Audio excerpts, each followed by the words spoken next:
Hello and welcome back to week 2 of the Invite Gaming tournament. We are going to be doing our top 8 today, and joining me today is obviously yet again Castman. How are you doing, my man?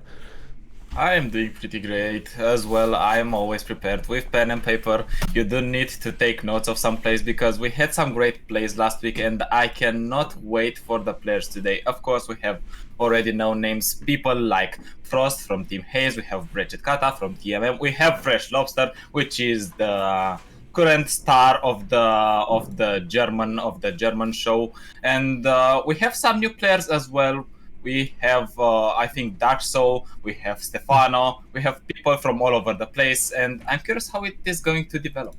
Yeah, it's looking to be a fantastic tournament. It is, by the way, double elimination, not single elimination top cut, so players can afford to drop a game, potentially going up until their finals, which does make things a little bit more interesting. We're normally used to having single elimination top cuts, one on you're out, but for this one it is double, so it's been Swiss into double elim, which is going to be a lot more fun. It gives players, as I mentioned, extra opportunities to try and make their way to that grand final with potential like bracket resets as well happening, which again should hopefully give us the more consistent player who plays the best, the winner of the tournament, which I really like.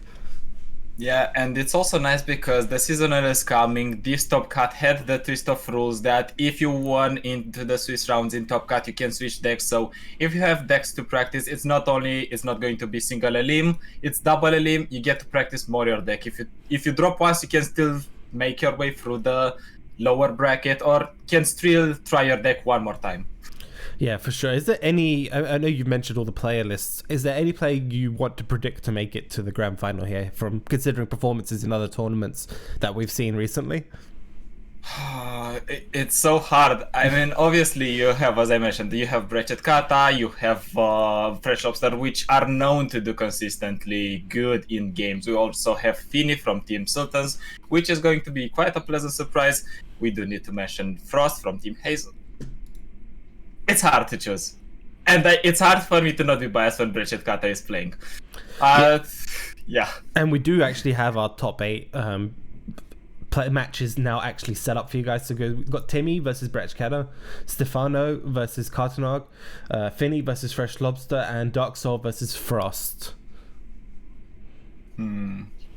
If I were to say, I think Fresh Lobster versus Fini is going to be a really interesting clash of the titans. Fini representing the BR community, Sultan's a very great team. Fresh Lobster, usually consistent in the tournaments, topping them or winning them.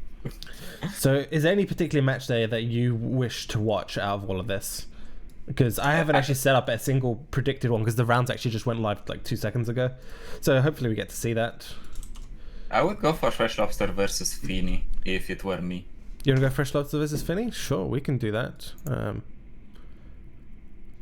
Hopefully I can spectate this match if possible. We'll find that out. They're not live yet, but we can look at their deck list to see, have these guys maybe change their deck list from last week or decided to stick with the same lists.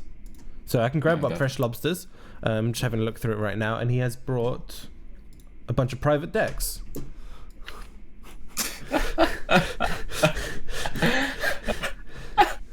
Okay, let's check someone else's. We can go for Fini, I guess, is the only one that we're going to know. I mean, it's still fine because they are going to know the decks that they're going to play against, because they're going to go through Terraban, but it would be nice for us to know what decks you have brought as well, Lobster. Yeah, it would help just a little bit on my side. So on Finny's side, he's got Zoe Lee Sin, Soraka Tom Kenjin, Deep. So very much a slower lineup.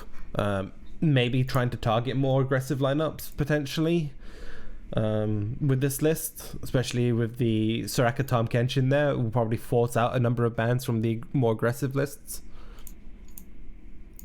Actually, I think I know why you got the private deck, simply because you were into the general spreadsheet, not in the spreadsheet of top 8. Yeah, it's true. Alright, let's see if Fini changed from last time. He still has Deep, he still has Zoe Lee Sin, and if I were to say, yeah, he still has Soraka Tahm Kench. No change of personnel in terms of decks for Fini, but maybe Lobster decided to go for something different. I think we've seen him last time going for double Garen, double Aurelion Sol, double Jarvan. Yeah, I mean, he likes to change things up as well. It'd be interesting to know if I can actually spectate this match, by the way, because they are cross-shard. So, as a heads up, this potentially could end up going quite badly for us in that regard. There is a lot of cross-shard matches in the first round. Is it every single one a cross-shard? Where's Timmy? No, only Timmy's one isn't. Timmy versus Bretchkada is the only one that's not. Do we have Timmy added? I do. All right, I do have Bretchkada. Let's see if he is actually spectatable. So we can do Timmy versus Bretchkada. Perfect. Yeah, just to make sure nothing crashes.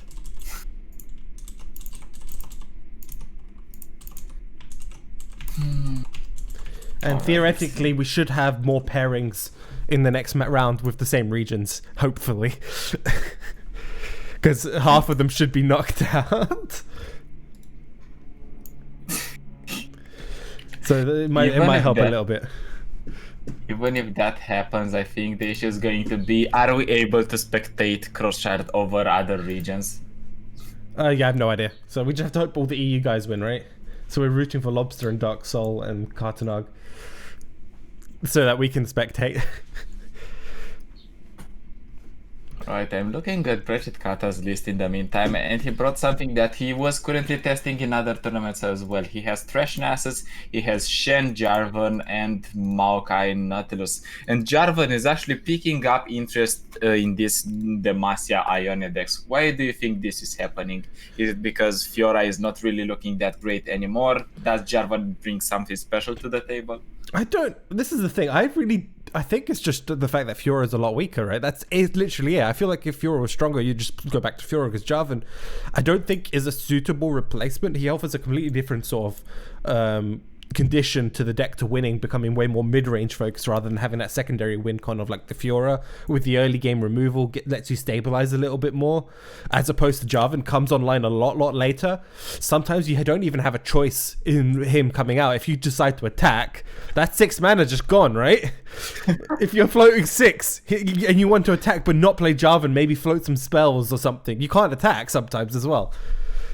I think people have mentioned in the community, all right, if you want to make Jarvan a little bit more flexible, give us the choice if we want to summon it or not. Like, give a short pop-up, give, I don't know, a pseudo spell. All right, I get to charge, I get to not charge. Yeah, that's the thing. That was my main sort of annoyance, was I didn't have much of a choice as to whether or not Jarvan comes out or not. It's like, okay, well, I guess it's being played, and I'm going to need to have 3 spell mana left, and I can't bluff any 4 mana spells now on 6 if I'm attacking or not on evens. If you're on odds, it's actually a little bit better because he probably won't come out until 7, right? And you can float 4, which is like the key amount of mana to float in a Shen deck. Yeah, I mean, it actually suits him lore-wise, because I think lore-wise, he just went and charged into the Noxus camp. He was like, all right, I do not care about what you're saying. My people, I'm going to charge in and save these people, and got captured. So this is kind of the same in LOR now. Yeah, I mean, it's always gonna have been that way. But, you know, how are you feeling about these two players' matchups then? What's your overall view here? I think we need to watch Timmy's deck first to go for an overview. And Timmy has brought Teemo Ezreal, Zoe Lee Sin, and Soraka Tahm Kench. And I think this deck is perfectly suited to actually kill every single board-based deck. Soraka Tahm Kench, generally known for doing good into Fiora Shen, so Jarvan Shen is not going to be an issue, I think. Zoe Lee Sin the same, especially because, as you said, they need to make sure they have the mana available to them, and if they just attack, miscue that Jarvan, 6 mana gone. You are having 3 mana. What are you representing? Nopify? Sharpsight? Is that saving you against a Lee Sin deck that is able to stall, that is able to put HP on the units, that is able to put bastions? Not really. No, we are just about to hop into our first match here of the day between Timmy and Bretchkada. let me know when you've got your side up, Husband, and then we can nicely hop on over. So as we can see, it is Timmy versus Bratchkata. There is the Nasus deck, as I mentioned here from Bratchkata, which we haven't actually spoken too much about. It's one of those decks that was kind of the flavor of the pick in the first week of the meta.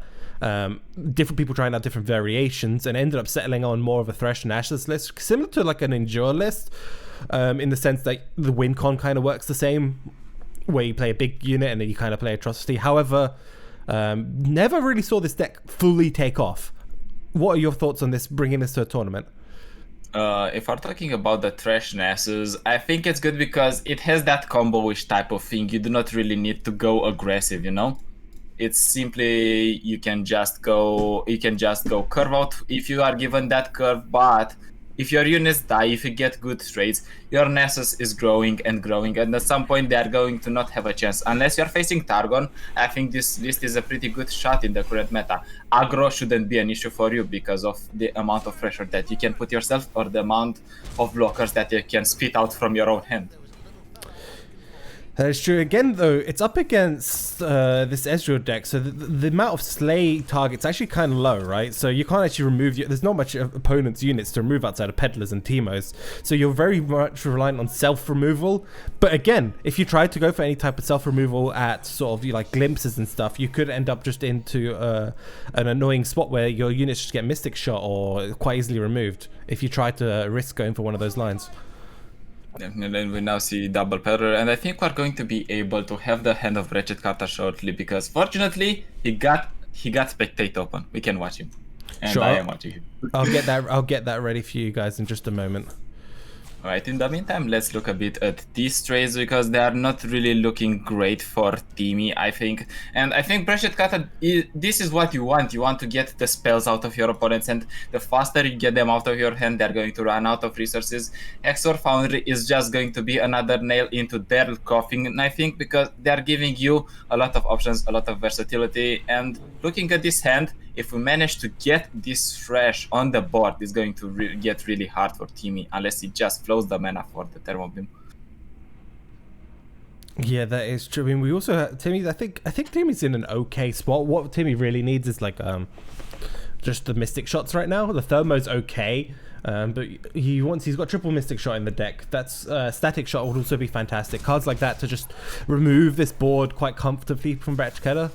Oh, we're just going straight for the Thermo here while there's no glimpse option. I like this. I like this, and going back to the decision, there were two decisions from Bratchkata. Okay, I do play with these blockers, make my opponent have some cards, so I can play my Thresh safely. And the other one is I'm not blocking, and if I lay down a Thresh, it's just going to get thermoed. But he doesn't need to take that consideration anymore because one thermo is out, he can play more freely or more carefree. I think you are absolutely correct there. I'm just having a think here. Shout of Darkness, that's not a card we see that often. Oh, I can tell you, this is the secret What Am I tech. We have been testing this one, and it's probably really successful because when your Thresh is going to summon, you already know it's going to get you your Nasus. You just play Shroud of Darkness, you burst speed summon your Nasus, it already has the spell shield, and if you have a Trusty available, which, unfortunate for Bratchkata, has 2 copies of, your opponent cannot react, or at least not react in one spell. That is true. However, if there is a deck that can probably do it, it is this Ezreal deck, because it does run cards like Troll Chant and Freeze options, which are quite easy ways of popping Spell Shield. The important thing is, though, you don't need to draw them because Timmy's current hand is not looking that heavily freeze-based. He just has the Icewell Archer, which is going to come down on one of the units to ease the pressure. Maybe come down onto the Thresh if needed. And that's about it in terms of freezes. You can prolong some of your units' HP. And what would you even want to copy from your opponent with Iteratives if you don't want to copy one of your units? Or do you just go for your Peddler?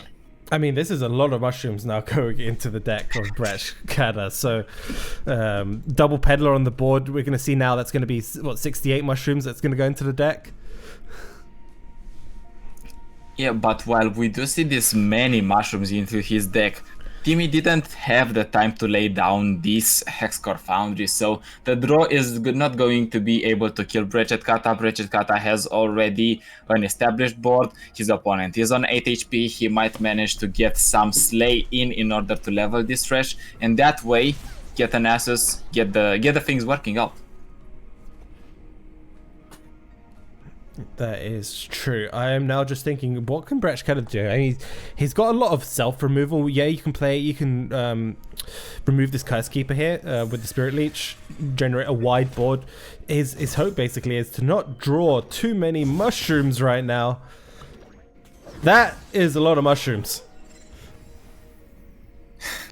That is indeed a lot of mushroom. You can still go and try to remove off some of your units with the Blighted Caretaker, but I don't know. No, it is pretty clutch. You also need to rely on a hand where Timmy doesn't have burn in order to screw things over for you. You already have a lot of mushrooms, as you mentioned. An Hexcore Foundry is going to come down pretty soon, I think. And if this Hexcore Foundry is going to come down, 4 mushrooms in one turn is not going to be something that is not going to happen. No, I mean, it's looking very, very dicey here overall here for Brechet Kata. He kind of feels like, I think he's under enough pressure to potentially try go for a win either this, it has to be kind of this turn, right? If we think about it realistically, any draw at this point in the game could just end it for him. At this point, he might just want to go wide swing, go for an atrocity, and can go for atrocity next turn as well if he doesn't die, and that way hope you're...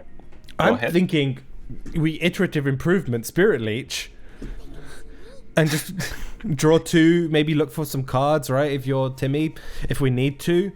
Maybe just slam down the Icefield Archer. There's a number of like good lines here for Timmy as well overall, just to try and maybe search through the deck for other answers, like a Harsh Winds would can even with Flash Freeze is realistically what we're looking for, Brittle Steels.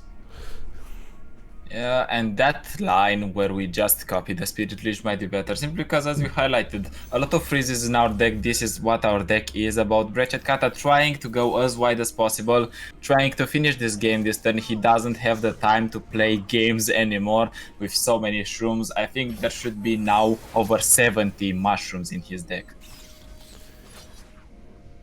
Yeah, I maybe would have liked to have seen the Icefield Archer come down here, because this is actually representing potential atrocity lethal here from Brechet Kata if he decide to just go for it.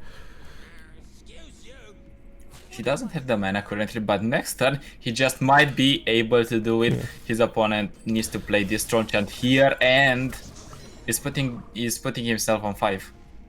Yeah, that's the thing. I think he needed to potentially save the mana for an atrocity line this turn, because a single draw and that's it potentially for him. He's really reliant on no Hexcore Foundry, which we can already see is in hand. Yeah, Hexcore Foundry is going to ease a little bit the pressure on Timmy, because he knows his opponent has a lot of mushrooms. Double draws next turn, over 70 puff caps already, if not even more, maybe 80. 71. I can tell you, it's exactly 71. Alright, this is the moment of truth for Brechet Kata. Right, he gets the Vile Fist. That's a nice pickup. Is it going to be going? Oh, exactly though. You hate to see it. And game number 1 here, going over to Timmy here with a fantastic play here with this Teemo Ezreal list. Yeah, definitely. And this is how this list is kicking. In the early games, you do want to reach your puff cap peddlers, you do want to reach your freezes. That enables you to go very slow, play at your own pace, put a lot of puff caps in the opponent's deck. And as we have seen, Brechet Kata with a deck that has the potential to go aggressively. It is combo, he can go aggressively, didn't manage to push through. So the puff cap peddlers did the work. Hexcore Foundry beautifully finishes the game with exact amount of puff cap damage. Yeah, now it is this Lee Sin deck up against the Nasus list.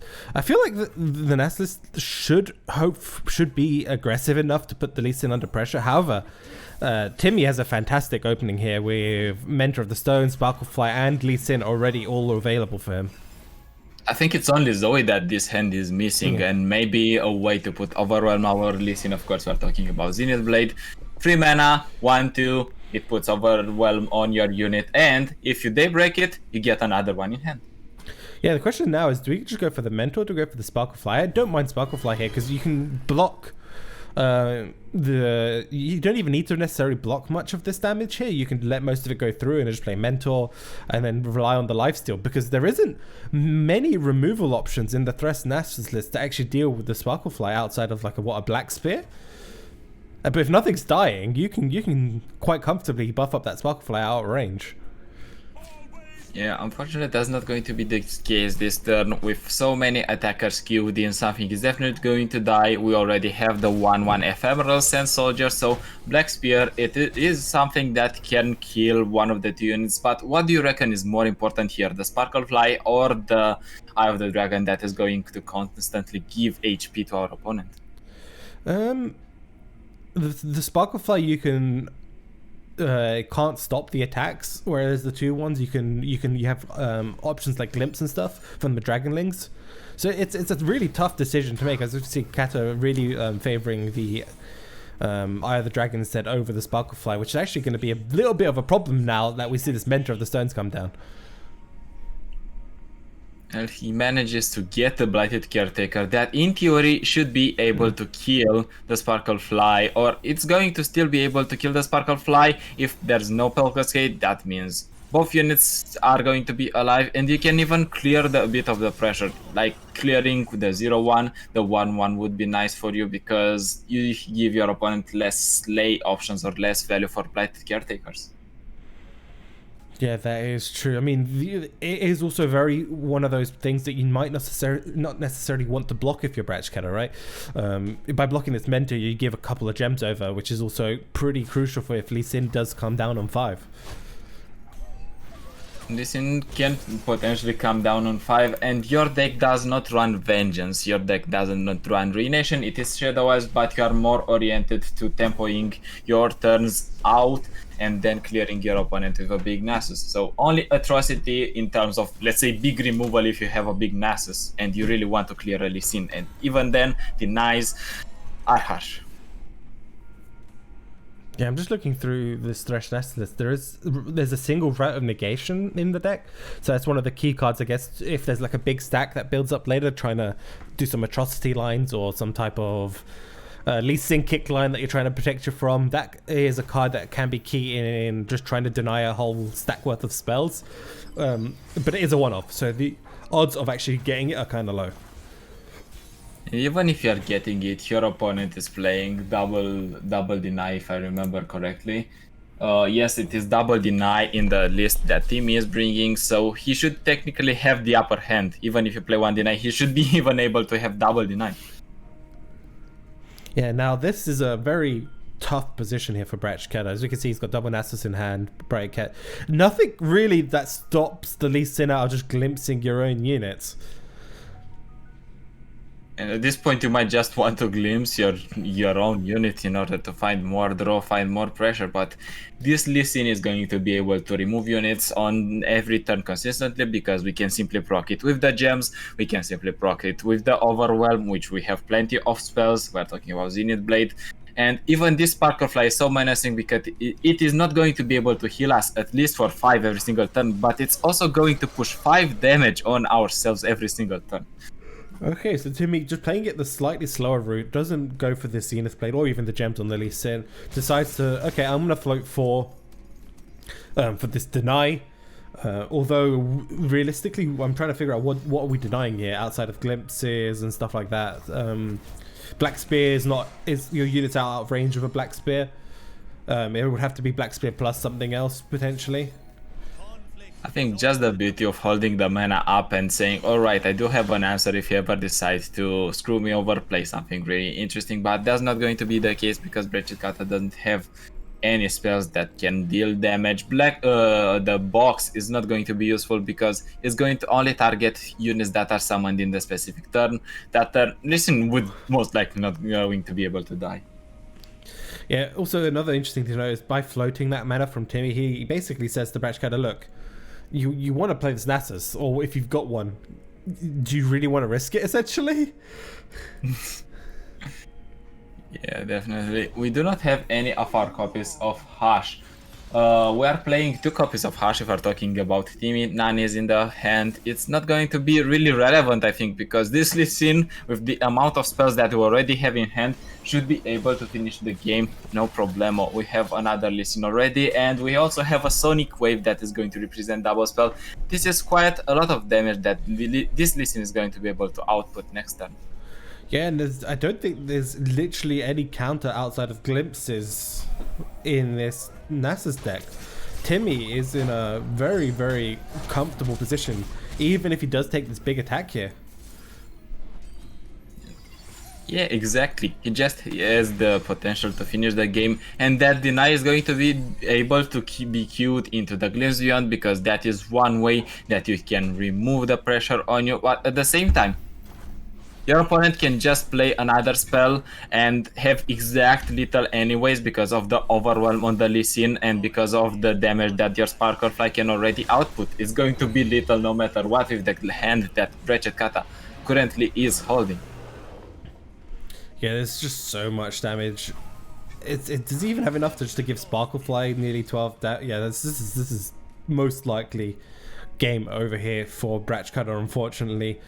Like I said, it is double elimination, so Wretched Kata will still have an opportunity to go through this losers bracket to claw his way back into the top 4 or even to the final. So not the end of the road for him. He does have more opportunities, and Timmy taking a nice comfortable 2-0.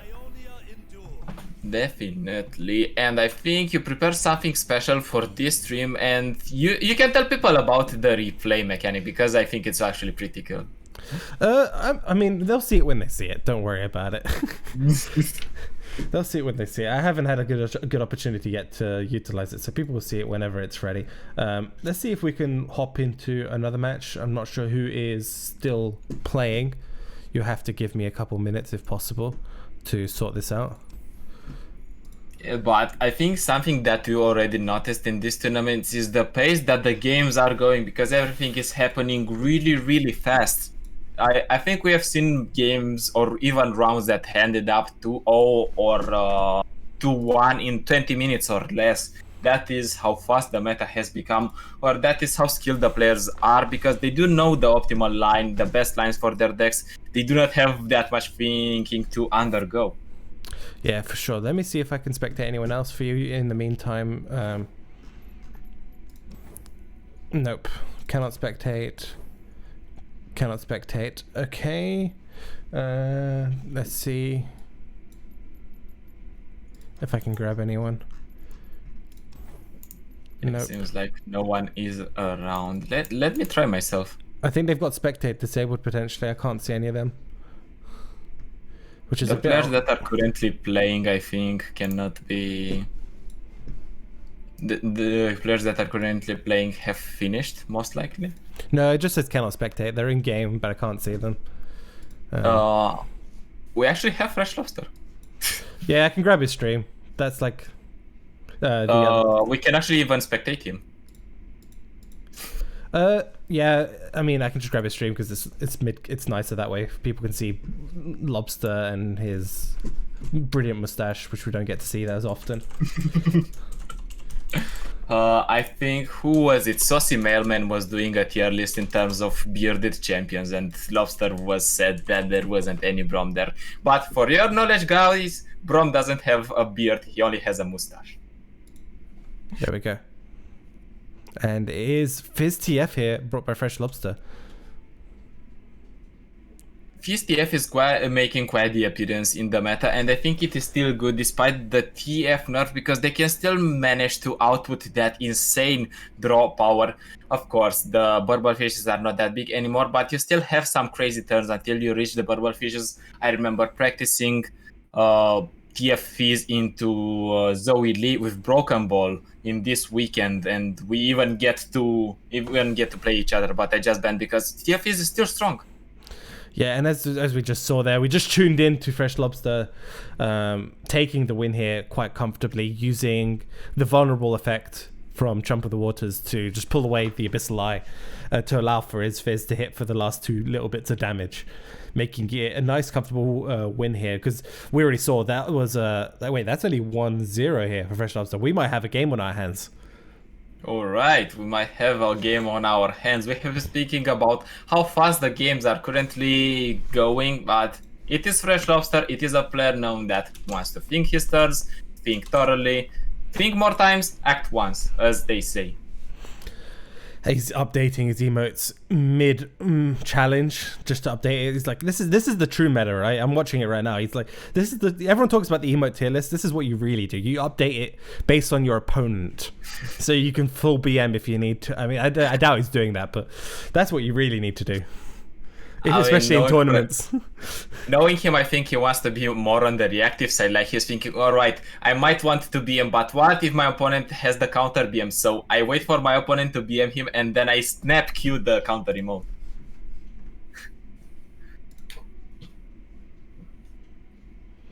Okay, so what do you reckon this list... Oh, okay, Lobster's running Aphelios. We haven't seen an Aphelios since the nerf, right?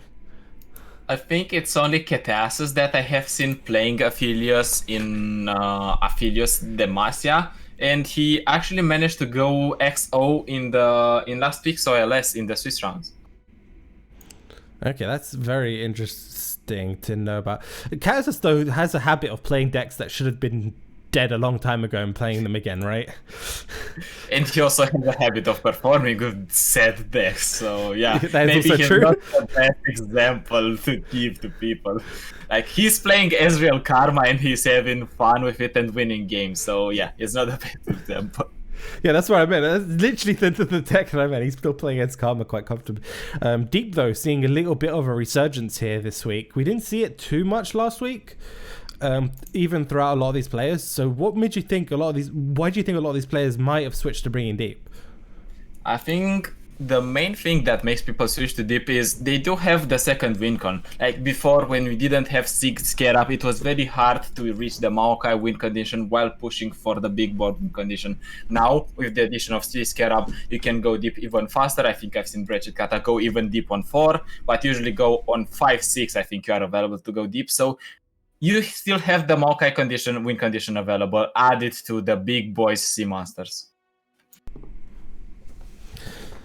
Yeah, that is looking interesting. I mean, we see the invokes coming out here from Fresh Lobster. What do you really worry about? Moonsilver is always fantastic. Crescent Strike, though, could be a huge help for you when you're dealing with like multiple Abyssal Eyes later on that you can't necessarily block because you might not have a Hush or you might not have any other removal option. But again, Moonsilver allows you to potentially combo out cards that you wouldn't been able to normally. It's one of the more interesting invoke options that you can get. Yeah, Crescent Strike, it would have been it would make a case for, because your deck is also a late deck, but in those late turns, your opponent is going to get deep, your opponent is going to have big sea monsters that are going to see you. So I would have seen also the stun available here as well. Now, you can Nightfall your Diana whenever you want. Is that enough? Maybe you go for a Pel Cascade to remove this Sea Scarab. It's not looking great if you keep it on board for so much longer. I mean, it's still a little bit tricky to remove that Sea Scarab if you're Fresh Lobster, even with Diana, right? You don't have a... have you played enough... You've not played enough Nightfall units to get her to level up. And you don't have any other buffing units. So this is just screaming like a temple turn from Lobster. His hand really isn't available to do much else right now. Well, he can go for Veld Temple, and I kind of understand why he has gone for the Moonsilver, simply because he can play Veld Temple, he can play the Dusk Petal, and he can play the Moonsilver again, and then just get the Diana.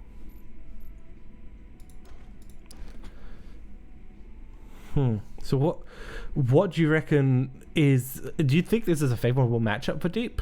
Or do you reckon the sort of invoke list can invoke enough answers?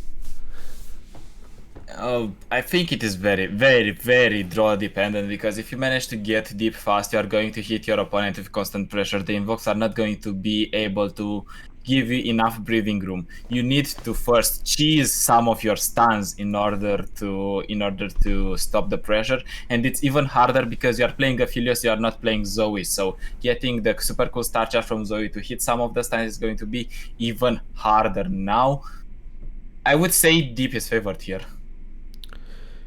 I mean, we don't know what's in Vinny's hand as well, so just from judging from what's in Lobster's hand, it doesn't look fantastic overall.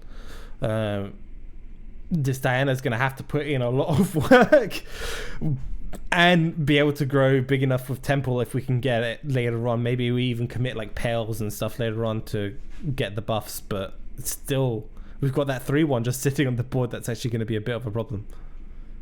I do love Lobster reconsidering his pull here, because if he would have pulled the Siscara Blast, it would have left the Spider able to die, and that would have meant another card that would have been tossed because of the Siscara effect.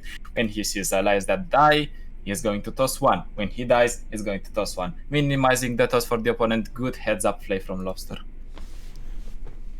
Yep, this is completely fine. He gets a nice trade. This is what the deck really needs at this point for Lobster, is clear out the board if possible, put a little bit of chip damage in, and start to maybe put a little pressure with this Diana. The issue, as I said, is that Diana doesn't really trade well into most sea monsters. They're usually a bit too big for Diana to trade very well, and there we see the Maokai coming down from Vinny. This can't even really be punished via Fresh Lobster. Also, one thing to note is Vinny potentially could have left the 3-1 alive and taken 3 and blocked with the Spider on something else. The reasoning for that would have been that the Temple buffs would then not go on Diana, whereas now they do. And now they do, but it's not going to really mean anything, because even if you have the Sky Shadows, you are running out of pressure, and your deck wants to finish the game with Atrocity that we see in hand, but for that you do need a lot of pressure, and you do need your big invokes. So you do need Star Shaping into something big, or even a Moonlight Affliction that is going to be able to hit quite comfortably for a lot. And the list that Pini is playing isn't running anywhere, so that is going to be made even easier. Yeah, this just looks like a pretty straightforward attack from Lobster. I mean, he could pass and hope to bluff something, but realistically, what are you bluffing in this invoke list other than like a Star Shaping or something? Like, again, Finny's going to be happy with the pass as well, so Finny will just pass back most likely, or develop a single unit and get the toss going. If you are attacking here, what would Finny do? Would he block? And if you would block, what would he block? I think the 2-1 or the 1-1, because the other ones are pretty scary. If you block a 3-1, you just subject yourself to a Pell Cascade. You're not going to feel nice about losing Maokai and losing that win con of decking out your opponent. Yeah, I mean, right now, Finny just needs to hit deep, right? It's pretty straightforward now that I say it. It's kind of obvious, obviously, because it's playing a deep deck, but it's getting to the key turns where he's got Nautilus on 7, and realistically what you want is Nautilus on 7 and then with a couple of deep creatures along with it. Yeah, maybe even we just get Nautilus, you just get a big sea creatures, and you push through your opponent's board. You do know that they have a clunky hand now because they're just attacking, and the pass from Fresh Lobster, I think, is going to make it even more obvious that he doesn't really have much. He might even try to go for the kill on this Maokai, and I can see this happening. The only risk you're subjecting yourself is having a Nautilus on the board, and more importantly, having that Nautilus discount the sea monsters if you don't silence it. How many jettisons is Finny running? Do we know? He is running 3 jettisons. Okay, so there is a potential here for him just to hit deep. He's currently on 20. If he gets to the jettison, he's going to hit deep really fast. It doesn't seem like he plays it, so he might not have it. And I think the landmark wouldn't trigger regardless of what would have happened. Yeah, no, it wouldn't have. I was just contemplating whether or not he had enough to play like double jettison potentially, and that would have done it. He was 5 away. Lobster now has a pretty clunky turn because he cannot proc the double temple in order to save the Diana, and I think even if he would, maybe Fini has one Jettison in hand, but he deliberately decided not to play it and take his opponent by surprise. We have seen this type of cheeky plays when you go for the Devourer, your opponent feels like they are safe because they have health buffs or damage on the Devourer, and then boom, they go deep, your unit goes bye-bye. Yeah, this is not looking great for Lobster. His hand is extremely poor quality. He's got an atrocity. I would even potentially, I mean, I would say he needs the atrocity as like a potential win con, but do you just get rid of it here? In order to reach your win con, I think you need to build enough pressure, because Atrocity is not going to be a win con as long as you do not have a board that can push damage consistently, a board that doesn't have a big celestial unit. You're just developing here a unit, I think, just to trigger the temple buffs. I think out of the invokes that he could get, the Trickster is the best, unless you see your opponent getting something like an eye that can just screw you over. Yeah, I mean, Trickster's not really going to be going for the damage gameplay, and I think I have a feeling it's mainly just there to block the eyes. The abyssal eyes that come down. He is going to be able to block the abyssal eyes, but this Trickster is going to feel threatened, I think, from Lobster's deck. Actually, no, because he's only running boxes, he's not running grass, he's not running anything, so it would be needed something like a Devourer of the Deads, but the pickup of Solari Priestess is huge, because it can simply start refilling your board. I think Golden Sister would be golden here, just to put more pressure. I think you still just go for the open attack, though. Because you can't play Golden Sister, you can't play any of the big elusives that you want, and you don't want to give Finny opportunity to put down an Abyssal Eye to block this 5 damage. I completely agree with that. Also, we need to mention that Finny is not running any vengeance whatsoever, so your Trickster is going to be feeling safe. Box is out of the way because the Trickster has been played last turns, so nothing really can happen, and Traveler is a nice addition because it can snowball that value chain and it can get you to an invoke that is actually useful. You are not capped anymore to an invoke that costs 5, 4 or 6 like it is for the Solari Priestess. Yeah, the issue again now with this line from Lobster that I personally have is you basically give Finny an opportunity to now develop a blocker for your Trickster, whereas you could have just guaranteed that 5 hit there, right? And that could have been a crucial amount potentially for later on, because what 4, 5 or 6 option are you going to invoke that's actually going to let you develop or play outside of the you'd have to take Comet, right, to then be able to, yeah, there's the Abyssal Eye, and there's the problem I had. The problem you had, and now the problem that Lobster is going to have. Supernova looks nice if we ever see something like a Nautilus or something like a Maokai, maybe even both that we can get here.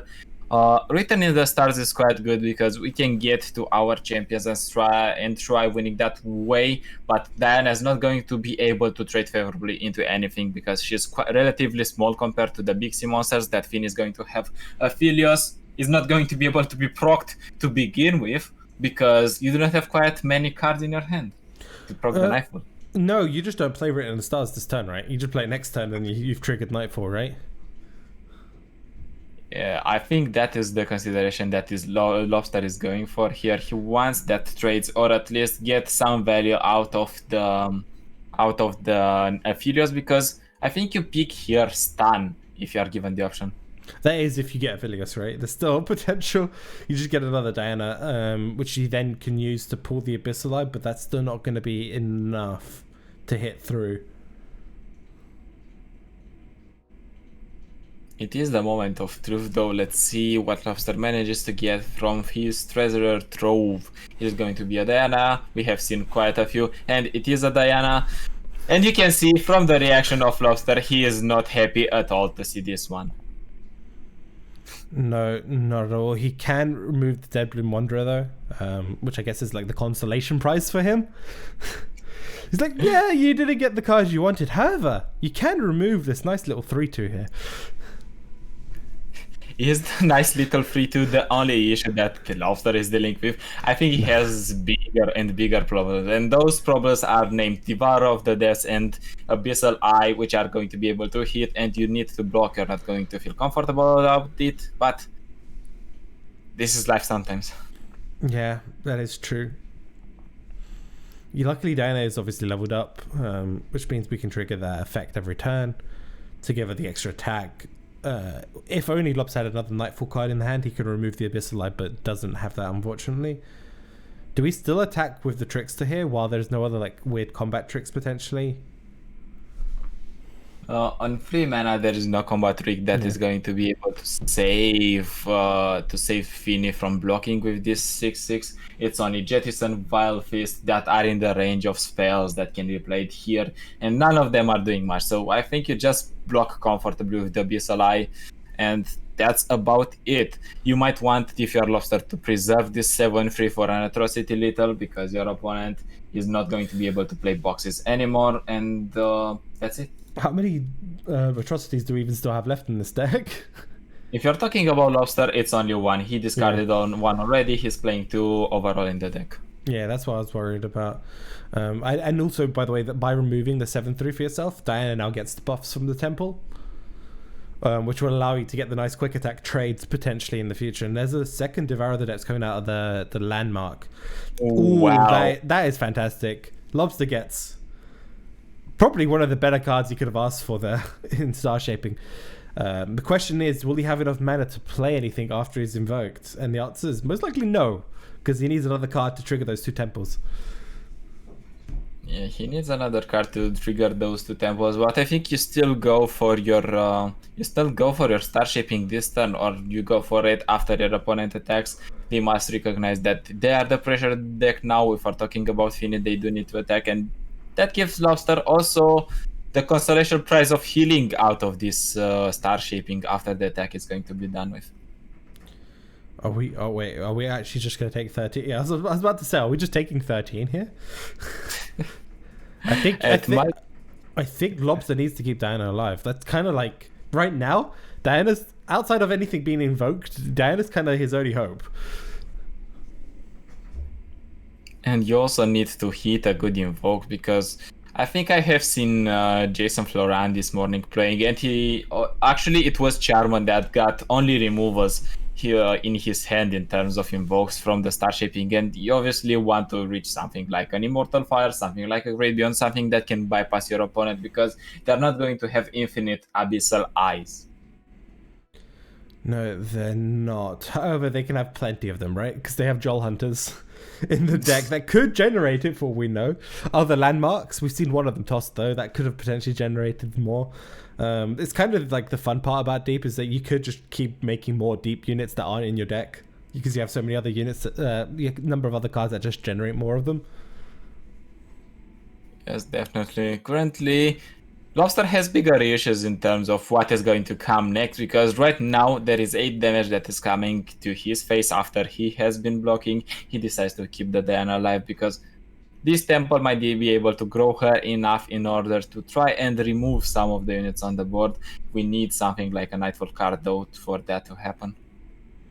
Yeah, we get to see now here this invoke coming up from Lobster. There is the Great Beyond.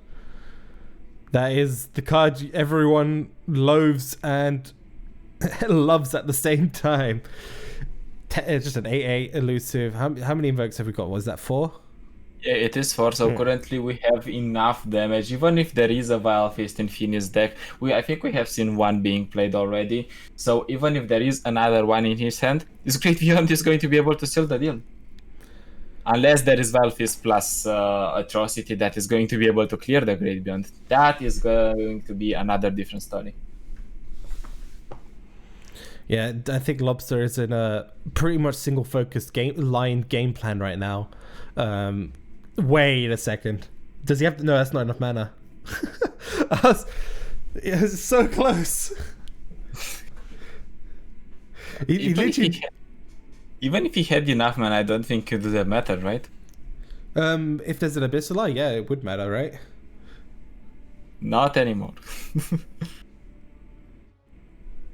You do see a spell being queued, maybe it is a Vile Fist. No, but the box is going to do the same good job. Even if Lobster hits and he needs to hit, this is his last chance to win it. If there is an atrocity, Finny can take it.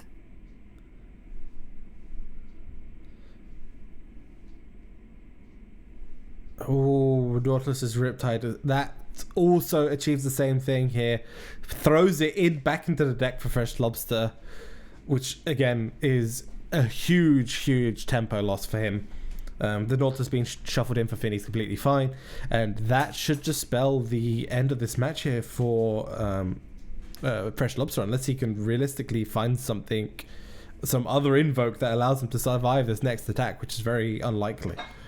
But Finny now tossing very aggressively is going to make it even easier for him to get to the Maokai, and then we know that Lobster has the Great Beyond in the deck. But what if there is no deck anymore? Well, the star shaping is going to have to do it, right? So you have to star shape here. You can silence 2, I guess. Yeah, then star shape. Or you can just star shaping. That's also enough to survive, but you're still dead to an atrocity.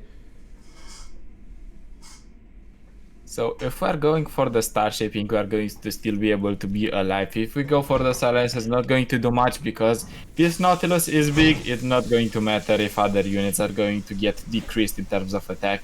Lobster gets another Great Beyond. I think it's his only plan at this point and his only chance. But yet again, if there is an atrocity, that's going to spell disaster and probably the end of the game for Lobster. Yeah, it's kind of irrelevant what HP total he ends up being left on, I think. Even if he does Moonlight Affliction here, that's going to save, 6 damage? Still going to be within range of a Nautilus Atrocity.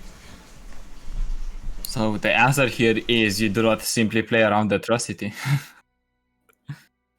Yeah, I mean, it's a reasonable thing, but Finny does have 2 cards that have been sitting there potentially for a while in his hand. He is playing, in fact, double Atrocity. If those cards are Atrocity, I don't think you have any chance regardless. So you need to go for the ballsy play. The Moonlight Affliction is not going to do much. Even on the first turn of Fresh Lobster, if he manages to proc somehow the temples in order to get some mana back.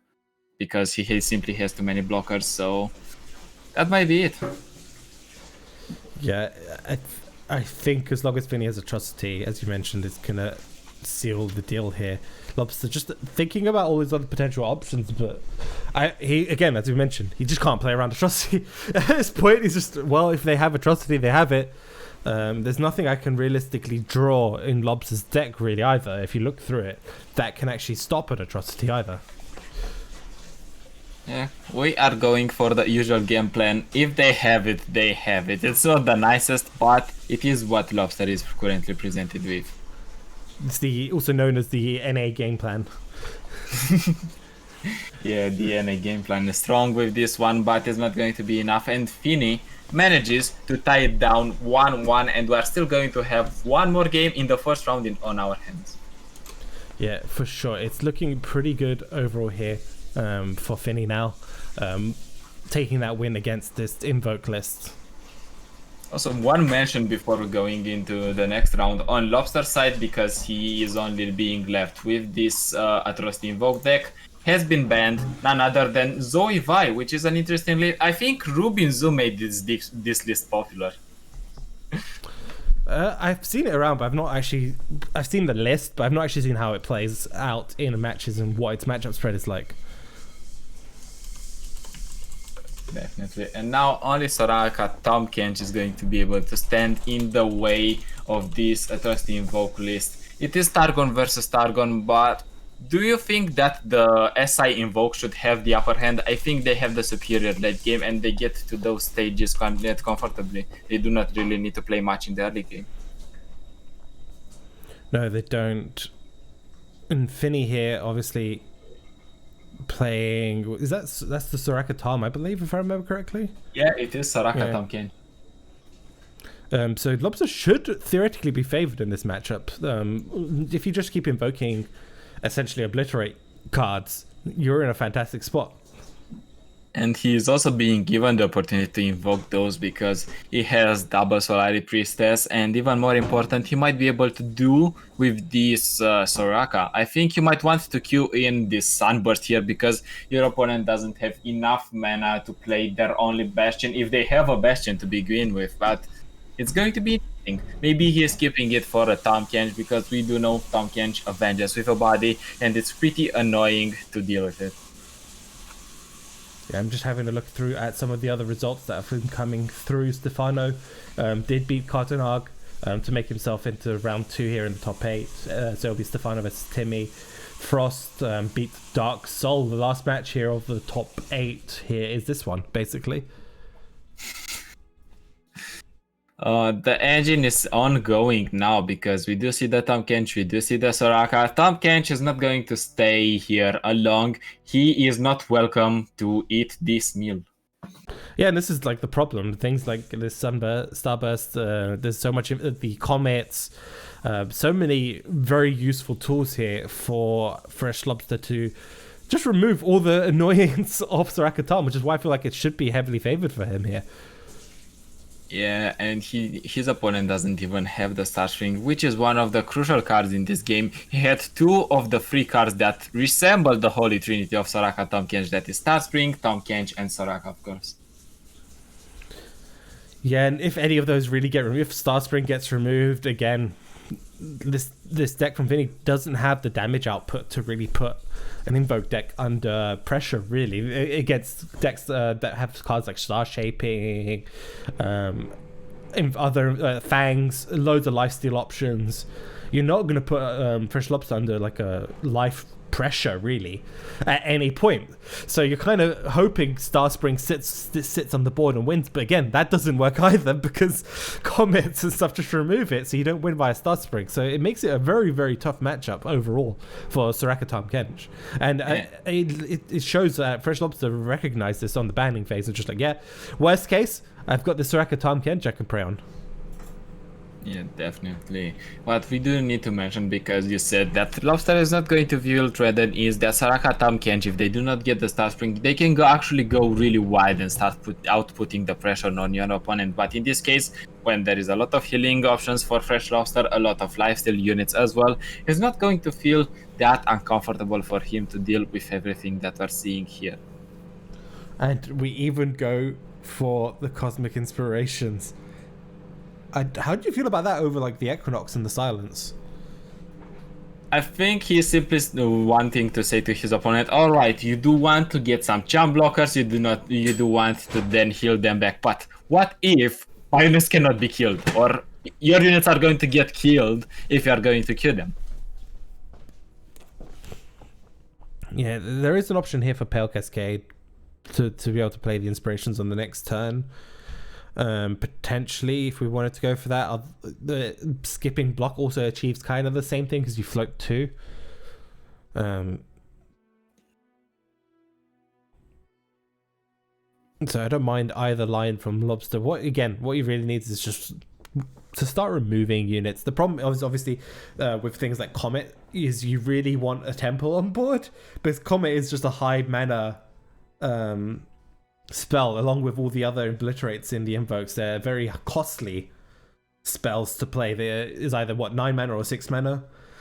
So having like a temple on board can offset that a little bit for you, so you can play a couple of other units alongside the obliterates.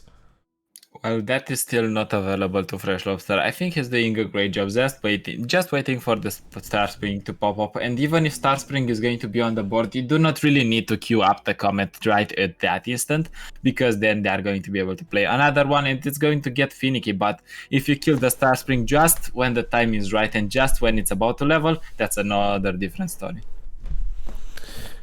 Yeah, I also like this line here, just playing the Cosmic Inspiration straight away on turn 6, which is just pretty good to get that in early on before Finny can develop a board and put some pressure down. And is that a Mentor of the Stones in Soraka Tahm? Yes, that is a Mentor of the Stones in Soraka Tahm. In fact, it is a one-off Mentor of the Stones in Soraka Tahm. Wow, I mean, I'm not against running the card, but I feel like a lot of the time you don't really have the luxury of just playing a 1/1 in Sarakatam. I think it might be because of the gems, because you can heal your unit pretty comfortably. If you want 1 or 2 more HP healing for your star string to pop off, you can rely on the Mentor of the Stones. It's going to provide that. It's also going to make your units beefier. So if you want to play, let's say, for example, something like Guiding Touches, Astral Protections, you're going to have targets that are going to be beefy enough for them because of the Mentor of the Stones. It's a one-off, it's cheeky, it's nice, not always accomplishing things, but when it goes, it goes. Yeah, it's definitely on sort of more of the higher roll. And one thing to note is we haven't actually seen a Star Spring from Finny yet. Not that it really matters, because as I mentioned, I feel like this matchup's going to be more on the how much can we attack game plan and just do damage that way. But again, this is also a matchup that's very slow. It's not a match that ends usually before turn 10, because neither player can finish off the other one quick enough. Both of these decks are very much slow grind types of decks. The only time the Sarakatam isn't really is if they're playing up against aggro lineups and they slam the Star Spring down. Yeah, I think also if Sorakatam Kench is playing against aggro, for example, if you play Elise Spiderburn and if they get an Atticur with 1-drop to the 3-drop, maybe something like even the Brothers Bond or maybe something like a Skitterer, then they can finish you off really fast because you do not have blockers in those turns. But outside of that, Targon versus Targon, historically not known as the fastest matchups that can go on.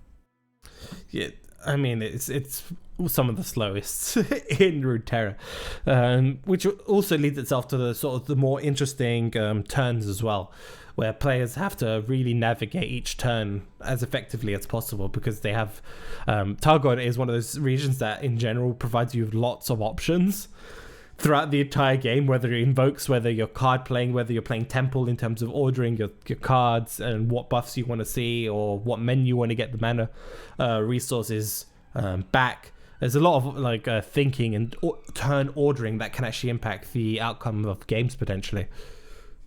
And even with those choices, you also need to think in the future or think for the longer term, because you already know that the games are going to go forever. So maybe if you are presented with an invoke that can push for more, but at the same time, another invoke that is a lot more value in the late turn, you need to take that decision. Do you want to finish the game faster, or are you relying on being able to pressure your opponent and finish the game earlier? So we've gone for the challenger here. Not 100% sure how I feel about it, because obviously you can't necessarily play it this turn. Maybe Lobster just trying to set up as many invokes as possible, maybe try to develop a large board. He's never really worried about Star Spring because he just has a Comet in hand, right? So the second Star Spring comes down, that is it feels bad obviously spending 6 mana to remove a 2 mana card, but when you remove like a key win condition of the Sarakatam decks, that's you're fine with it. And the thing is, you don't even have to commit it straight away, right? You can wait for them to use a bunch of their healing to keep their units alive, get that Star Spring up, then just remove it. Yeah, definitely. Still, no Star Spring for Finny, and the Invoke chain is keeping on going and on going. I think we've seen one of these Mountain Scribes already has been removed. We are going to see another one hitting the board, and we're going to see the third and final one hitting the board as well. So it's going to be able to make Lobster play more freely with his mana. Yeah, probably going to just go for the Mantis Scryer again, right? Because if you go Mantis Scryer, you can still develop the warriors here as well. Yeah, you can go for the slow game plan. First, invoke another Mountain Scryer, play another Mountain Scryer, reduce your units. Even if your opponent is going to be able to deal with one of them, they're still going to... Do we go for the warrior, or do we go for Cosmic Rays? I think Cosmic Rays is going to be the best pickup here that you can get if you are Fresh Lobster, because they're not going to be able to protect much. Sarakatam Catch is not going to be able to protect much out of them, and even more important, you're going to be able to remove the Mentor of the Stones without actually giving your opponent gems.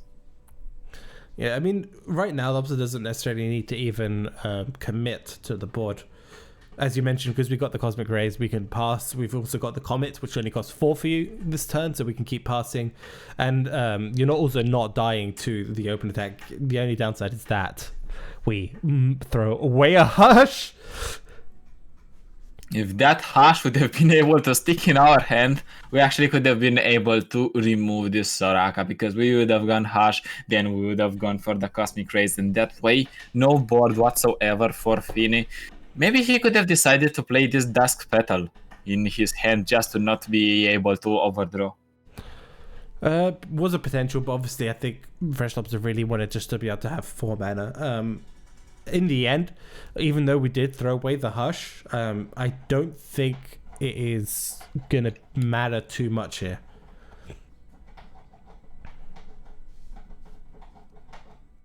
Our opponent is currently trying to push damage through their board, clearing the units. That is currently not really working well. You are damaging your units as Finny here. You still do not have the Star Spring. You are at 20 HP, and even the 2-5 is not going to be able to heal you much.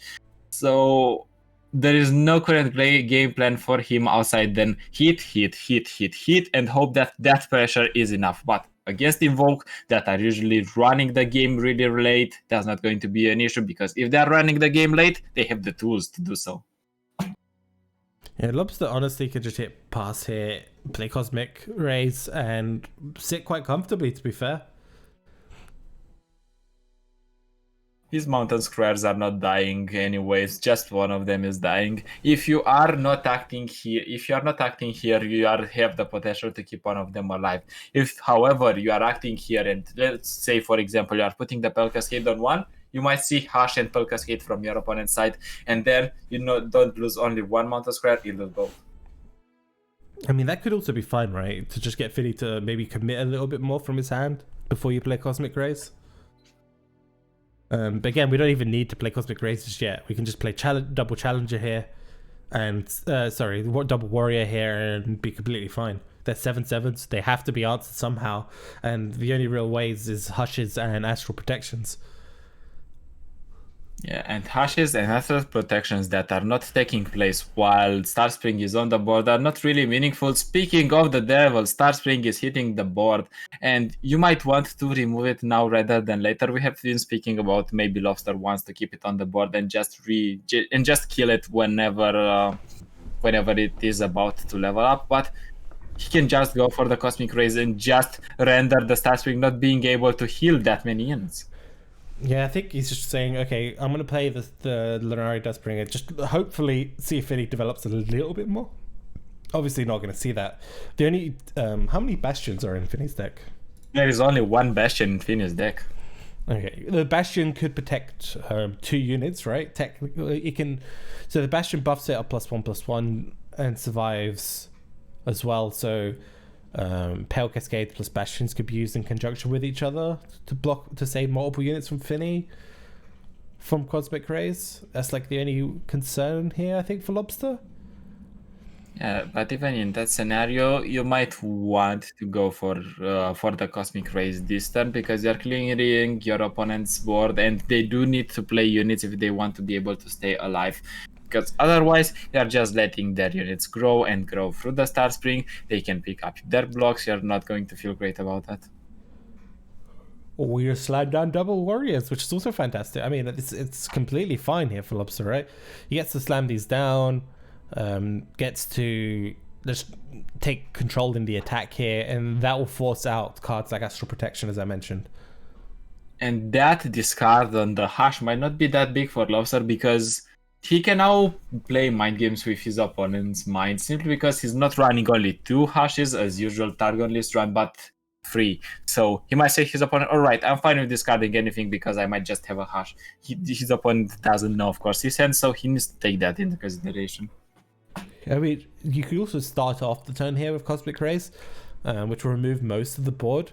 And then you have Double Warrior that is actually going to put a lot of pressure down here and force Finny to maybe develop some blockers, or even potentially use cards like the Astral Protection here to keep his Boxtopus alive. And this is one of the turns that would seem pretty obvious. Maybe you would just want to play the Cosmic Rays and then maybe even play the Falling Comet in order to deal with as much board as possible and push for damage. But you obviously know Soraka Tom Kench is not that easy to be taken down. They can still have answers. They can still heal the units. It's not going to be that easy. So I think you still keep the Comet if you have the option to play it for the Star Spring when it is about to level up. Yeah, again, there's so many choices here for Lobster. You can drop Fangs, you can go to Aphelios if he really wants to. We could go just Diana. This is the thing about these Targon lists. They have such a breadth of options in terms of their game plan and what they want to do that sometimes, like us two talking about, okay, just play Cosmic Rays, it seems obvious. It's not exactly an obvious line, right, to everyone, or it might not even be necessarily correct. In hindsight, right, you won't know until after the game's over that maybe was that line the right line or not. And even if then, you still don't know if you changed your line, would that have given you slightly better percentages of winning? Yeah, Targon, when we're talking about Targon, patience is the game, and fortunately for a Targon list, it has one of the pilots that is the most patient in the game, Fresh Lobster, that wants to consider a lot, thinking about plays on his turns, on his opponent's turns. So I think the decisions are going to be mostly optimal on his side.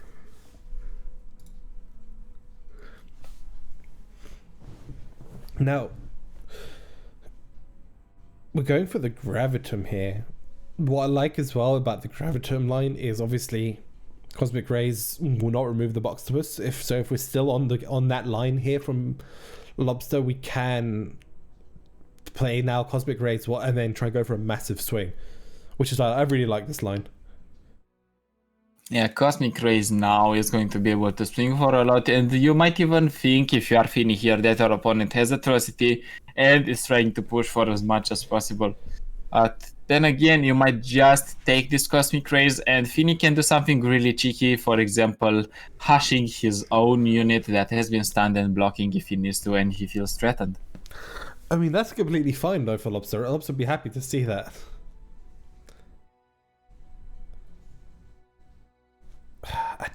I really like the Cosmic Rays there. I don't know what's Lobster's. I think in my mind, one thing is Lobster is thinking, okay, well, I can remove this board and the Star Spring at any point.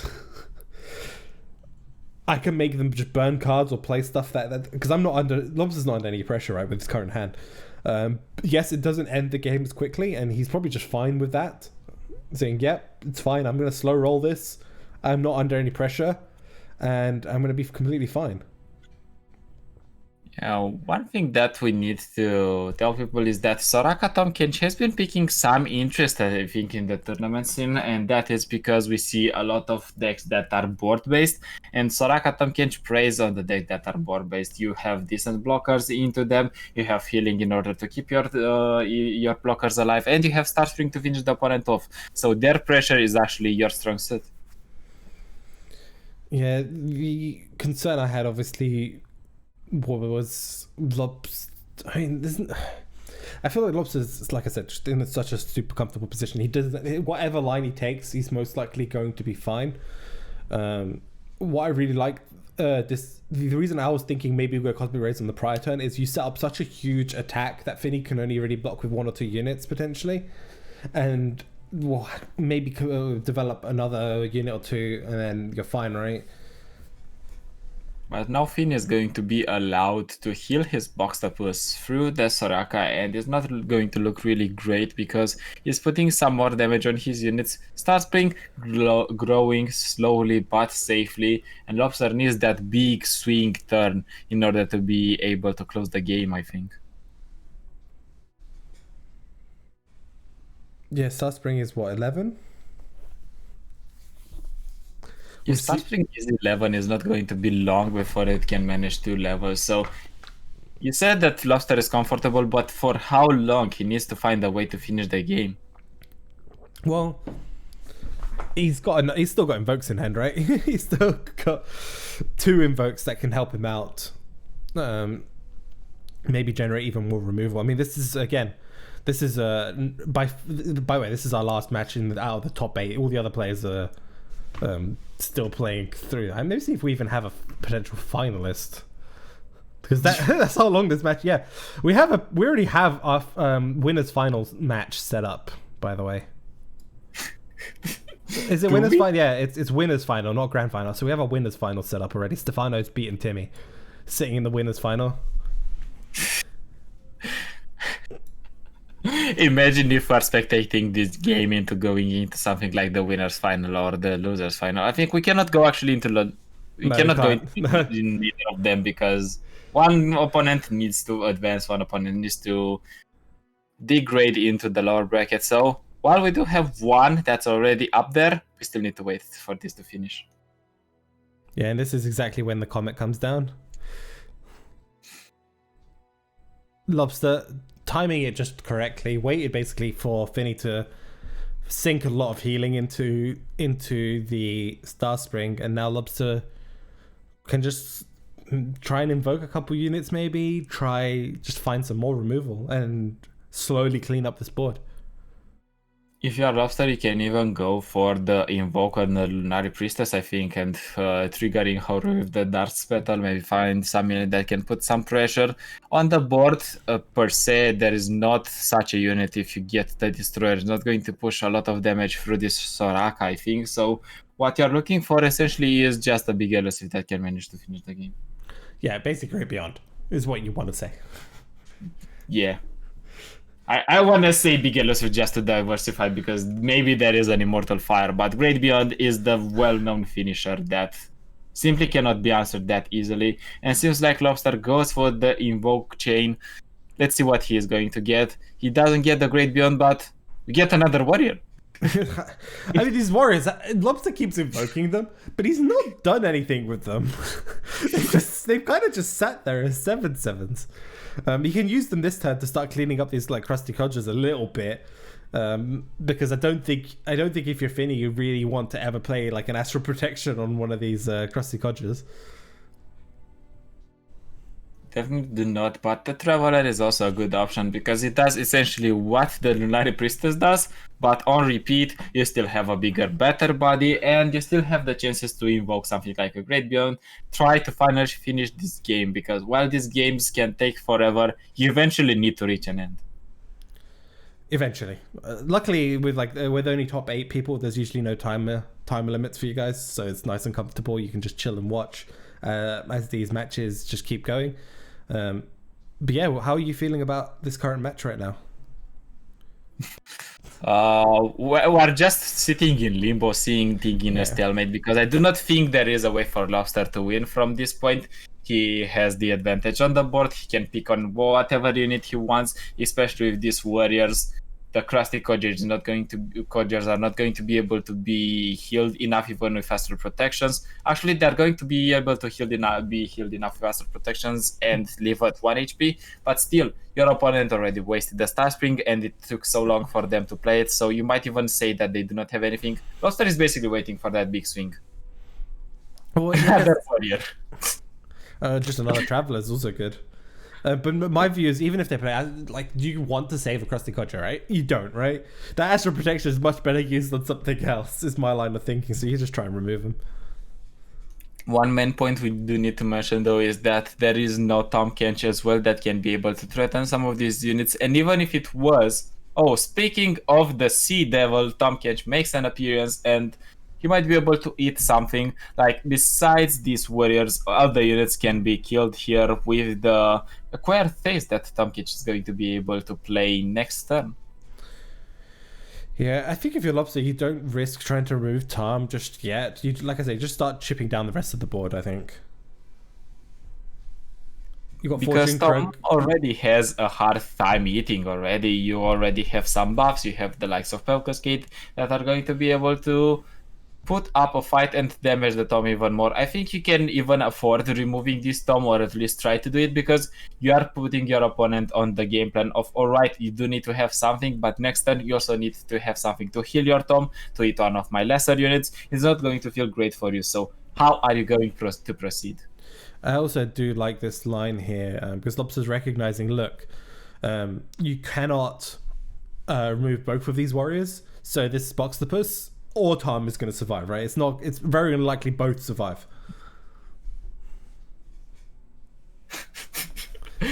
It is very unlikely both survive, and none of them actually survive. There is a Star Spring there, but just putting 2 HP. Finny has 2 cards in hand. Lobster has the value in hand. He has 2 potential more invokes because he has Fangs on the far left. He has the Traveler, and now Atrocity. So he just needs that big swing with a big elusive, and that's going to be it.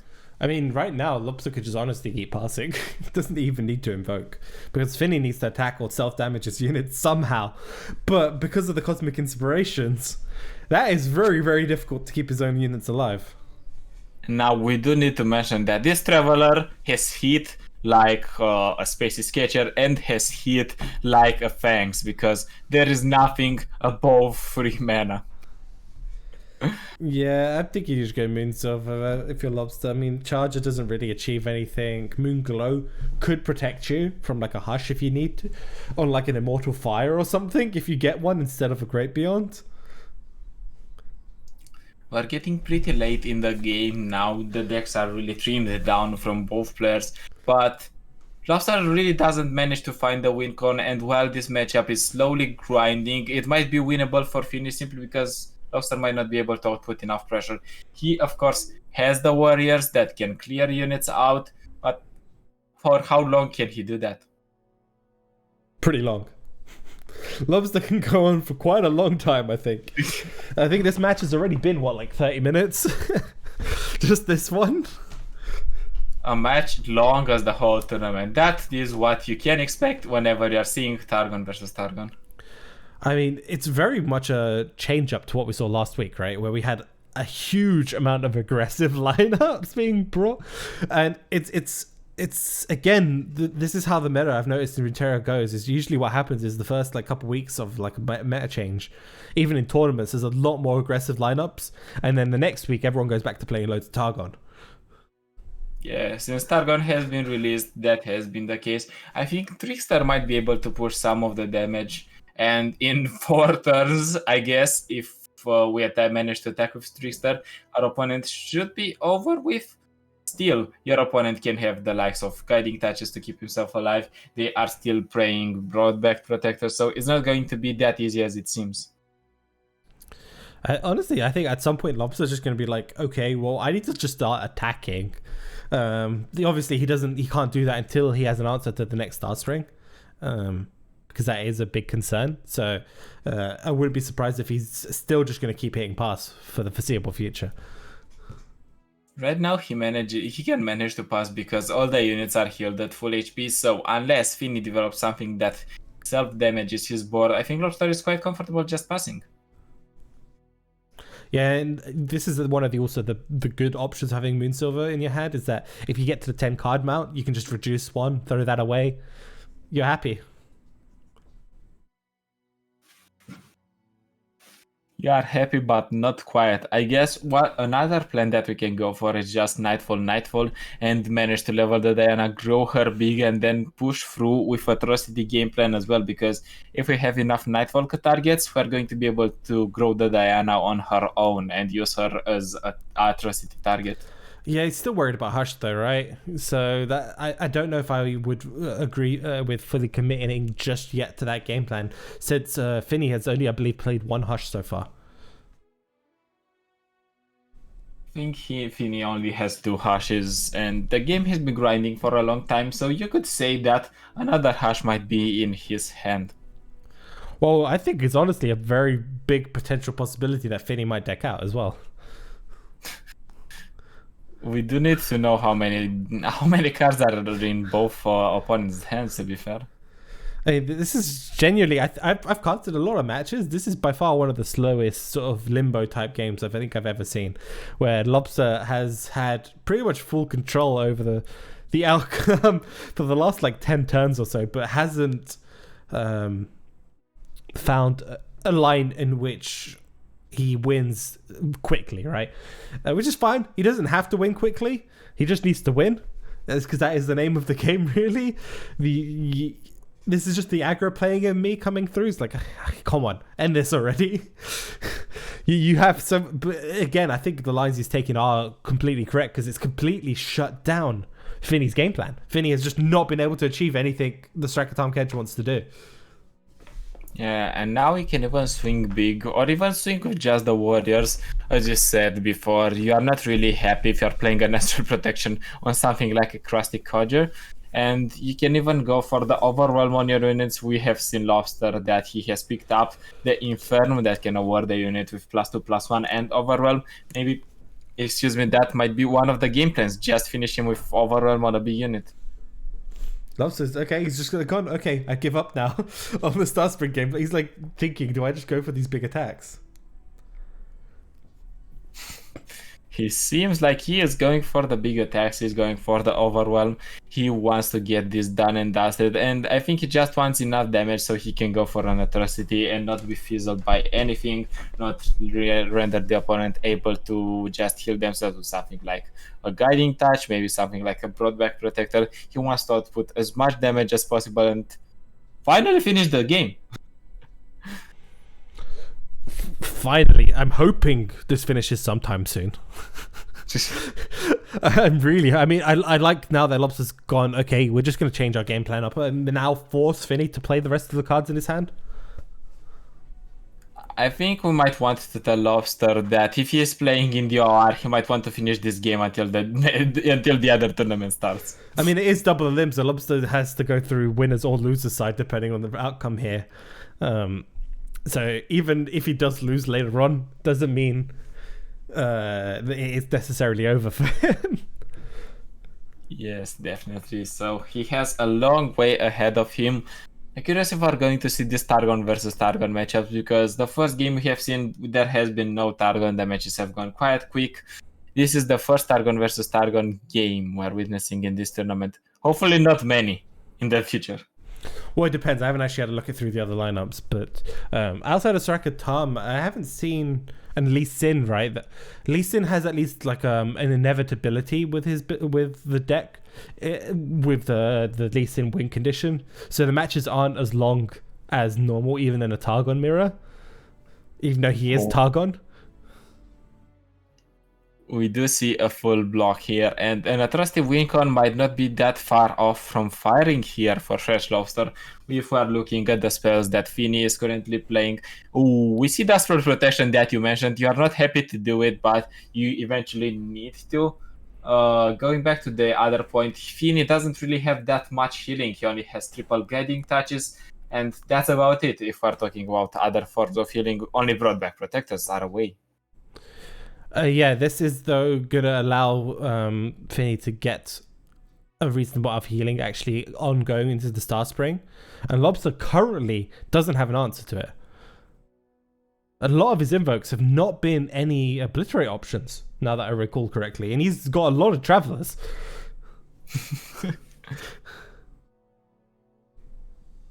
Yeah, this actually, Lobster attacking there, changing his game plan, might have given a line here for Finny to get the Star Spring leveled up. Yeah, that also can be a situation. Now this Soraka is going to be able to be healed. We're going to be able to heal the Crusty Codger as well. 4 on the Crusty Codger, and there's going to be 4 on the Soraka as well. Already 8. Is that going to be enough? Is Lobster going to go for the trusty game plan? I think if he's not going for it, this might be the last time he gets to do something. Just out of curiosity, does Finny run guiding touches? Because that's... He is running guiding touches. He is running 3 copies of them. This is just straight playing into guiding touches here from Fresh Lobster. He doesn't have it. He doesn't have it, and so Lobster manages to take the game.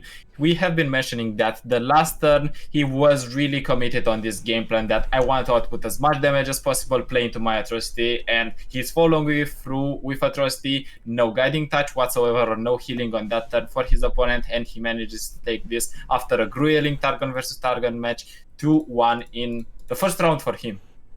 Yeah, for sure. I'm going to hop to a quick break for you guys while I sort out a couple of things, and we'll be back shortly and try find some more matches for you, because there is no break in terms of the matches actually being played. So we'll have Fresh Lobster up against Frost and Finny up against Dark Soul in the losers side. Hopefully we'll try to give you that Fresh Lobster versus Frost matchup in just a couple of minutes. Don't go anywhere.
As well, already 8.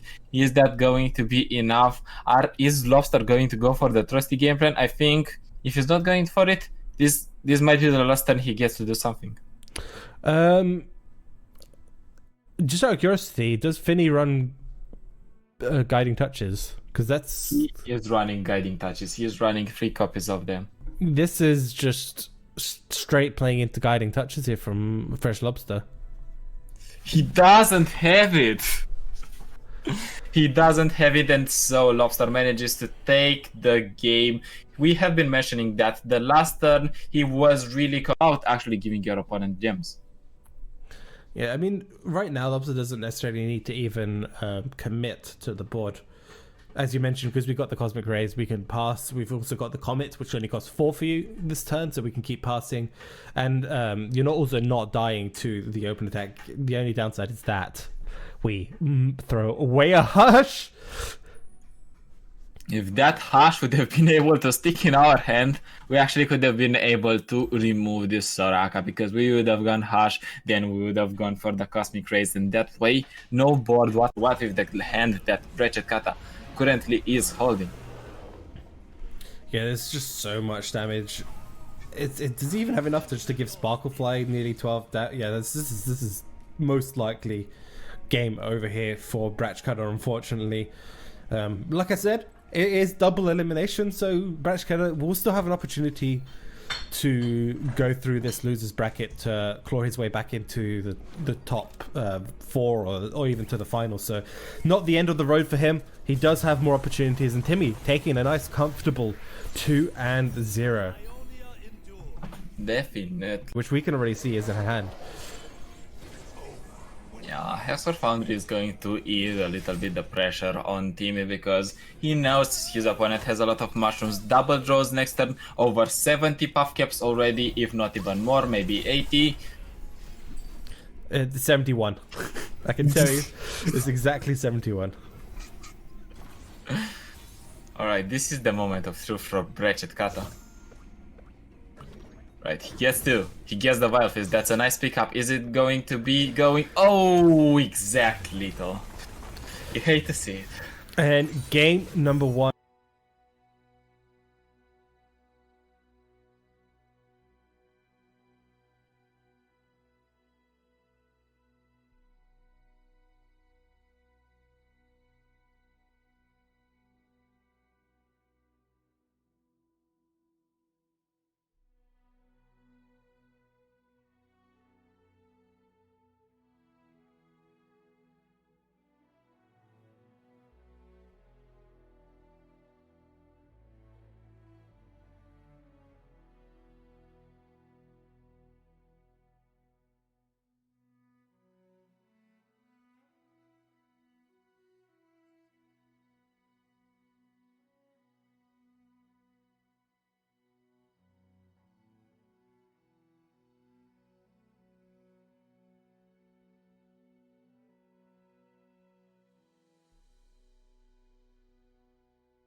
And we are back here for our next match of the day, and we're going to be following along with Fresh Lobster because he is because of how slow his matches have gone.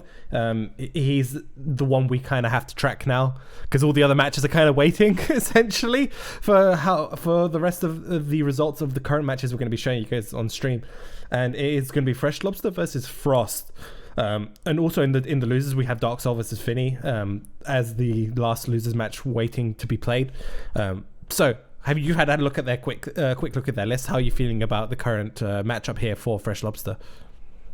I do see double Targon for Fresh Lobster, and I do see one list of Targon, and I'm already picturing us going through that grueling matchups once again, because you cannot ban both units, both lists. But if I'm thinking about a ban strategy for both players, first of all, Lobster is bringing Fistiev, Zoe Vi, and Diana Phidias, and on Frost sides we're going to see Scouts, Zoe, Jarvan, a Soul with just one copy of Jarvan and double copies of Aurelian Soul, and Ash LeBlanc with one copy of Sejuani, two copies of LeBlanc. I would say that the lists that Frost has been bringing can manage to push through simply because they are more board-centric. the other list, for example, this like FISTF are not going to have a nice matchup into scouts. I played the matchup a couple of times. They are not going to be able to play their spells as they want, not be able to remove. They are going to need to take weird traits. So if you're going into scouts, into FISTF, I think you're going to be pretty fine with whatever Frost is bringing. It's going to be, I think, a toss-up between Zoe Vi and Diana Philios. Zoe Vi has been banned so far from Fresh Lobster, maybe because the powerful combination of invokes that can obliterate and P and Z removal is just too strong, so I would expect that that list is going to get the ban again. But on Lobster side, I think he really needs to get rid of this mid-range, true mid-range decks. Something or the Scouts or the Ash LeBlanc, I think, are going to take the ban, especially because the Scouts list plays Stony Suppressor, not the nicest thing that you are going to face in any matchup you are going to queue. Yeah, I completely agree. I feel like Zoe Vi is most likely going to be the ban here because it just does really well into all three of Frost's decks. It's got the Targon removal as well as the PNZ removal, whereas if you look at the Diana Felios, it's only got the Targon type of removal, which you can high roll into it occasionally, or they just can't deal with your units, whereas the PNZ will have more consistent options for removing the early stages of the game. While we're at it, we can even mention what types of removal Lobster is running. He's running only one of Thermo Beam. That is already in G-String, but he's running double Mystic Shot, triple Mystic Shot, double Get Excited, Hashes to keep himself alive from potentially things that are going to be buffed, big units that are going to be buffed. Aftershock as probably removal for red marks as well as removal for smaller units, and that's about it. And one copy of Sunburst. Yeah, all of which are very useful against most mid-range decks. Specifically, Sunburst is really good into like the Ash, Sejuani type of decks, Ash LeBlanc decks with the bigger units. Get Excited can remove stuff in the early stages. You've got that Poro Cannon just to generate maybe extra blockers for elusives or to be a discard fodder potentially for like your Get Excited. It's a nice little flexible card, and I really like it in this list.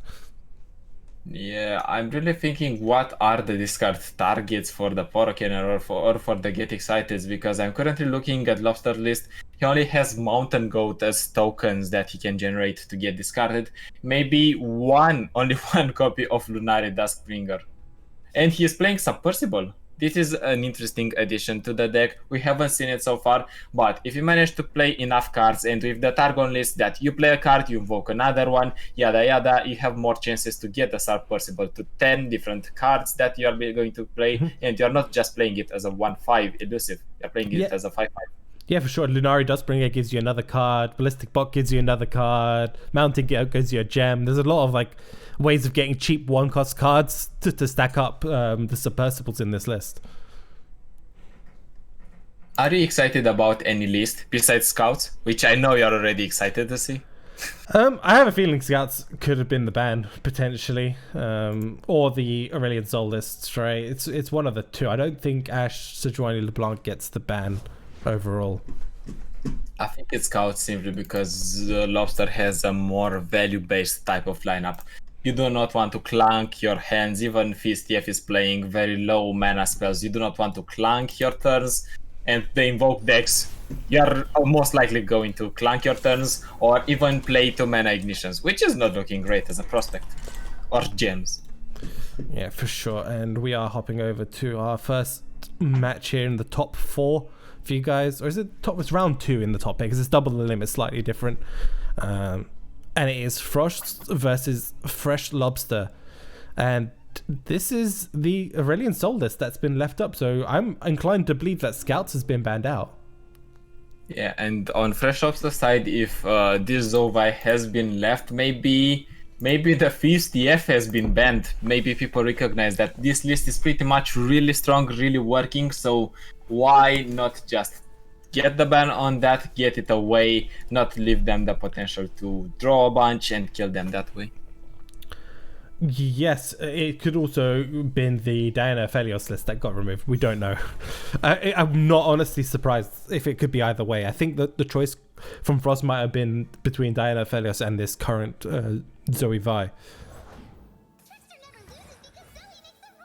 And And the sign of a good player always, if they have Zoe on one, you are in a lot of trouble. They can start chipping on you, they can start generating the super cool starchers, get the chain of invokes going from the super cool starcher. But Lobster has the right answer, the one of Poro Cannon coming in clutch, stopping the Zoe from attacking turn 1. Well, yeah, on Lobster side, it's just about denying the value generation, right? And then trying to win in the Invoke matchup. Although the later this game goes, if like an Aurelion Sol does get the opportunity to get slammed down on the board, it is very difficult for Fresh Lobster to remove. Yeah, it is. So Fresh Lobster would, so to speak, be the aggressive deck here. He needs to finish the game fast until an Aurelion Sol hits the board, because I think Aurelion Sol is one of the pinnacles of late game plays. You have a leveled Aurelion Sol, cheap Celestials, it's not going to take you long before you hit the Living Legends from your Aurelion Sol, and everything can go downhill from there. Yeah, Lobster had a couple of options there to go for either the Mountain Goat or the Poro. That goes for the Mountain Goat. I don't mind this. You generate a gem. You get to push a little bit more damage here if there isn't an answer from Frost. And just looking through the deck, the only options is that Dragon Guard Lieutenant.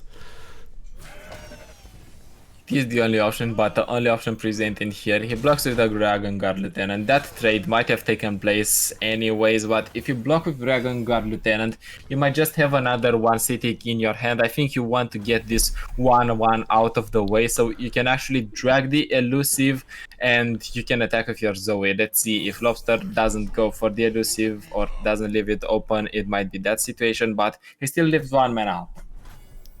Yeah, I mean, there was a number of options there for Lobster. We could have just gone for the Solari Priestess. On turn 3, Frost doesn't have too many options other than maybe a second Dragon Guard Lieutenant or a Solari Priestess himself. Could have maybe gone for the early Invoke, but just chooses to not. And it's like, okay, well, I'll just develop a couple more units. This sets up for a great attack on the next turn. Starts putting a little bit of pressure here onto Frost. Yeah. Definitely, because Frost cannot block that easily with the Zoe, and now Lobster finds the Zoe himself. Maybe he's going to try to trick his opponent into blocking with Zoe, or even just starting to remove her with a Mystic Shot. If the likes of Mystic Shot are going to be played, your concerns might be Sharp Sight here, maybe Sharp Sight and something like a Pale Cascade. Actually, there is no Pale Cascade in the deck that Frost is playing. No, there's only Sharp Sights, which could be a bit of a problem with the Fangs coming down now. Do we just commit the Mystic Shot to see if there is a Sharp Sight? I'm not opposed to this. I like that line a little bit. Because this, either they let the attack go through and you remove like Fangs, or you do it on Zoe. I mean, does it really matter? You do it on Zoe, right? And then Fangs can't block the elusives. Yeah, but that is going to be subject to a Sharp Sight being played on the 3-2 with lifesteal instead of on the Zoe, because you do want to start removing these elusives. You cannot attack at your heart's content if you're Lobster here. Yeah, that's why you Mystic Shot Zoe, because if they want to Sharp Sight Zoe to keep her alive, that means they can't Sharp Sight the Fangs to generate a blocker. So the Mystic Shot will increase the likelihood of removing Zoe. Until then, Lobster is going to play slow, play an Ignition, his opponent is passing, that is all they need to do, in fact, just trade soft blows, and then this Mystic Shot is going to be decisive. If it's either going on the 3-2, on the 1-1, regardless, it's not going to feel that great. Lobster just offering the trade. Maybe he wants to play the round Sharp Sight by making his opponent block with the 3-2, play Sharp Sight, and then play Mystic Shot in response. It's not really great because it's still going to leave the unit blocking living. Yeah, the thing is, for Frost, this Zoe isn't as crucial as it is for Lobster, so I don't even mind this just trading them off. Because I feel like the later this goes on, Frost should be in a much more favorable position. Yeah, you are right, and we see a Screeching Dragon that is going to slowly start picking on the units that Lobster currently has. It's going to pick on these elusives, not a World Lobster with so much pressure that cannot be denied in terms of damage with the Poros. And Lobster can also go for Ignitions here, play the game slow, but he has this double Solar Priestesses. He needs to get rid of one and get something in return. Yeah, what do we go for here? Warrior is okay, but realistically, it's going to be a bit difficult to trade away like a 2-for-1, which is what you're really looking for. So maybe you just go for like a Comet, because Comet is there's no like Bastions or anything in Frost's list, so it's guaranteed removal. And even the written in the stars might see play here, because you might just get another Zoe in your hand, and then that way you can start pressuring your opponent again. Your Zoe is going to be a 3/3, so it's not really going to be in harm's way, and your opponent also always needs to play something in order to block her. But the choice, we have seen Lobster, he is a warrior lover. I mean, if we go by the last match, he only ever picks warriors, right? That is the only card that exists to be invoked from Lobster, or Travelers when he doesn't get the warrior to try and get another warrior. If there is no other warrior, he is going to find a way to get another one, but there's going to be no more portal shortly. One of them is getting currently challenged. There's going to be less damage in terms of elusive that Lobster is going to be able to output, and the board is not looking great. He cannot really attack with this 3/3 ballistic bot, he cannot really attack with the 1/2. So the game is stable, I think, on both sides. I feel like Frost is in a fantastic spot. I don't think Lobster really needs to invoke some options for himself right at this point in the game. The question is, obviously with Solar Priestess, the best option is what Gold and Silver Sisters along those sort of lines. Does get the Vi, but how useful is Vi here? You can get Concerted Strike if you slam down Vi. You can get single combated if you try to pull the Fangs potentially. It's I just think it's very rough here for Fresh Lobster. Even if you manage to get her safe, you can just be subject to a Hush in the turns to come when you try to attack with the Vi. The Vi is not going to be able to get that much damage, even though with her effect, that gets her more damage with every single kite that is being played. Yeah, we see the Ignition, which is basically like the Lobster, okay, I don't know what I'm going to really do, so I'm just going to play Ignition and pass in hopes that maybe you develop something for us or play something. Frost obviously just hits pass back, which is very common in more higher level tournament matches. I've noticed is players recognize, okay, you're soft passing me here. I'm just gonna pass back. I'm not in a bad spot here at all. I can afford to do this. I'm not under any pressure. You still have to potentially attack if you want to get some damage down. If you don't attack and hit pass back, that's good for me because now I just get to do whatever. Yeah, and Lobster, I think, in 14 more turns with these Ignitions, who knows, maybe he's going to be able to solve some things out.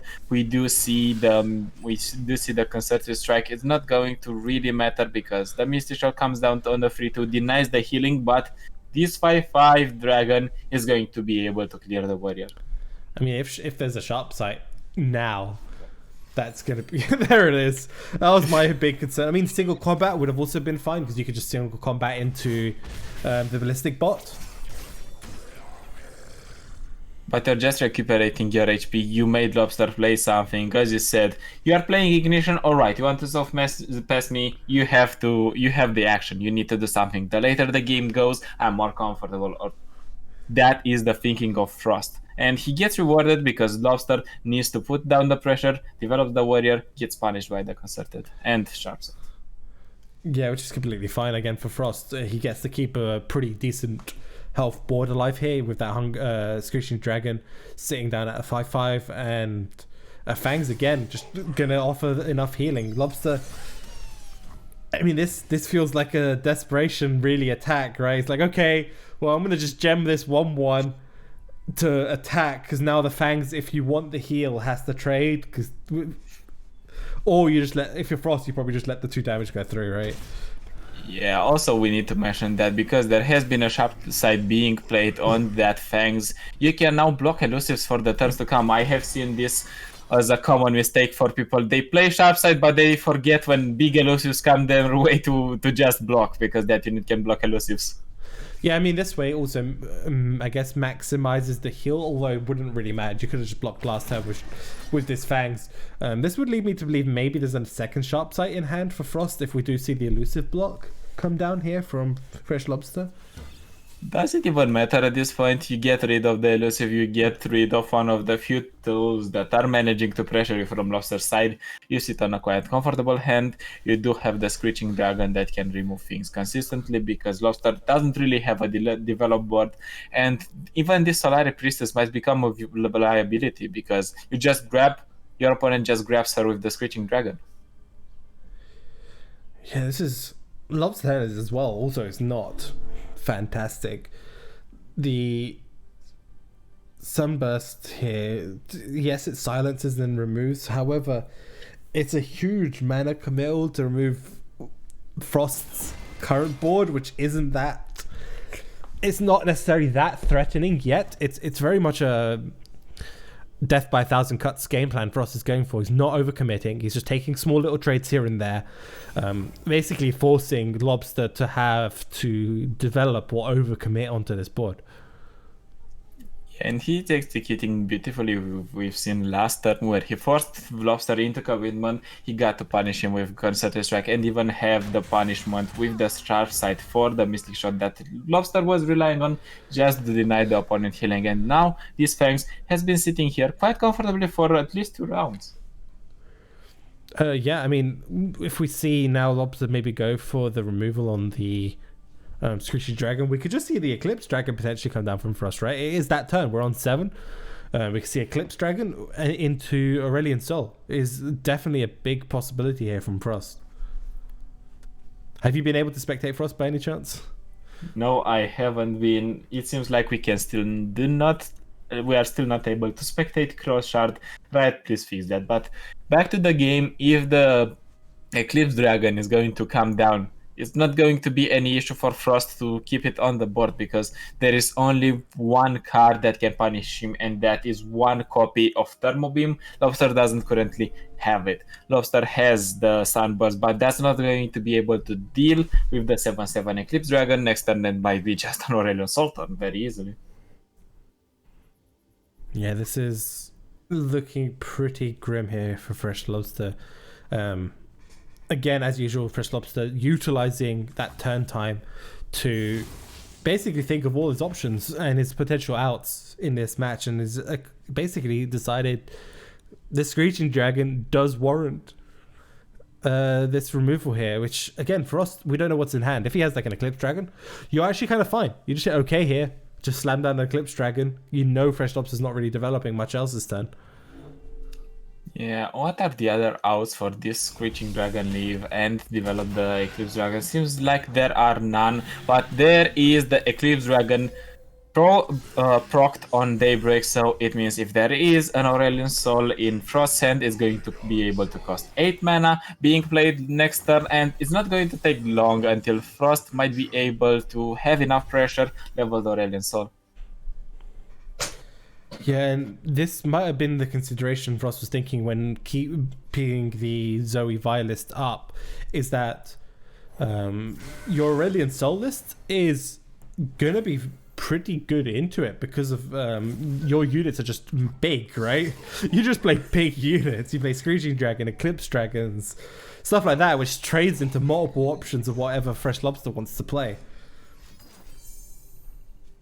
Even the star shaping is not bad here. You can get something on the lines of, I think Destroyer would be even better than any big elusive in this situation, because Destroyer can push through every single unit that is already on the board, can push through a Vi. Maybe it was the consideration for Frost to not develop the Aurelion Sol simply because you do not want to get it killed by a Vi.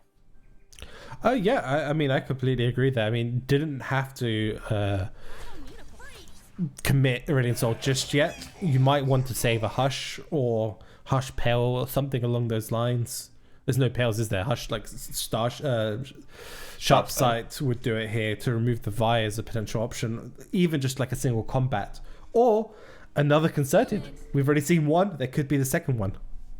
If we see the second one, I think Lobster is completely hopeless in this game. You just remove his last line of hope in the Vi that is going to be able to deal some of the damage level and deal damage for Lobster through her ability of dealing 5 if she manages to strike when she's leveled.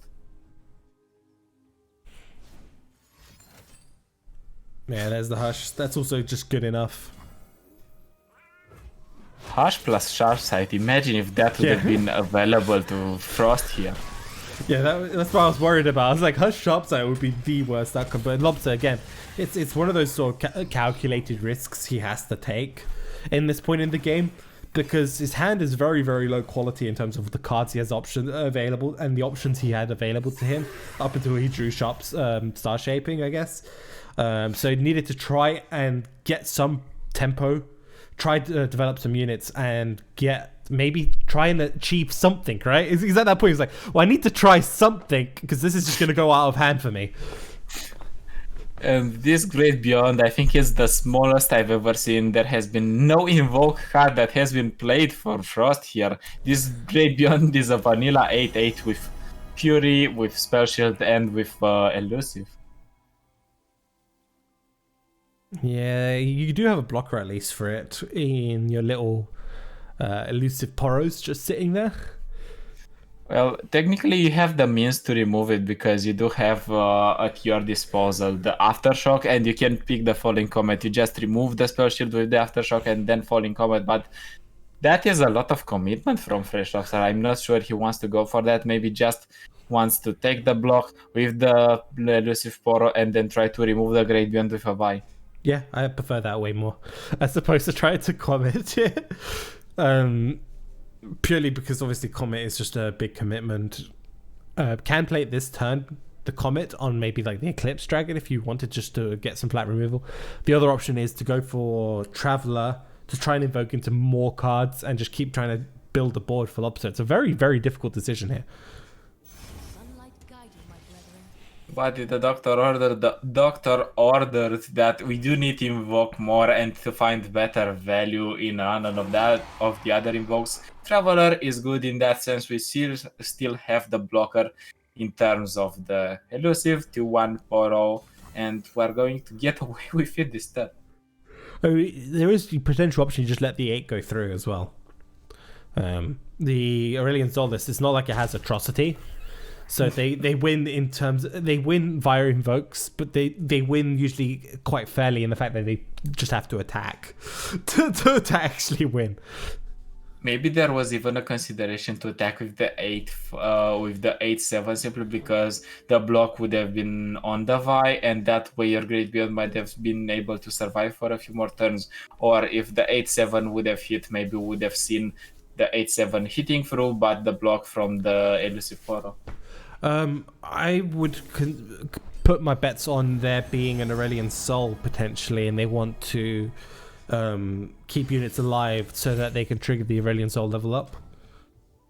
That is awesome consideration because currently there's 16 attack on the units that are currently on the board. Aurelian Soul is going to be 10, and he needs only 25. There is 25 plus 1 if there is an Aurelian Soul. Only 25? Do you not remember when it was 20? I do remember, and I do remember how they tuned it down because you could just play Feel the Rush and just get a level Aurelian Soul. Did we ever play Feel the Rush with Aurelian? Was Feel the Rush even around then? Yeah, it was. Okay. With Aurelian Soul being 20? I don't remember. Yes, I do think so. I don't think so. I think it was just War Mother's Call, or I think people just played I don't know. I'm trying to remember. Maybe. I'm trying to remember what the ordering of the patches were like. Actually, I think Aurelian Soul got tuned down just Yeah. the first or second week after he was there, and the KDA wasn't around yet. Yeah. So it was only War Mother's Call.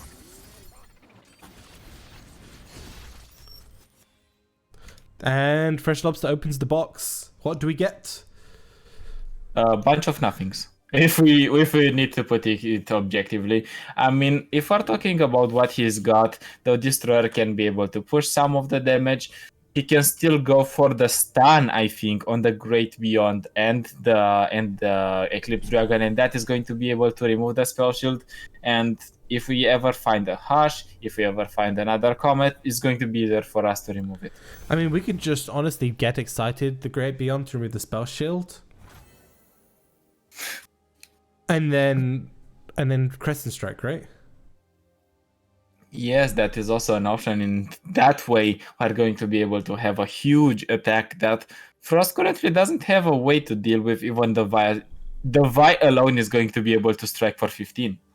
We can even Aftershock because you have Moonsilver as one of your options. You can play all three, I think. Or not even that, you can play Traveler as well if we want to. I mean, you have 10 mana, so you can play any real combination along those lines. It's actually a really tough call here. If Fresh Lobster wants to take the risk and attempt to just go for it now, there's also obviously the possibility, I believe Frost is running a one-off copy of Judgment, so Crescent Strike being able to stun the Great Beyond is actually kind of big.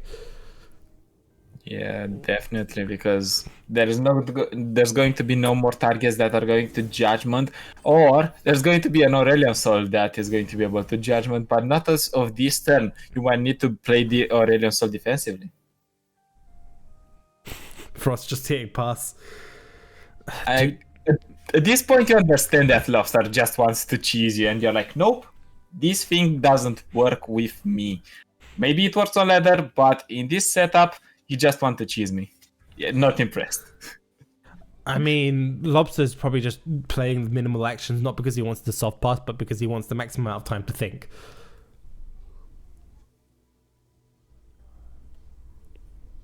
Do we just get excited? You throw away one of the 8-cost spell, like you just throw the 8-cost, right? It doesn't matter. At this point, it seems like he doesn't care about the get excited. I think he might just want to go... Oh, never mind. He is not going for the stun play, so he doesn't use the Aftershock anyways. It's still going to be a lot of damage that Frost needs to stomach from Fresh Lobster, and Aftershock and Get Excited might be enough in order to finish the game for good. Yeah, because now you can Crescent Strike, because by playing Destroyer, it actually did force Frost to develop 2 units, so you can at least guarantee the double stun. But Frost is still floating 8. He's still floating 8. Oh, I know a bait when I see one. That is definitely Judgment that are going to witness here. But can Lobster play around it? He can only by attacking like this, I guess. Yeah, he can, because only the Vi is going to manage to die in this situation, and the 10-7 is still going to hit. Do you still play into the Judgment? Do you fall for the bait?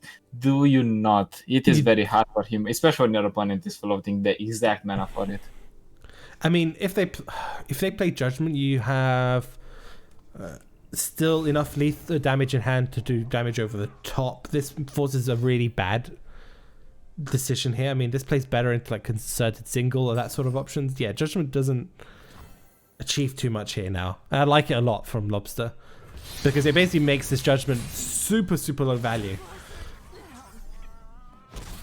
And now Frost is on 5, and what do you know? Lobster has more than 5 damage in terms of burn to remove it. He has the Aftershock that has been reduced to 3. That's going to mean 3, another 3 from the Get Excited, and that is actually enough to put the game to an end now. Solaris Sunforger is going to make things trickier, because there might be a Concerted Strike, there might be a single combat, and then Frost gets back a bit of the damage, a bit of the HP.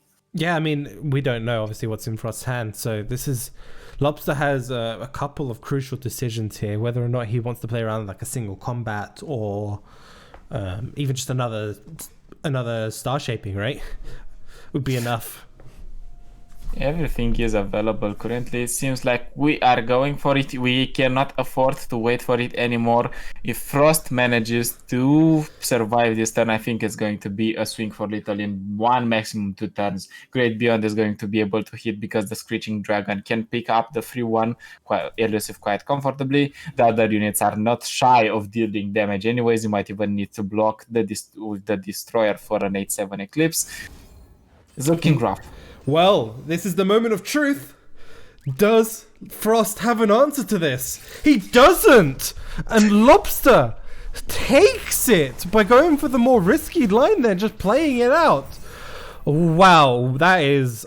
Maybe it was just a very strong read from Fresh Lobster, basically saying, "Look, you had to have it. You played Judgment last turn to save your units as opposed to anything else. So maybe, just maybe, there wasn't anything there for him."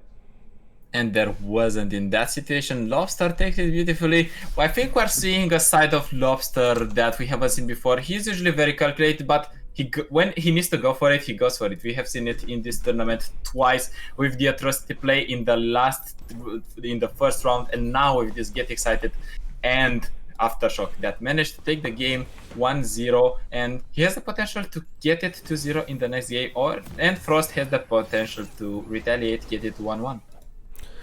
Not this again. God damn it. Okay. I think you've set up the replay function, but you forgot we do not need it. The spectate mode already does it. It shows us the last minutes. Yeah, it shows us the last couple of minutes. That's a bit slightly annoying because I have to. It bugs out Runeterra when that happens, and you can't necessarily spectate when that happens. So I'm really hoping it hasn't broken that for me. We're going to see. But we do have the backup if it's ever the need. And we can actually spectate Lobster through my Runeterra. Yeah, I can also go to his stream. It's not the end of the Lobster's at least one of the people I have multiple options with, which is nice to know. Unless the good German internet kicks in.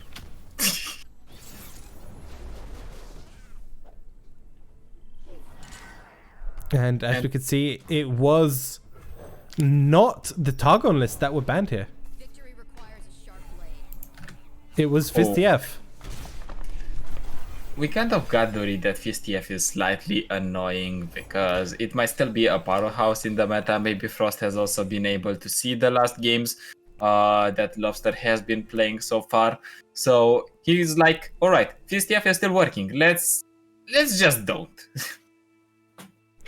Yeah, and Frost is a really good start here with the double Glory Seekers. What's fantastic about this start is Lobster can't actually play anything. And Frost is honestly kind of okay just to hit pass, right? And just delay the Felios coming down, delay maybe like a Diana or something trying to be developed. Do you know what I mean? There's just a 6 mana nothing turn from Lobster is actually quite bad here. Yeah, and if Lobster goes for a pass here, you get the point that he wants to play the free mana. He wants to play the Aphelios. You do not give him that chance. He still represent a lot of damage. Taking free from this free one Sky Shadows, not that much. He decides to go instead and queue this Aphelios, but this Aphelios might even die to something like a Brittle Steel. Yeah, Brittle Steel, Troll Chant as well are all potential options. And if we are looking at Frost's list, he has 2 copies of Brittle Steel and 3 copies of Troll Chant, so that can make them be available to him even more. So it's 5 cards that he can be available in order to just keep one of these challenges alive.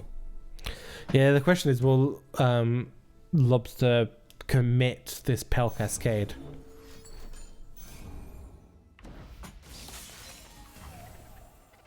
In this situation, do you have a choice? Because if you do not commit it, you are going to have 5-1 challengers hitting you every single turn. You do not have removal per se for them. You do get one of your pseudo removal into Diana. You still need to Nightfall proc her. You still need to get invoked, something like Meteor Showers, in order to usually deal with these 5-1s, because otherwise they are very annoying.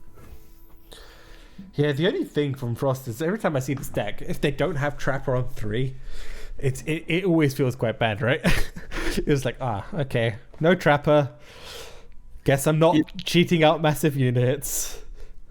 It mostly feels bad because if you are going later during the game, you do not want to top deck a 1-mana 5/5. You do want to top deck cards that essentially do stuff. I mean, cards that are buffing your units, cards like, for example, the Trifarian Assessor that draw you into more cards like Heartguard that can buff your units, even a LeBlanc that can manage to hit hard at not a 1-mana 5. 4-mana pass, no Ash, no Trapper, no pretty much anything is actually really rough from Frost. What do you feel about that pass? I mean, that if you're Lobster, that gives you a pretty good read in the cards that Frost potentially has in his hand. If there's just nothing on 4. Yeah, we already haven't seen anything on 3 to begin with. You mentioned the Avaros and Trapper. There was no LeBlanc whatsoever, so that is out of the realm of possibilities. And now, open pass on 4 with no Ashe. Maybe he was just concerned that the Ashe might be dragged and killed with a combination of Diana and some Pel Cascades. That wouldn't be possible though, because it's not the old Diana, so the old Pel Cascade, so... I mean, It's we really- saw the attack from Lobster, right? So you could have just developed. It was completely free from Frost to develop an Ashe there if we wanted to. It's actually a question of where this archer was played from, because if it was played from the far left, it means that Frost might not have any units or any small units. Yeah, I mean, I need to grab Frost's lists actually up for myself. I had them up earlier. His hand probably is, if I'm quite honest, it's probably Farron's, Reckonings, maybe Whispered Words, that sort of stuff. Multiple freeze options here. But if we're looking at Fresh Lobster's list, he can deal with Farron quite easily, just hushing it and denying the overwhelm. If he gets something on the lines of Star Shapings, Guiding Touches is going to not feel that pressured into the decimates that are going to come with the Farron package. So all in all, he's not really feeling threatened. And most important, as you mentioned, 4 mana open pass, nothing that has been done by a deck that usually wants to curve out. Yeah, for sure. And I mean, this attack just kind of spells it all from Frost, right? This deck from Frost really, it's a classic, right? This is a classic Runeterra deck, Ashe Sejuani. It's been around for as long as we've basically had Ashe in the meta or in the game. But I think it's as long as we got the Arrowing, that's where the Ashe Nox appeared in order to counter it. But it does need to play a very tempo style game plan where it's just developing units, getting a couple of good trades here or there, and then setting up for like the big later endgame turns where you try to freeze as much of the board as possible with Ashe. Reputation though has to also be considered. These Glory Seekers have been hitting for a number of turns now, which is going to be fantastic for Frost because he does run 2 copies of Whispered Words. And being able to get those reputation triggers will lower the cost of the draw there from 4 down to 2, which can really drastically help this deck. Which is, it's giving it a second life in terms of draw engines, because you used to have to rely on building a board of 5+ attack units, slam down the Trifera and the Assessor to draw, and now you don't necessarily need that because you can play Whispered Words to get a couple of draws here in the later stages of the game. Yeah, you're just being given a second win, as you mentioned. You do not rely on the soul drawing engine of Treffer and Assessor because nothing else could award you. It's like if you are looking at mid-range Ashe Nox and mid-range Demacia decks, they fall under the same fault. They do not have enough draw. Demacia only has one draw card, I think, into the Vanguard Redeemer, and Ashe Nox has more potential with Assessor and with Whispered Words. Yeah, and Frost just passing with 9 mana. It just feels like very much like Frost's hand is filled with reactive cards. Flash freezes, harsh winds, reckonings potentially. Yeah, this is not looking good for Frost. This is just allowing Fresh Lobster to have all the time in the world really to do whatever Lobster wants to do with the invokes. Lobster can just start playing invokes as much as possible. He's not really going to get heavily punished here outside of a reckoning. Yeah, I think, however, Frost is trying to represent that reckoning here because he has a 5-1 on the board. He has at least 6 mana that he can do away with.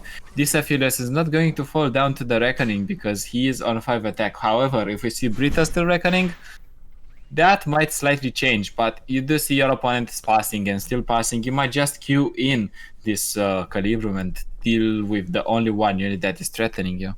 Yeah, I'm completely fine playing that if you're Fresh Lobster, right? You still you stop the Glories, the Trifera and Glories here, removing your Aphelios. You can still invoke again after the fact. It forces Frost to have to develop anyway, and you've seen Frost have like a tendency just to not play anything. Which, if you're Lobster, like I said, you have a read that there isn't a board to develop. His hand is probably reactive stuff, or just like Ashes, right? Or maybe Icefell Archers. Reactive units that you want to play when you feel safe to play them or under pressure. Or he might even have something along of the lines of harsh winds. Like if you have harsh winds, whispered words, what are you doing with that? You're not putting any pressure. I mean, I suspect if Whispered Words was in the hand, Frost would have just played it even for 4. Yeah. So I don't even think Whispered Words is in the hand. Maybe a bunch of Troll Chants as well is the consideration. Maybe a bunch of Brittle Steels, Freeze Sisters, but all those reactive spells are not going to help him. And Immortal Fire is going to be able to put some pressure, while freezes are great, and all the freezes are not going to be able to save you forever until you have Culling Strikes, until you have Reckonings. Seems like by the emote, Frost doesn't have really any development. No, I don't think so. That's Sejuani. I mean, right now, I would just, if you're Lobster, just slam down the Immortal Fire. I don't even think you care about Aphelios, right? I mean, if you're Lobster, you can also hush the Aphelios, and then your Aphelios is not going to take any damage whatsoever. You can play another Invoke, get a whiteboard, and then hit with that. You can, as you suggested, go for the Immortal Fire as well, and just put a lot of damage. Well, do you care? Like, you basically just play Immortal Fire, attack with everything. If you're Fresh Lobster, they try to freeze it. You have Hush and Moonlight Affliction and Atrocity as options. Yeah, it's looking really great for Fresh Lobster. It's going to be a lot of damage on the side of him coming up next. And you can even play, I think, this Dusk Petal to put some more damage on the 6th fight. Not that's going to matter. And if you needed more evokes, Star Shaping is there to take care of it. Are we just going Moonlight Affliction here? You might very well go for it. Like, you want all the freezes from your opponent, and even then you go for the Hush as you suggested. Your opponent needs to commit additional freezes, and they're already in a rough spot. Yep, now we see the Hush. This will force an additional freeze from Frost if he has it. I mean, the Frost hand is reactive, right? So we're expecting there to be freezes. The only copy of Freeze Sisters is going to come in and freeze this Immortal Fire again, but the Immortal Fire is not being hit by any spell that is killing it. No Culling Strike has been played, no anything really, and even with that, it could have just been revived. I mean, Lobster can realistically, he could literally just play Atrocity on the 3-1, right? If we want. And that will just force a Brittle Steel or another freeze, which we know. I mean, we know that Frost had to use 3 Sisters right there to generate a flash freeze, so you could potentially just attempt the Atrocity on the Immortal Fire. You can even be really cheeky and go for this spell to steal the Free Sisters, and when your opponent thinks, alright, I'm out of harm's way, you just play Free Sisters into Fury of the North on your elusive, and that's enough. Yeah, I'm completely down with that line. Do you have enough mana for that? You have, what? Fury of the North is 5 plus... Yeah, exactly enough. Well, no, you don't. Are you one off? No, you might be one off. You can actually steal a freeze, and that way this Reckoning is not going to go off. Or just go for the Atrocity game plan and... yeah, you go for Atrocity first. If they don't have freeze, you then steal a freeze, right? Yeah, definitely, because you have exact mana to do it. You Spell Thief is 1, Free Sisters is 1, and then you play a Flash Freeze, and that is 5 mana. Just need to take it, but... there's nothing on Frost's end. There's multiple games right now. Fresh Lobster just playing the card and hoping for us to have an answer, and just no answers both games. So Fresh Lobster taking that, putting himself into that winners. Is it winner? Yes, the winners final against Stefano. And I think we're going to be able to witness both perspectives. I'm not sure if Stefano is BR or if he is another region, but we can definitely try and bring that game to you. Yeah, for sure. I'm going to hop to another short break. When we're back, we're going to have more Runeterra action with our winners finals, so don't go anywhere.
which we can already see is in her hand.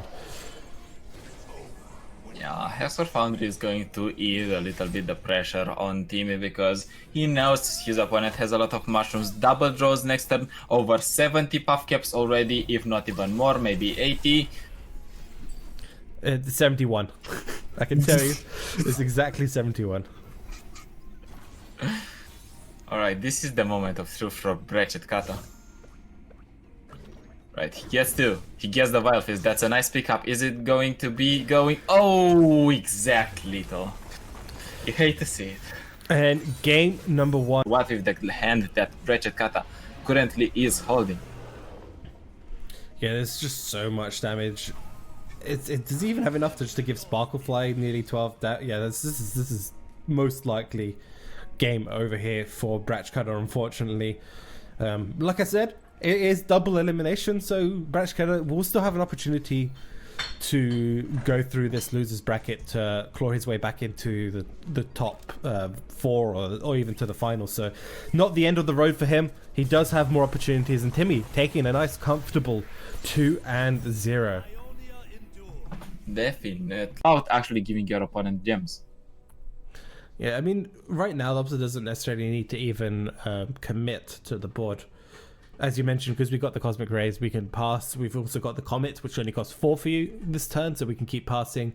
And you're also not dying to the open attack. The only downside is that we throw away a Hush.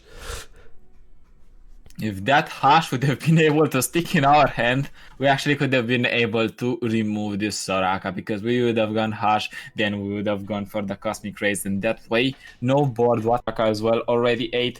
Is that going to be enough?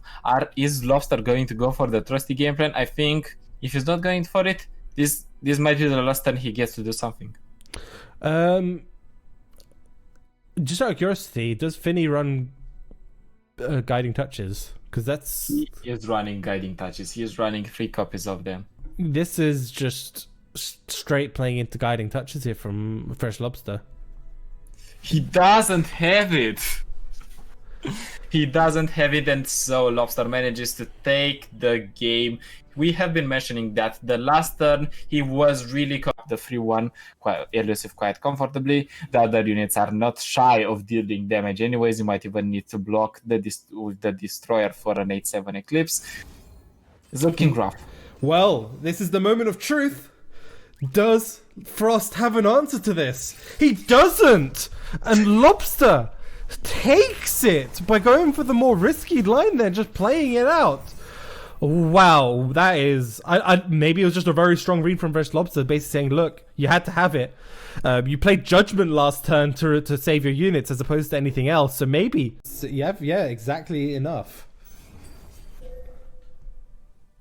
Well, no, you don't. Are you one off? No, you might be one off. You can actually steal a freeze, and that way this Reckoning is not going to go off.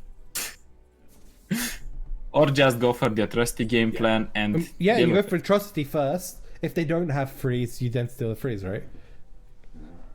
Yeah, definitely, because you have exact mana to do it. You Spell Thief is 1, Freeze Sisters is 1, and then you play a Flash Freeze, and that is 5 mana. Just need to take it, but... There's nothing on Frost's end.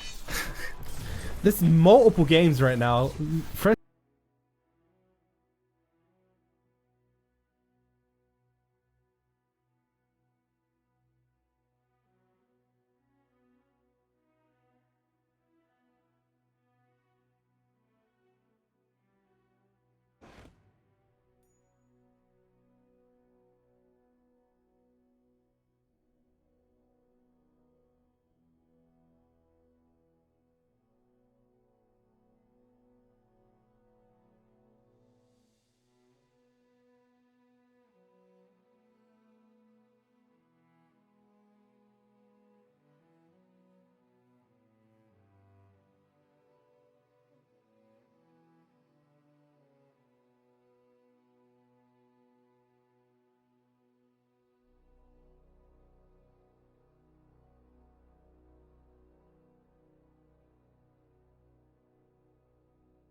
And we are back here with our next match, and this is going to be the winners final between Stefano and Fresh Lobster. I cannot spectate their session, so that is that out of the window. So I'm going to have to rely on Lobster's stream, and I can't see Stefano's side because they're cross-shot. Please fix this, because this is actually a nightmare for me to sort out. And I think we still can get the side of Fresh Lobster even in game or just on his stream. In game seems just fine for me, at least. I couldn't get into in-game.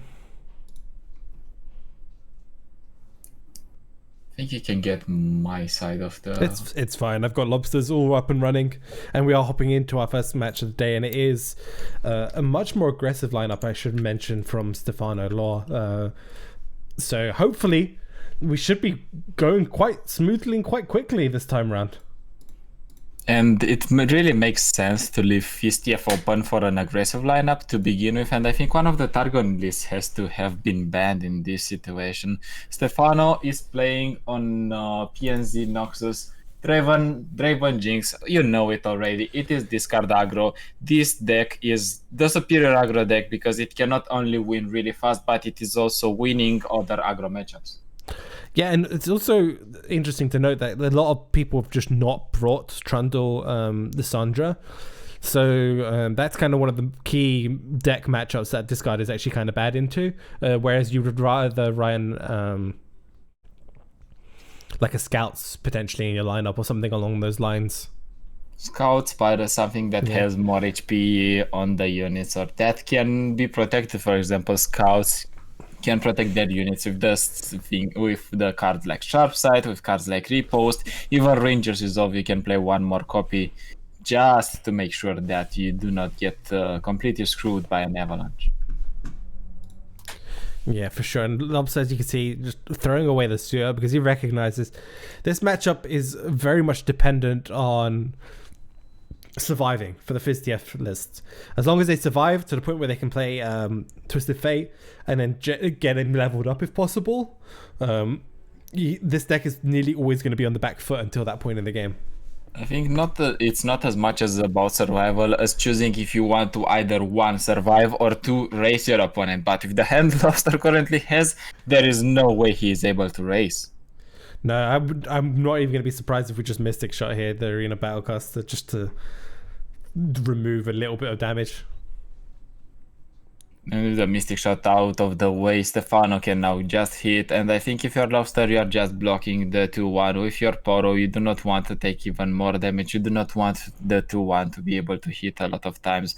We see he is aggressively clicking on it. He wants to queue it as a blocker. So whenever Stefano is going to queue the attack, there's going to be a blocker there.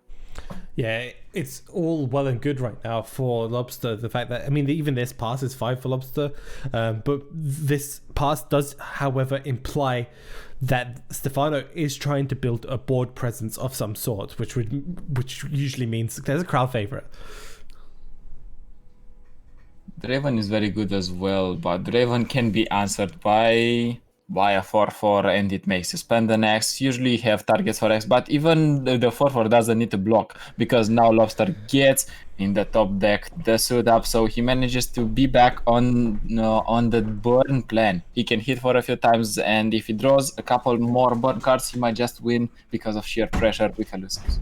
Well, yeah, Bubblefish is also getting close to being able to be played as well, and they're seeing another Legion Saboteur come down here on 4, and not an axe to discard like a Jury Rig or something along those lines into a crowd favorite. Actually, both pretty okay here for Lobster. I think you might even want to take this. Like, you just want to take the full hit, try to hit a little bit more with your Bulber Fishes, with your even Iterative Improvement, one of them, and that way you already have the pick a card that can award you with 2 more cards. From the top decks you can go for Ramage if you don't find what you want, so you should be set. Yeah, you pick a card away the Rummage, play Bubblefish, right? And then the Iterative of Bubblefish, so you have double, and then you're hopefully in a fantastic spot for Lobster just to try and end this as soon as possible. But again, this all depends on Stefano's hand. This attack is actually quite big, right? He's going to be pushing for, 9 damage here?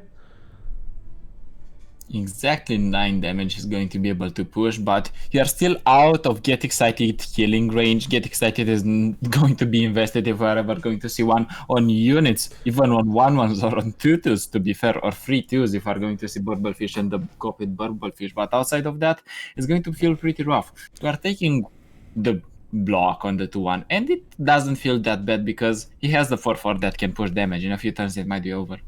The only thing I have here, the only consideration I have with this block is that you allow them the opportunity to play Axe into Vision. Yeah. That was my only worry is Axe into Vision. They are dealing 1 less damage at least. Actually, they're not dealing 1 less damage, They're they're doing dealing 1 more Yeah, damage. it's one At least more. you get rid of the free 1. If you just hit OK, you would have kept a 1-1 alive and taken 1 less damage. That was like my main worry there as well. Right, you do need to rely on this pick a card top deck, and you also need to rely on whatever the Burblefish is going to bring on the table for you. Zap, stress testing. Zap is okay here. You get to draw another spell. You can. The only downside is you can't iterative the Burblefish, right? You have to play Zap and then play stress testing on its own to get Burblefish down to 1, so you can play it.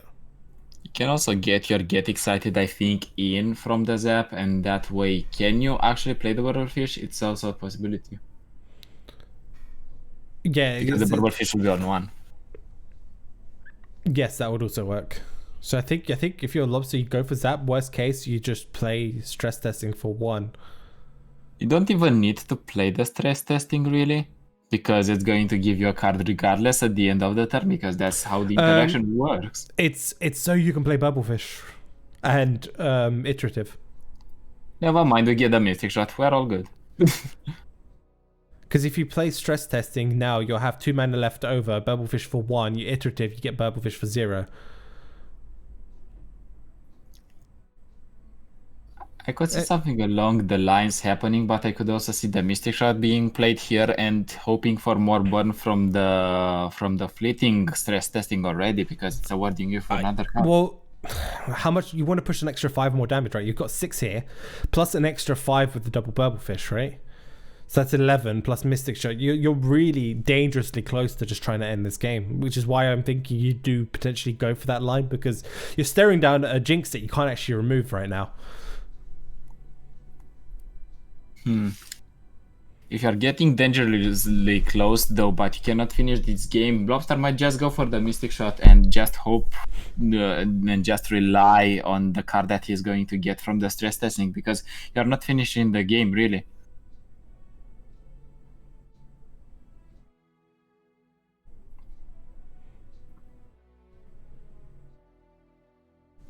I don't know if I agree with this Mystic Shot instead of the Nexus.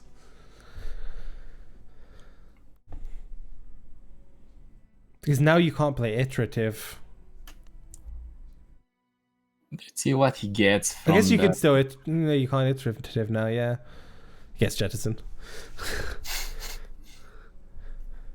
Jettison is not such a great card, and your opponent can go with Get Excited on the 2-2 or on the 2-1, but it doesn't really matter. I think they just keep Get Excited for the face. They're going to probably be able to level the Jinx this turn and try to get some rockets, try to get some pressure and finish the game. Well, we could have, so with the line I was considering, you could have pushed 3 more damage and then Get Excited would have been lethal. And you would have still had a Mystic Shot in hand. So even another second Mystic Shot would have been enough?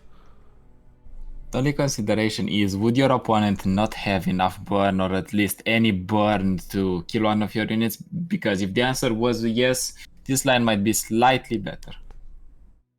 Yeah, they could do. They could have a Get Excited, yeah. But they could just do this and Get Excited the Nexus. And that might spell that there might be another Get Excited in the hand. Even if there is another Get Excited, it's going to see the discard here, and Stefano is going to draw 2 additional cards next turn because of the Jinx level up. I think you played the X at all points here. Try to level your Jinx, try to get some Death Rockets, finish the game fast. Yeah, the Death Rockets is just straight 4 damage, which is going to be fantastic. And also you get double draw. This stress testing for Lobster has to really pull something useful.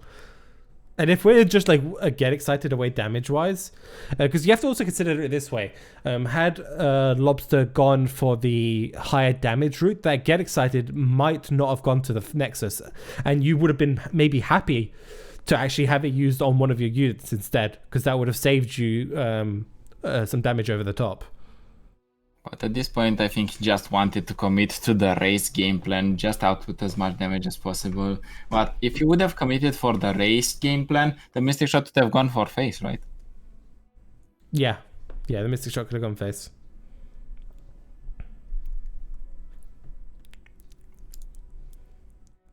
Another Burblefish is not exactly what the doctor ordered, unless we get something like a Get Excited that we can play on the card that Burblefish is going to, or what was Zap Spray Fin is going to give us 1 more mana, and this is a wide attack.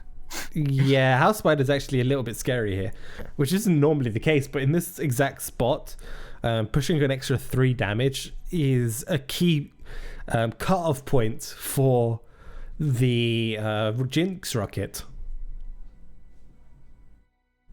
The Jinx Rocket is going to be able, however, to remove the 2/1 Burblefish, so I think you might need to play the iterative improvements on the Burblefish or on the 1/1 just to make sure you stay alive. I think you play it on the Burblefish because it's going to be 0, it's going to give you a free 2, and it's going to give you another card. Ooh, Stefano doesn't go for the attack, the rocket first. Maybe he just has a bunch of units that he cannot get rid of. Maybe there is an experimenter hand in experimenter type of hand. Maybe he has experimenter in hand and he cannot really discard his hand as of now. Crowd favorite, maybe. The other option would be just to get excited. In which case, I mean, if it was a get excited, I would just get excited the Nexus, generate a rocket, and just force Lobster to have all the answers.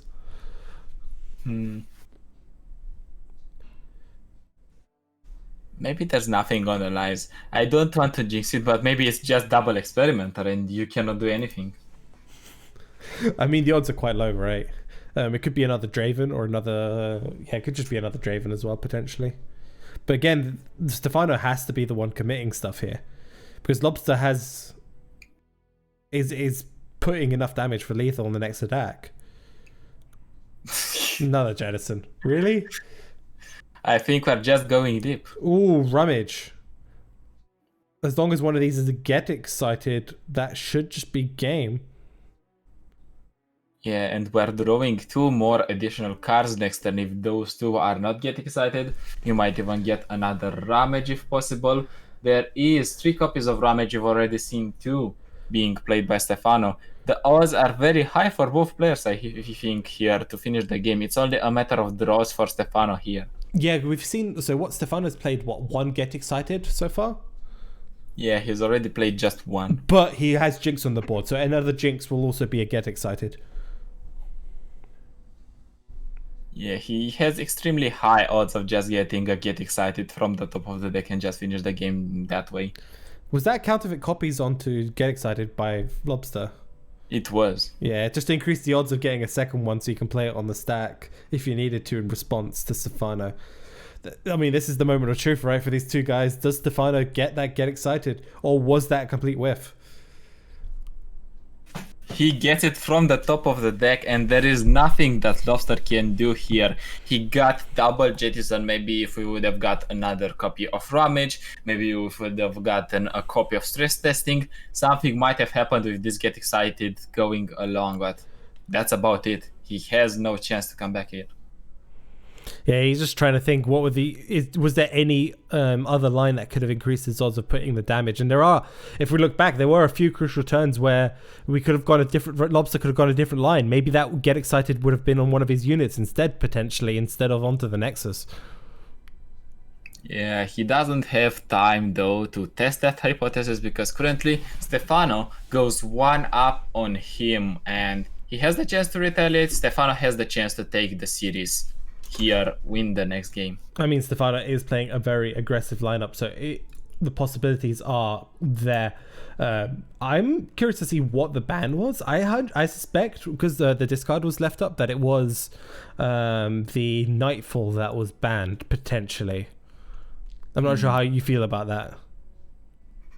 If you are banning Nightfall and you are leaving LeBlanc Ashe up, are you comfortable with FistF running around? I think you are, because FistF can just go faster than the Ashe LeBlanc can put themselves on the board. They just go fast, invoke a couple of Burble Fishes, have the burn ready, and even if TF dies to a Culling Strike, I think you just want the draw at this point, just to put the pressure in. Yeah, and it does look to be the case. Because you have to remember, FistF, all the damage sticks. Stefano Lord, this Ashe LeBlanc deck doesn't have healing. So all this damage, it's historically done pretty badly into burn types of decks. Ashe Sejuani in the past, similar to Ashe LeBlanc, similar type of thing. They don't do that well to dealing with just straight flat damage, and FistF can definitely do that. Yeah, you also need it, however, on the FistF side to get the actual damage, get the pressure on, because if you get an unfortunate curve, you cannot start the game early. You are going to find yourself in a bit of a pickle, because Stefano Low with Ashnos can just develop safely every single turn and then put you on the afterburner. But that's not the case. Suit up, not ideal there for Fresh Lobster, just drawing it in on one. Cannot utilize the draw buff that it provides to players. This is still an okay start. There's no one drops from Stefano. I don't believe is he running Omen Hawks? Yeah, he's running triple Omen Hawk, but there's none that managed to stick in his starting hand. Yeah, that's one of those cards that a lot of players have cut from this type of list in the past, and some will still keep. It's very much a debatable card in terms of popularity. I've always liked Omen Hawk. I think it's very good into the aggro matchups a little bit, just having something on one that can block a 2-1 or something along those lines, and gives you future proof potential hits on like the Trifarian Assessor or the Trapper. Yeah, definitely one of the cards that gives you some sort of early pressure, and if not early pressure, some sort of blocker in the early turns, so you do not get completely run over by aggro. But there is none, so Stefano is going to take the 2 in the last turn from the Fizz, and now he has the option to develop. He seems to have nothing, so he just passes. I mean, yeah, there's a lack of 2 drops in this type of deck. I mean, there's Ice Larger and Glory Seeker, neither of which are actually great into Fizz TF because there's just things like Mystic Shot existing. Especially Glory Seeker is really bad. You can pull Fizz if you want, and that's about it. And then hope for no Mystic. And here you need Flash Freeze and Culling Strike in order to deal with this Fizz. But looking at the list, Flash Freeze is only 2 copies and 3 copies of Culling Strike. None seem to have been sticking into Stefano's hand as well, so this Fizz is pushing quite a lot of damage. Already managed to push 8. And there it is. There is that famous Trapper on 4, Yeti into 5. Trapper on 3, Yeti on 4, which is fantastic for Stefano. If he needed to have any opportunity to actually take this match, it will be from strong tempo turns like this, where he's able to develop a big presence on this board. Now Lobster is just going to be forced to pass. I think you do not want this Fizz to get hit. There is an Omahawk from the top of the deck. You still do not want this Fizz to die to something like Reckoning. There's not the case. Not a Culling Strike whatsoever. Maybe Troll Chant into Culling Strike might be an option. That Omen Hawk was sitting in hand because Yeti had to have been drawn that turn. Just as a point to reference. So Stefano's just holding on to the Yeti. Onto the Omen Hawk.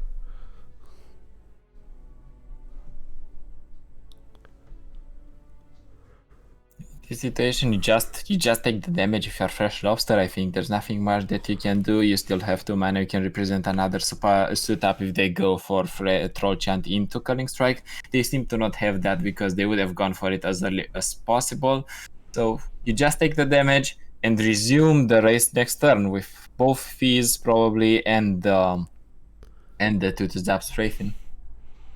Yeah, this is what Stefano needed to have a chance here, because right now Lobster's going full on into like the elusive game plan. Just play a bunch of elusives, no Twisted Fate to be seen. We have a lot of burn in our hand, so try and guarantee as much of this chip damage as physically possible, and then just finish them off with the Mystic Shots and get excited. And Lobster might honestly just hit okay on this. I think taking 8 here could be fine. I don't think it's just fine, it's just ideal, because he doesn't lose any blocker. If he would block, he would just take damage on his. So just skip block, it's perfectly fine, and then you start resuming the race, resuming the damage dealing with your elusives, and you do have the burn to finish the game off. Your opponent needs to be on things like Troll Chance, on things like Brittle Steals, Flash Freezes, and Hush Winds if they want to have a chance. No, whispered words coming down here from Stefano. Just try to search through the deck, try and find more answers to deal with the elusive attacks. As you mentioned, we do need like the Brittle Steals, the Harsh Winds, the Flash Freezes, are all key cards here for Stefano to mitigate some of the damage that's coming down here from Fresh Lobster. Seems like Lobster wants a little bit more pressure, and he has that type of pressure. Another suit up, that means both units might be able to hit for 8 if there is a no Harsh Winds or double Flash Freeze. Yeah, I mean, if I'm Lobster, I'm happy just to try swinging for 8 here. Their options are double Flash Freeze, they can't Culling Strike, maybe a Troll Chant. And the thing is, if they go for that total line, that is their entire turn gone. So you're completely fine if you're Lobster to do whatever. Yeah, I think he's just searching for more options currently. What are you really looking for in this situation? Another setup, not really ideal. That's really good, right? Because what happens is Stefano goes for Harsh Winds, you double suit up. So it's really, really good. Alright, we do see the Culling Strike. Are we going to see the Flash Freeze? Actually, that is also good into Culling Strike and Flash Freeze, because you suit up again and still manage to hit for quite a lot. You are suit upping again and still dealing the 8 damage, and with the burn on your side, there is no way Lobster doesn't take this one. Yeah, that was huge, that extra suit up, because they just play so well around any freeze options that Stefano might have tried.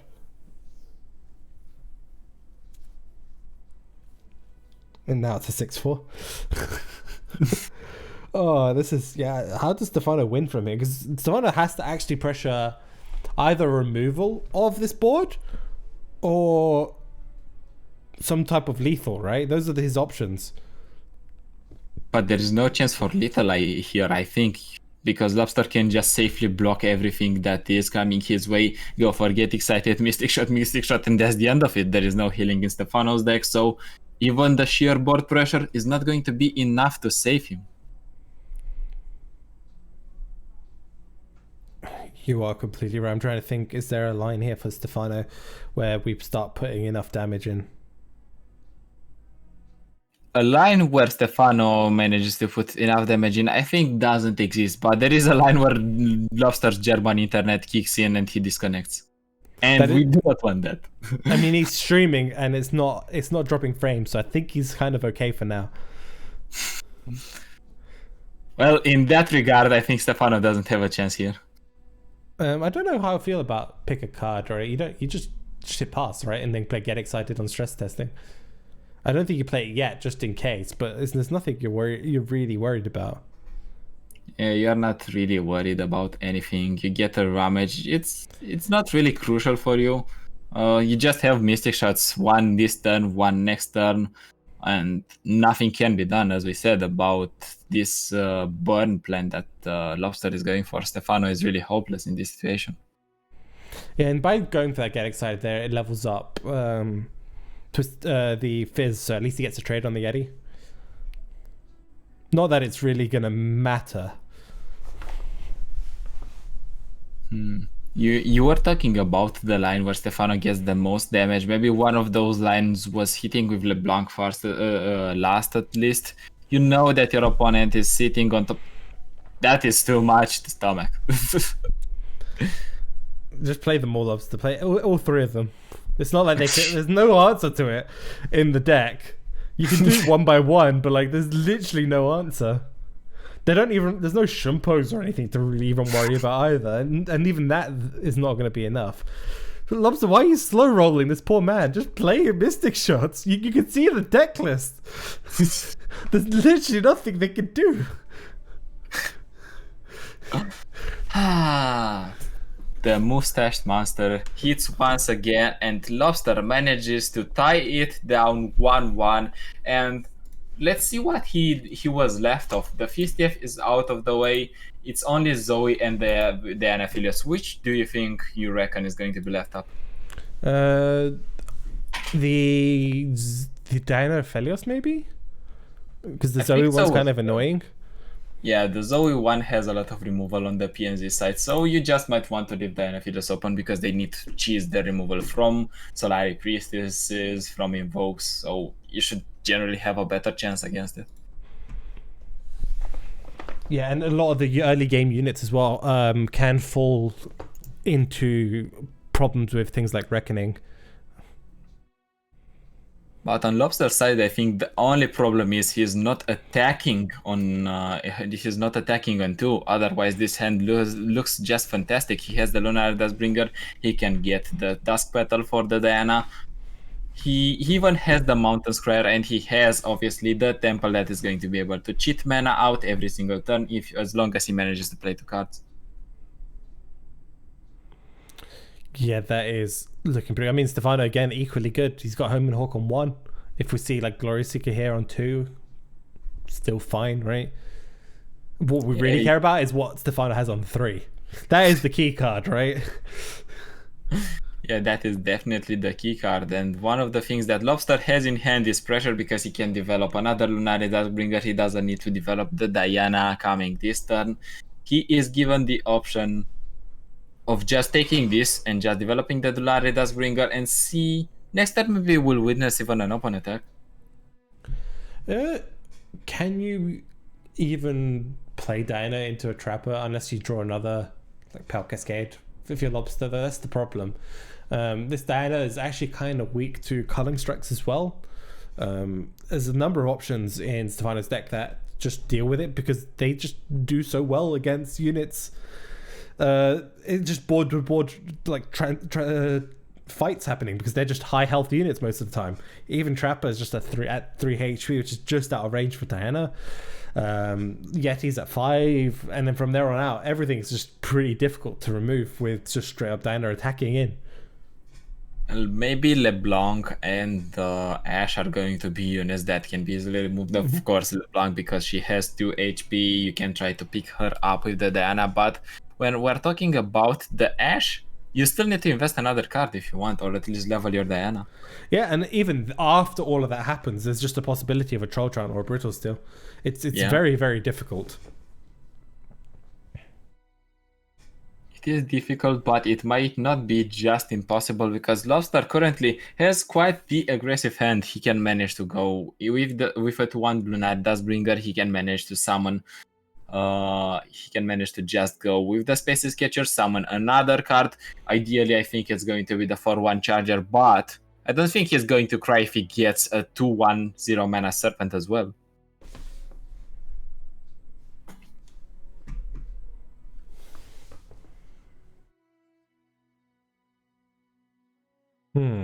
What does Lobster do here? Because Stefano's actually kind of fine to hit pass. As we've mentioned before, it's very much like a as long as Trapper comes down like here, I think it's still fine. Even a LeBlanc will be fine. Another Omen Hawk, it's okay. It's not ideal. In the second we see this Temple, Stefano needs to like put on the gas pedal, right? Now is the time where you have to try to develop as much as you can before this Temple starts becoming a huge problem. Yeah, definitely. I think he's just trying to output as much damage as possible. Maybe he has something along the lines of a Troll Chant, maybe something like a Brittle still, because he needs to put on the Afterburner. He just cannot manage, as I said, to wait any longer. This Temple is going to be able to cheat mana out, make you play expensive units really easily, because you have cheap mana, spells that you can proc the Temple with. It's true. So something I haven't told anyone in chat is if you guys love any moments you're seeing on stream, I hope, and I haven't tested it out, but if you do exclamation mark replay, I get a copy of that clip and I can put it in for the replay section. I haven't tested it out how well that works, but it's there as a possibility. I haven't mentioned it until now because I wanted to just muck about with some other stuff, but I'm up for seeing how that works. Until we see how that works, let's see how this works for Lobster. And of course, if there is an invoke from Lobster, there's going to be a warrior. Warrior's pretty good. If you can slam it down the wall, especially with the temple, it goes up to 6. I keep forgetting the temple doesn't increase the health, which is arguably the biggest nerf to it in the world, because the attack doesn't. I don't think the attack is anywhere near as relevant as keeping your units alive. Like if the temple still gave health, you'd slam down warrior to 5/6. 5/6 is such a crucial stat point against an Ashe deck because nearly everything is 5 attack. Yeah, or you can go here with the Serpent because it is an easy proc for your temple in the turns to come. You do not want to commit committable cards to begin with. If you slam down a Serpent, it's 0 mana. It's threatening one of the units on the board and your opponent needs to try and respond. In the meantime, you just play another card and then you're doing just fine. There is Hearthguard. And that is, again, one of those key cards in this matchup for Stefano that you want to get down on curve. It's such a crucial card to get down on curve. Yes, you give your opponent more options to do whatever they want, because you're basically spending your whole turn just to develop a 5/5 essentially. But later stages of the game, that extra +1/+1 buff across the board is going to now activate your draw engines.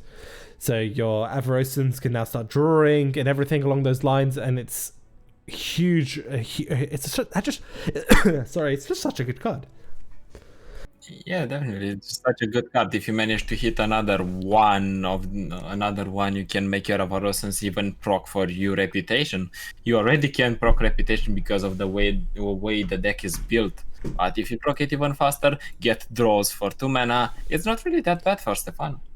Yeah, the Assessors what the Hearthguard is. What it does is it increases the reliability of Assessors drawing from multiple cards and even being able to draw off of themselves. That's why it's such a crucial card in this deck, and it's also why I think a lot of people still run Omen Hawks, because if it does, it increases the odds of hitting onto one of those other crucial cards, which then couldn't draw it on itself before. But now, like, the Assessor can then draw on itself, and then also, as you mentioned, triggers reputations as well now for Whispered Words.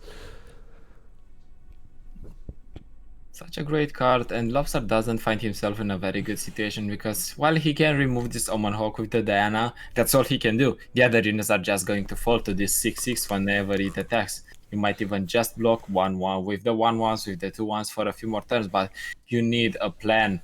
Warrior is not enough. Yeah, Sunburst is not enough either, because that's just, I think it's just a pretty big overcommittal to basically delete a vanilla unit. That's not really doing anything anymore. Hearthguard does its game plan the second it lands on the board. And you might even consider the stun in this situation to not take that much damage, but if you're stunning here, your opponent still has room for development. Maybe they want to play something like an Ashe. You cannot really block her unless you queue a Pale Cascade. And even not an Ashe, maybe another Treferian Glory Seeker is going to be enough to clear some of the pressure. You're fine into an Ashe because you have Pale Cascade, right? So as long as you've got two units on the board with 2 attack with the Diana and the Dustbringer, so that's completely fine for you. You could even just play the Warrior. If they develop an Ashe, you now have Crescent Strike on the Ashe plus the Glory Seeker. And what seemed to be a bad turn for Fresh Lobster turned out really interestingly, especially because Stefano needs to play the development game. He needs to put on some pressure. His opponent is only on 16. He is hitting those big units, but he also needs to hit with them on Lobster's Nexus. I mean, he doesn't necessarily need to hit too much. That's the thing with Ashe, right? All that Stefano really does need to do is keep the board alive as long as possible to set up just for a singular Ashe turn where you freeze most of their board. Yeah, currently is not going to be available because of that specific stun that we have been highlighting so far.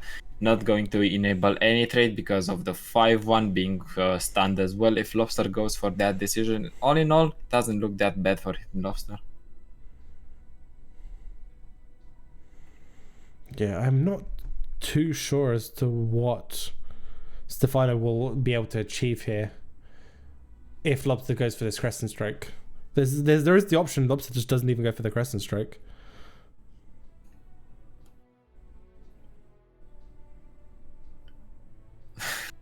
I guess Lobster just wants more draws.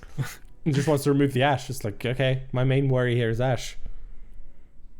Yeah, as you mentioned, if you can manage to keep the board under control and just swing once with a Nash and render the opponent unable to block with some of the units, you might just finish the game on that spot. Yeah, this does mean, though, that this Hearthguard can just swing in for 6. Lobster, again, probably just going to chump block it, throw one of these spaces in front of it. I think this is completely fine.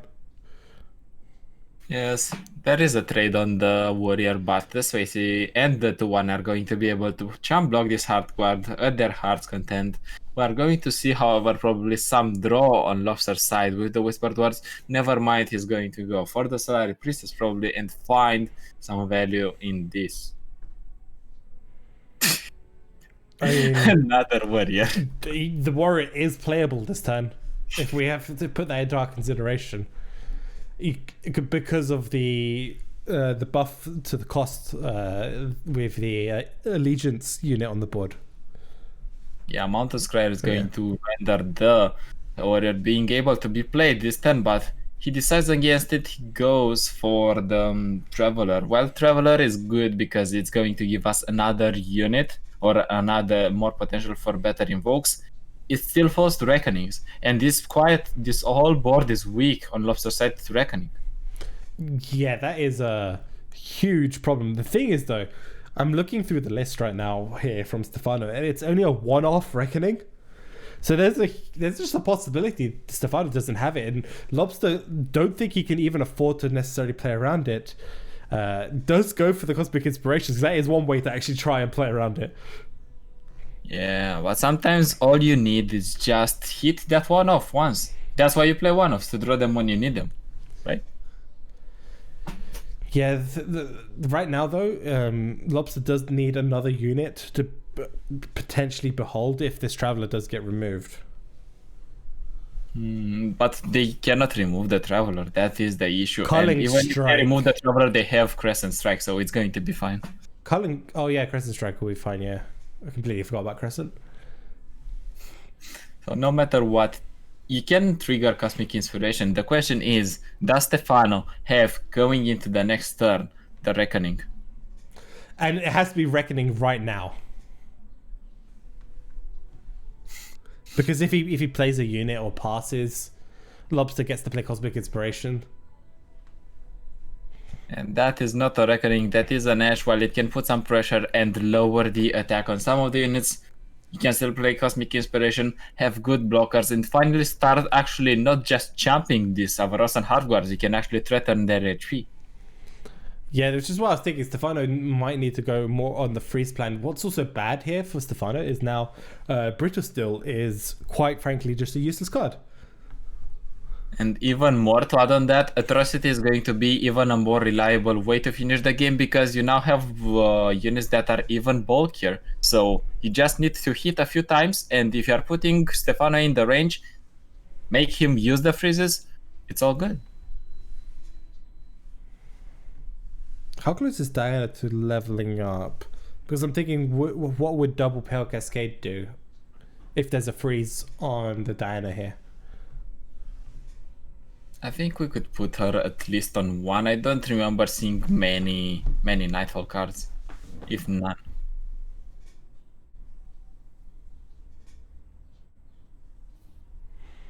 Yeah, the lack of Reckoning here from Stefano is actually a bit of an issue. The other thing is Stefano didn't necessarily need to attack if he didn't have Reckoning. We could have just keep passing and floating off freeze effects as much as possible to then try to set up an Ash for like a big swing. Because this deck ultimately really only needs one good attack. We see a switch of personnel in terms of blocking. The 4-3 goes in, the 3-4 goes out. that might lure Stefano into playing something of the sorts of a Brito still if he has it. And I think Lobster is trying to get as much freezes as possible from Stefano here, so he's not falling to an Ash Little. It's just Trojant. And this Trojant is very important because it's going to be able to keep not one but two units alive, the crucial Ash Champion and Davarosan Hardguard, and Lobster needs to answer this. He needs to go for the Pearl Cascades if he has a chance to level up the Diana. Yeah, the Diana's fantastic on the attacking stage, especially when leveled up with like a temple on the board, because it can get so big potentially. Yeah, he's just checking the eyes. I don't think you want to lose that much of your board here if you're Fresh Lobster. The question is, do you want to remove the half guard or do you want to move the Ash? I think you need to always try to remove Ash, right? It seems like he's trying to remove the hardware by the loss of it because it has more HP, but at the end of the day, both are going to have 2 HP.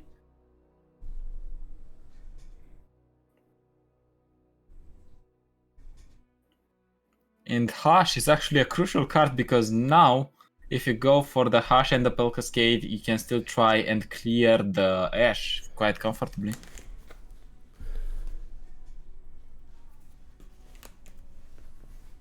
Seems like he's going for protection on the Mountain Square. I can see that because Mountain Square is going to have his invokes cheaper, but at the price of letting Diana go. Yeah, I don't think it really mattered about Diana living or dying right there. I think it was very much my line of thought was personally just thinking about how do we lose, and we primarily lose with Ash being able to freeze our whole board.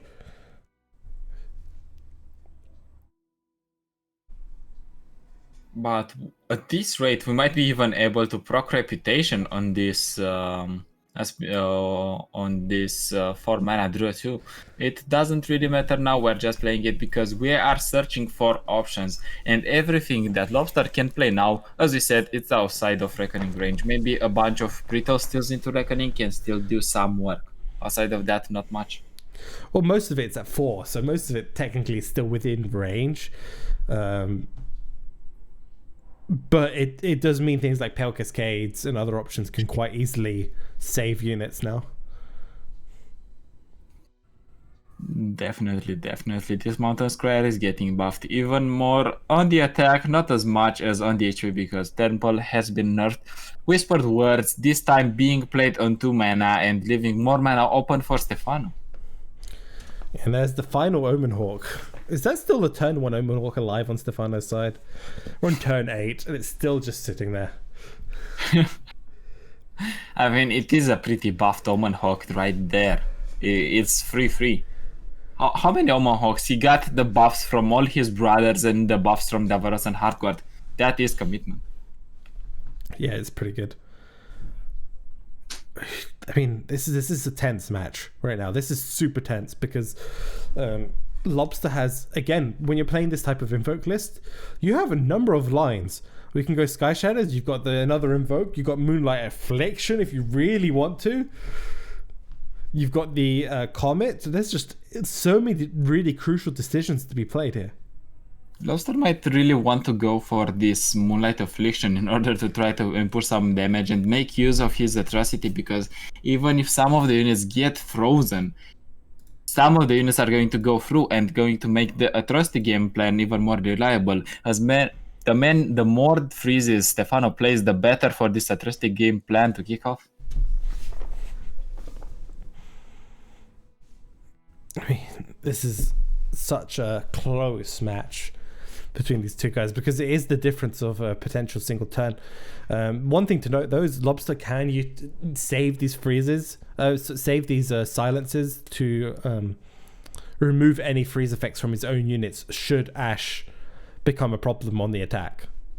But at this turn, he's just thinking, I think, Crescent Strike and Moonlight Affliction. Crescent Strike comes down on probably the 5/5 and the 3/3, forces the opponent to block with the Ash, and then you just go Moonlight Affliction, and problem solved.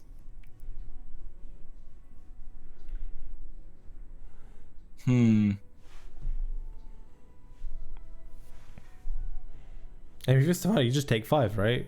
I don't think taking 5 really matters. You could brittle. Yes.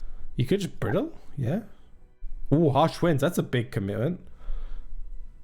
I think he might have another one in his hand, right? Because he can go harsh winds and then he can go something along the lines of the troll chant, render as many units unable to block as possible. Even a brittle still is going to be fine here to end the harsh winds in order to try and finish the game. And the attack from Lobster, I think it's quite questionable. I think he mostly did it because he ran out of time, not as intended. Yeah, comment onto the Ash now. This is actually really good from Lobster. He removes Ash because you know the top card being drawn from Stefano is going to be the Frozen Arrow. So there's, if Stefano wants to try and develop an Ash, he has to play Ash plus Frozen Arrow, in which case you have plenty of time to potentially answer it with some invokes.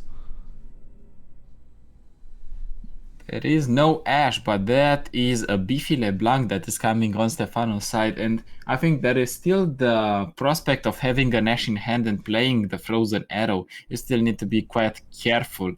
And healing one of the units that's on 1 HP is pretty smart because the Frozen Arrow is not going to not be able to kill to freeze that one.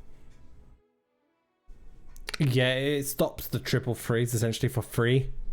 Where you could have frozen the Mountain Scryer, the 4/5 Mountain Scryer, I should say, and then freeze the rest of the board. These invokes, however, are all a little bit too slow here for Lobster.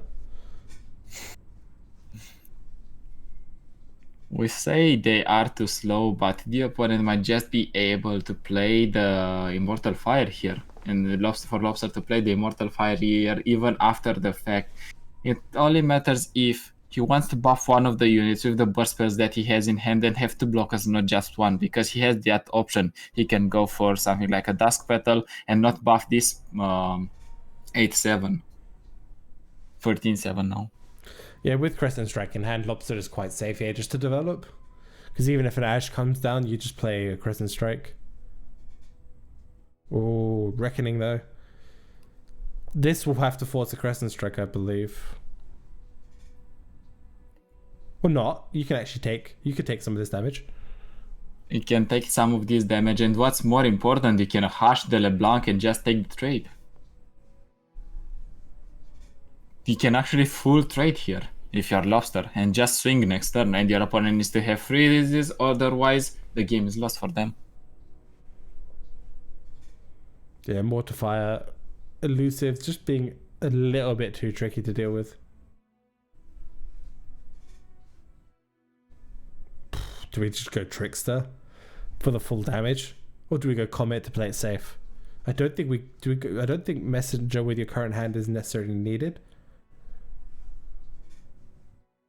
Messenger is not doing much at this point. He can still go and block. I think this block might make the Immortal Fire weak to something like a Brittle Steel, and then you do not get the full damage output out of him. But at this point, Stefano doesn't have really many cards anyways. Yeah, my main worry, obviously, there is now is Brittle Steels, as you mentioned. There's Star Shaping. The problem with Star Shaping is you can't Atrocity on this same turn. Oh, we're going in on the full game plan now, right? We're attacking with Immortal Fire and hoping. Actually, how much mana does Lobster get back if he plays the Star Shaping? He doesn't get enough mana to play both Star Shaping and the Moonlight Affliction and try for burst speed little, but he can go for the stun with the Crescent Strike and still be fine.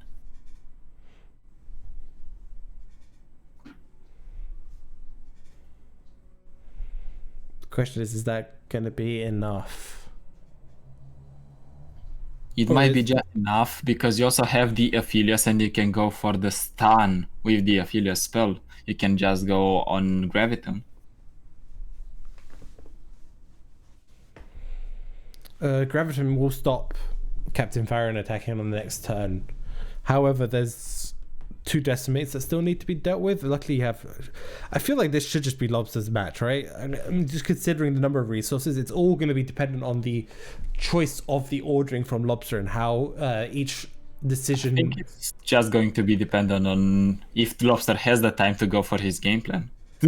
Because he's dropping quite a lot, and that is going to render him unable to play the turns that he wants. Okay, so we've gone for the lifesteal option here because this buffs the health. So that means it has to be a flash freeze as your only option here from Stefano. And even in that situation, you hit quite comfortably here.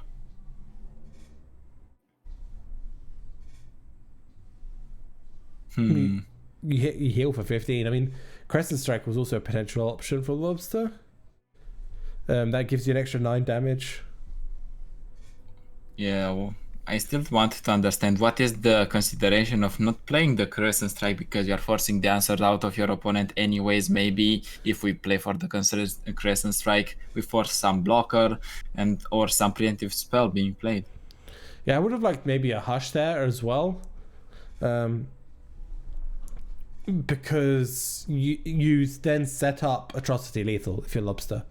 Which means Stefano would have to play some sort of like freeze effect with only 1 or 2 cards in hand. That's actually quite unlikely now.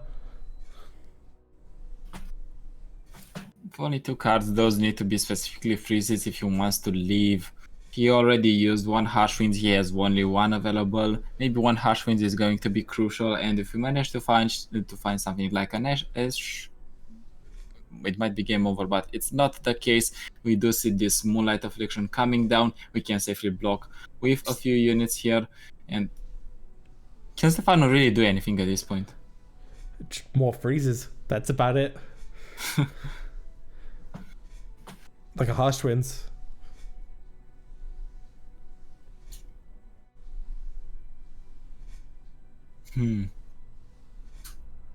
If you're Fresh Lobster, you might be comfortable just to go for the hash on your 4/4 and just be able to deal with the whole board. Force even more resources from Stefano. If he doesn't have them, you have an Immortal Fire that can just clear the game.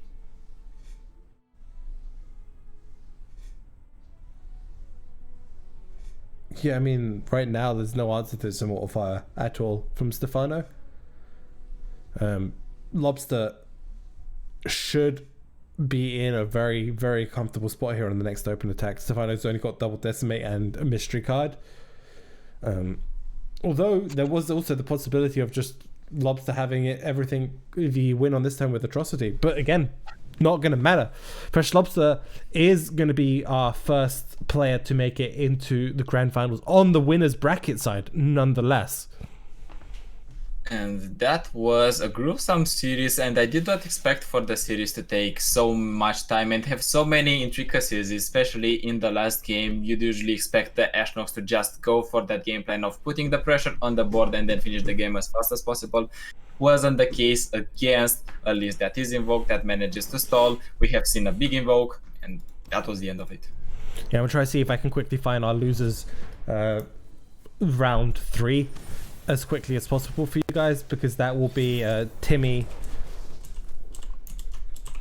versus Bratch Kada. This is actually the rematch from round 1. The winner of this will be playing up against Stefano, who's waiting for there in the losers final now. Yeah, definitely. And I am excited to see if Ratchet Kata manages to pull this one back, because in the first round I think he has gone 2-0.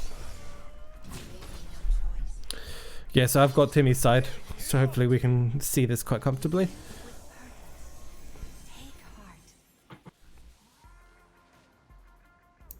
If I'm correct, actually, I believe the score is 1-0 to Timmy. Yeah, this started, I guess, as the last game 1-0 to Timmy. Do we have... Yeah, it is 1-0 to Timmy according to the bracket, and I think we can also have the perspective of Ratchet Kata. Perfect, we'll get that just a moment for you guys.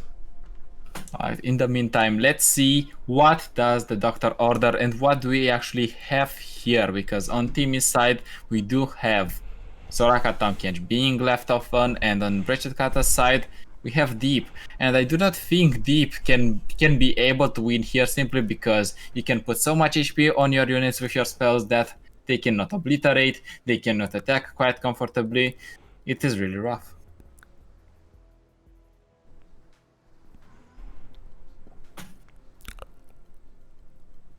Does Deep doesn't have a single way really of dealing with the Star Spring, does it? It does not. Not even the Nautilus spell can get the landmark back in the deck. So it's either you push enough damage in the mid game turns in order to be able to finish the game quite fast, or you get a bunch of elusives, or you just fall prey to the TK Raka. I mean, oh, okay. There is a line where you get some landmark removal. So Shipwreck Quarter into Treasure Box into some landmark removal, right? Is the line? Yeah, that actually might be the case, and one of the only lines for Wretched Kata here. And one of the other lines is just playing the Terror of the Tides that is sitting there at 8 mana in his hand, and that way he can render the units unable to block. We do see, however, that this Tom Kench can comfortably eat a 10-8. Wow, he's leveling up too. What has he eaten so far? That's curious to know. Seems like a Sea Scarab, one of their own, so it implies that there has been another Tom Kench and the Bayou Branch being played on one of the Crusty Codgers, and now the 10-8 Shipwreck Hoarder. This Tom Kench is just a Vengeance with a Body, as we mentioned before. The deck can so reliably heal him that he can eat even a 10 attack unit. That's just a lot of Dredge Dredgers.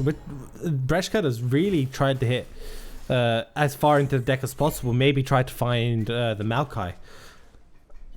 But it's going to be even harder because this Star Spring is going to be on 16. You already have the Astral Protection that is going to be able to heal the unit to 3. That means 19. And with the 3 from the Star Spring itself, it's going to be exact healing. Is there a line with Terror of the Tides here to do plus a trust? No, there's just nothing. Timmy should just have this. If Joel Hunter can't really generate much, you can play, I guess you can go Devour of the Depth to deny some of the healing, but then that just goes into Bastion. Yeah, but not just even Bastion, just Astral Protection as well. At this point, if you are Wretched Kata, you need to play and hope, I think. And hope is not enough to get him out of here. It's going to be enough healing for Timmy to just finish the game. We see the surrender, and Timmy goes 2-0 once again. Yeah, fantastic play. Puts him up into that losers final up against Stefano, who's sitting there waiting as sort of the essentially final boss before we get to the grand finals. Yeah, this series has been interesting. We have already Fresh Lobster sitting patiently in the grand final, and we're going to have two players that we haven't really seen in the tournament scene. We have Stefano and we have Timmy battling it out for who is going to face our favorite Crustacean. Yeah, and just before we get to our penultimate match of the day, we're going to hop to a short break. Go grab yourself a drink, go grab yourself some food, and we'll be back in just a couple of minutes with our first losers final of the day. Don't go anywhere.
Just play them all, Lobster. Play all three of them. It's not like there's no answer to it in the deck. You can do it one by one, but like there's literally no answer.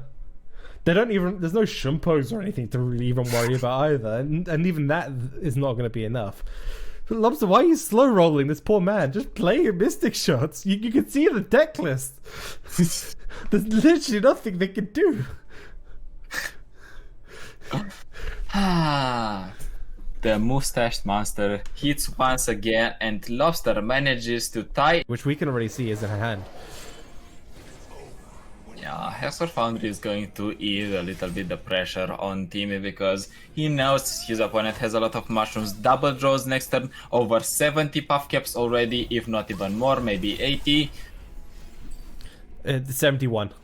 I can tell you, it's exactly 71. Alright, this is the moment of truth for Brechet Kata. Right, he gets two. He gets the Wild Fist. That's a nice pickup. Is it going to be going? Oh, exactly, though. You hate to see it.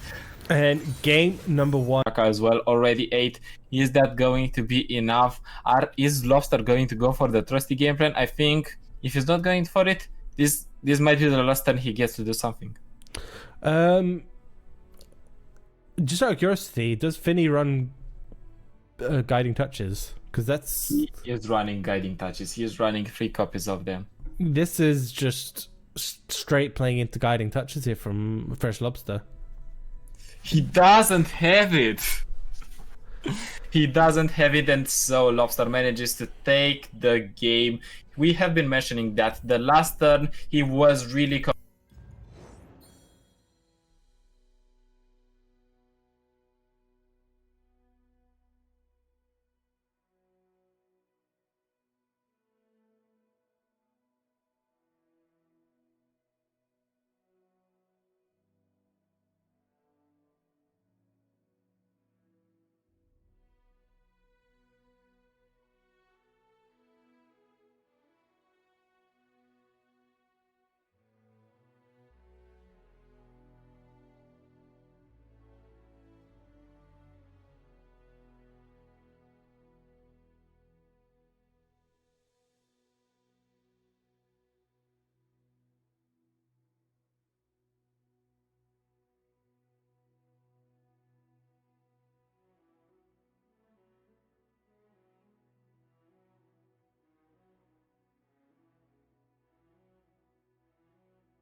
Only a fool would enter battle unprepared.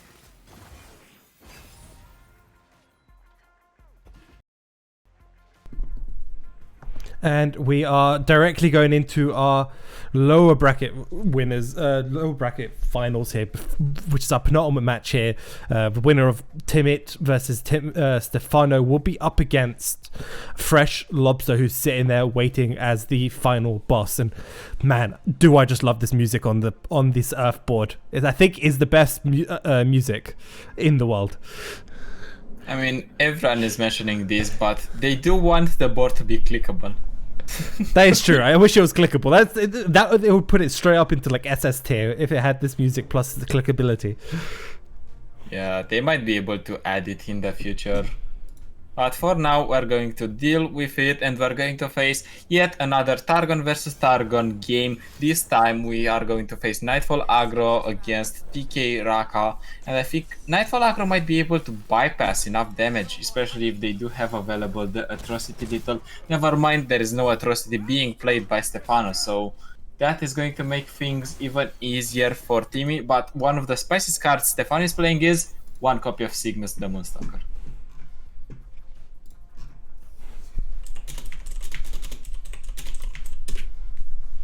Now, what do you reckon is Timmy's lane here? Probably just straight going astral protection. At this point, he just wants to pick off the units little by little every single time, so he doesn't let Stefano pick up the momentum, build up a board, and then everything can snowball because, well, he has enough blockers. He might not he has enough HP, he might not have enough blockers. He doesn't have Star Spring. Never mind. Speak of the devil, and is coming. The Star Spring is here. You were peaceful. Yes. However, again, we've spoken about this before. This is Nightfall, right? It's not even an invoke package. It's just straight up Nightfall. Yes, this is straight up Nightfall that is going to try and pressure the game as much as possible, or not even pressure, but rather build up the pressure, build the consistent board, and then hit you for quite a lot. Atrocity, bada bing, bada boom, you're dead.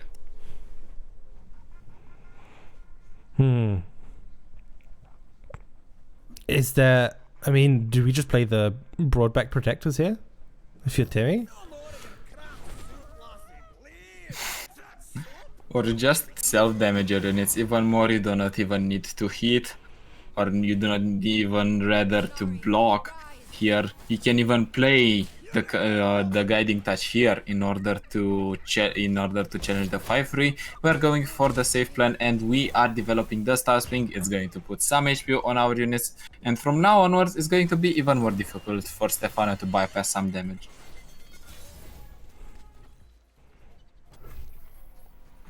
So now, if you are Stefano, you really want to try maybe get... does he run? He does run, I believe, Cygnus. Yeah, he is running Cygnus in the deck. So he could... some type of elusive on his next attack would be fantastic here. Something that you might also want is the flight, because if flight is elusive, is pushing a lot of damage, and also the Lunar Shade Stalkers are going to be able to push a lot of damage. The elusive tag is quite important. The Doom Beasts are also burn, and burn that can go straight up to the face. Timmy is sitting on only 7, but that's about to change whenever these protectors hit the board. Yeah, the only obviously great part here for Timmy is that he is sitting on a star shaping, so can just try and heal up a little bit that way, generate maybe an invoke. I mean, there is also just the possibility of just dropping down the Brokeback Protectors, because that will give you 3 heal on the next turn, and then you still have a star shaping available for yourself.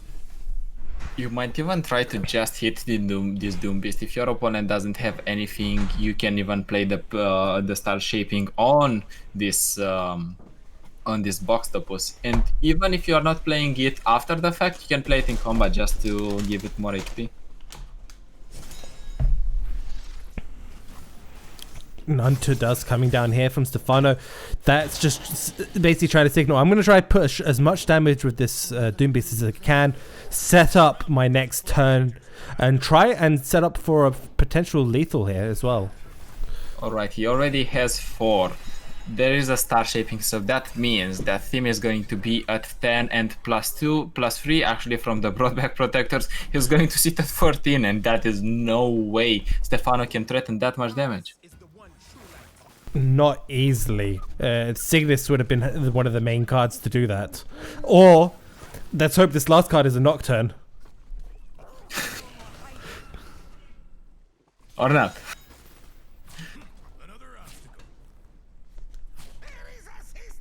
This last card is not a Nocturne, however, Stefano is forcing his opponent to block fully in order to not go too low, but that's not going to be an issue. Timmy has the Guiding Touch as well. He can take full on the Crescent Guardian hit. It's only the Elusives and the Free that are going to be able to do something, and even after the fact, he's quite comfortably sitting here because he's going to be able to develop another Broadback Protector. He's going to have the Star Shaping as well. He's really fine. Can you go down? I'm worried. Doom Beast is a little bit tricky here. Well, Doom Beast is tricky. I think that's what you want for your opponent to play the last form of burn they have, and then they just crumble because you do have the Broadback Protector is going to heal you for an additional 2. You do have the Star Shaping. You have another Broadback Protector. There's no way Stefano has the ability to push through all this. Maybe if he has a wide enough board or a Nocturne. If we go Soraka, we might not necessarily be able to play the Broadback Protector because then we can't play Star Shaping to play around like an Atrocity as an option. We might even see a pass from Timmy here, but if he passes, he is 1 unit short, I think, of blocking. Yeah, it's very difficult decision here from Timmy whether or not we play the Broadback Protector or we play the Star Shaping. I mean, luckily we can go for this attack, which will give you a bit more, hopefully, an indication of what you can or can't do.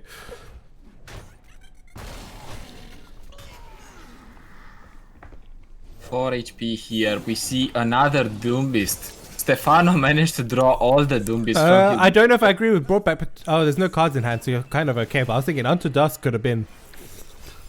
could still be a bit of a problem. So what is your plan here if you are Stefano? What is your ideal top deck that can manage to finish the game? Nocturne is not going to be enough, I think. You need an Atrocity at some point to try sneak that in. But he's not even running. He's not even running Atrocity now that I look through the list. So that's not even running good. It's only Cygnus that can try to push some damage. And Cygnus wouldn't have even been enough because you wouldn't be able to trigger the Nightfall with 1 card in hand. Exactly. And now Sheriff Lariat Rose is going to be able to come down into play and let Timmy actually pick on the blocks, to be fair.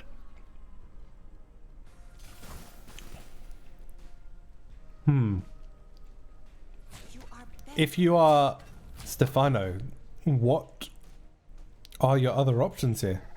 You're not pushing enough damage. Your opponent's now going to keep healing every turn. What lines do you have as a possibility to get out of this situation? And Timmy can even play the Astral Protection, not necessarily the Star Shaping, in order to heal a bit. And if he plays, I think he is just holding on to this Star Shaping, so he wants to finish the game with the Star Shaping itself.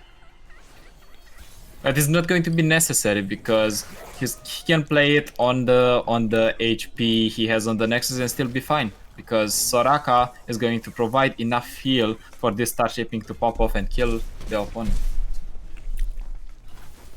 Yeah, and Timmy looking fantastic this tournament. That was every match we've seen so far. He's been doing great. Yeah, every match we've been seeing him so far, I think he was 2-0. Yeah. I think you are right there on that one. He's been doing very, very well against the board, and this Soraka Tom Kench is, I think, the only person he struggled against with it, I believe, was Fresh Lobster.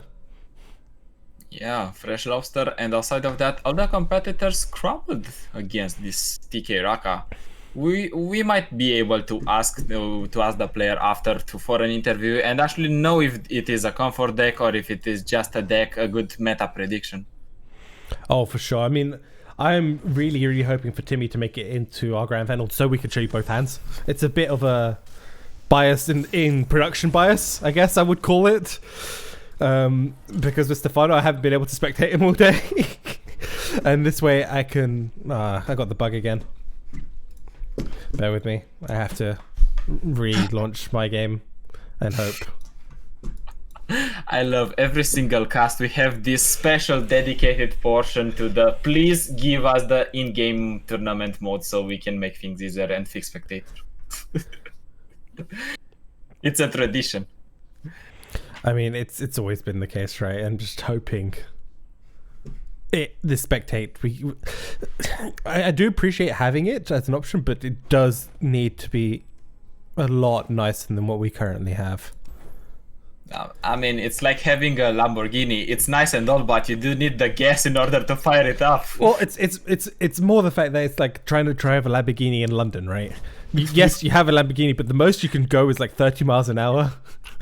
So it's like kind of like, what's the point? All right, reminder to myself: never go to London. I cannot drive my Lamborghini there. You really can't. Like, there's no point. I see these people with sports cars and stuff driving around London. I'm like, why? It's just. It's just a show off, right? Yeah, I get it, but it's just like, It's like you can literally only go like 20, 30 miles an hour, and it's like great. Now you spent all this money, you can't even go out maybe second gear with that car. Don't you have special tracks or anything where the people can actually drive the cars? Probably outside of London, yeah, but not in. I don't know. I don't know if there are any in London. I still can't spectate. I can't spectate still, by the way. All right, let's see if we can fix that on my end. Let's hope you can spectate, because I want to relaunch the game again. I don't know if they're not in game yet or what's happening, so this is the only downside. Or if they're just still waiting. Just not in game. I Okay. cannot spectate either. So they might just be choosing the last deck very carefully. In case of Timmy, he's just going to play his last deck, which we do not know which one is. Yeah, I'm hoping I can get into that match so we can see it. Yeah, they might just want to pick the last deck very carefully, as we mentioned. Nothing more, nothing less. Waiting for the final showdown to come into the lower bracket. Yeah, I wish there was some type of indication, right? to know whether or not it will actually be that way. Yeah, since we have some free time, we can give a shout out to the people at Invite Gaming for organizing this type of tournament and going out of their way and making it a double elim bracket so they can give people more practice. So shout out to them, they're doing a great job. We didn't have any hiccup in terms of organization or production side from their end, or TO. Yeah, it's been pretty good. I can't complain about any of it at all.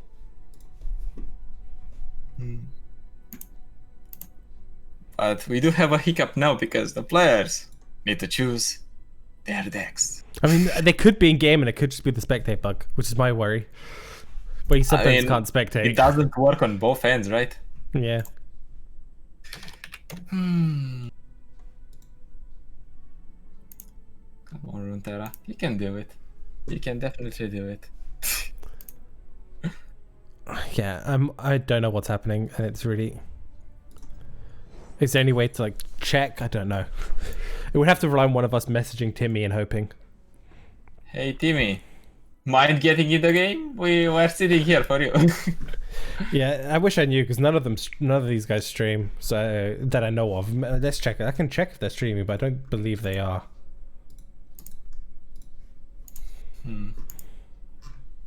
Maybe they are on the mainstream and then we can just copy the mainstream. They're not on that either. Maybe they're just taking a break because they played some grading series. I can check. One sec. Do we have...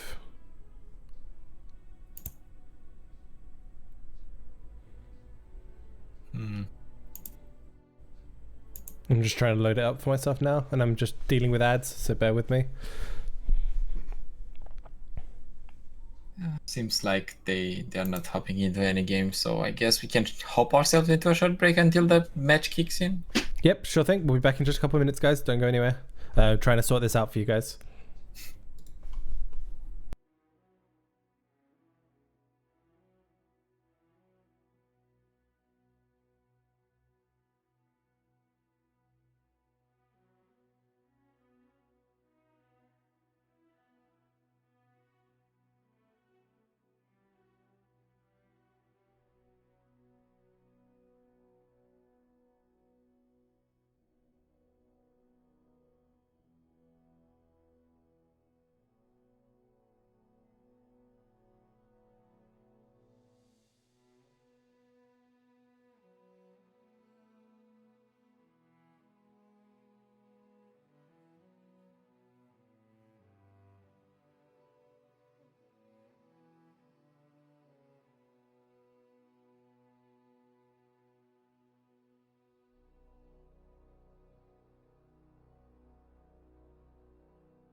What with the hand that Wretched Kata currently is holding? Yeah, there's just so much damage. It does he even have enough to just to give Sparklefly nearly 12 yeah, this is most likely game over here for Bratchcutter, unfortunately. Like I said, it is double elimination, so Bratchcutter will still have an opportunity to go through this losers bracket to claw his way back into the top 4 or even to the final. So not the end of the road for him. He does have more opportunities, and Timmy taking a nice comfortable 2-0. Definitely. So, yeah, exactly enough. Well, no, you don't. Are you one off? No, you might be one off. You can actually steal a freeze, and that way this reckoning is not going to go off. Or just go for the trusty game plan and Yeah, you go for atrocity first. If they don't have freeze, you then steal a freeze, right? Yeah, definitely, because you have exact mana to do it. You Spell Thief is 1, Freeze Sisters is 1, and then you play a Flash Freeze, and that is 5 mana. Just need to take it, but there's nothing on Frost Sand. There's multiple games right now. We got double Jettison. Maybe if we would have got another copy of Ramage, maybe we would have gotten a copy of Stress Testing, something might have happened with this Get Excited going along, but that's about it. He has no chance to come back here. Yeah, he's just trying to think what were was there any other line that could have increased his odds of putting the damage? And there are, if we look back, there were a few crucial turns where we could have got a different, Lobster could have got a different line. Maybe that Get Excited would have been on one of his units instead, potentially, instead of onto the Nexus. Yeah, he doesn't have time though to test that hypothesis. No, there's just nothing. Timmy should just have this. If Joel Hunter can't really generate much, you can play, I guess you can go Devour the Depth to deny some of the healing, but then that just goes into Bastion. Yeah, but not just even Bastion, just Astral Protection as well. At this point, if you are Wretched Kata, you need to play and hope, I think. And hope is not enough to get him out of here. It's going to be enough healing for Timmy to just finish the game. We see the surrender, and Timmy goes.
And we are back, everyone, for our grand finals between Fresh Lobster and Timmy.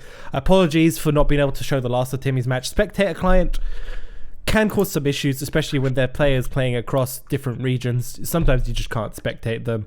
And I unfortunately couldn't grab the end of that match for you guys, but we do have the grand finals, which should hopefully be fine because both players are on the EU shard, and because this is double elimination, there is the potential for a bracket reset. For those of you who don't know, if Timmy does win this 3-0 or 2-0, whatever, he does reset the bracket, essentially locking Lobster into the lower/losers bracket, and they have to replay again to find out who the winner is. So Lobster essentially has two chances here as sort of a prize for doing so well to get into the finals without taking a loss here in the top 8.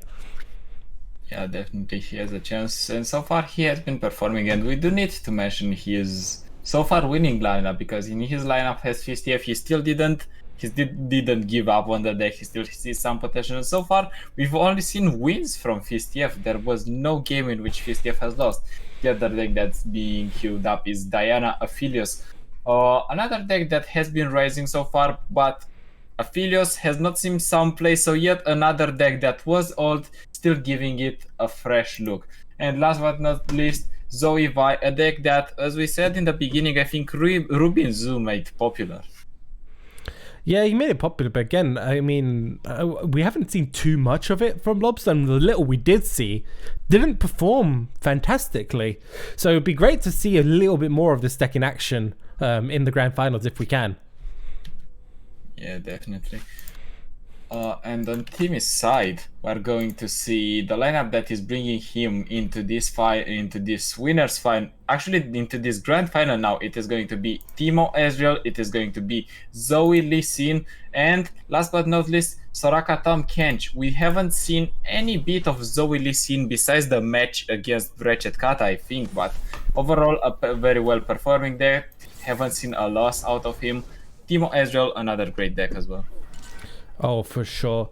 Hopefully we are just kicking off into our first match, and it is that Violist that's actually been left up against Timmy's Soraka Tom Kench, which has been doing really well for him this tournament. I'd be curious to see how well it does up against this current match, though. How would you think this is going to fare?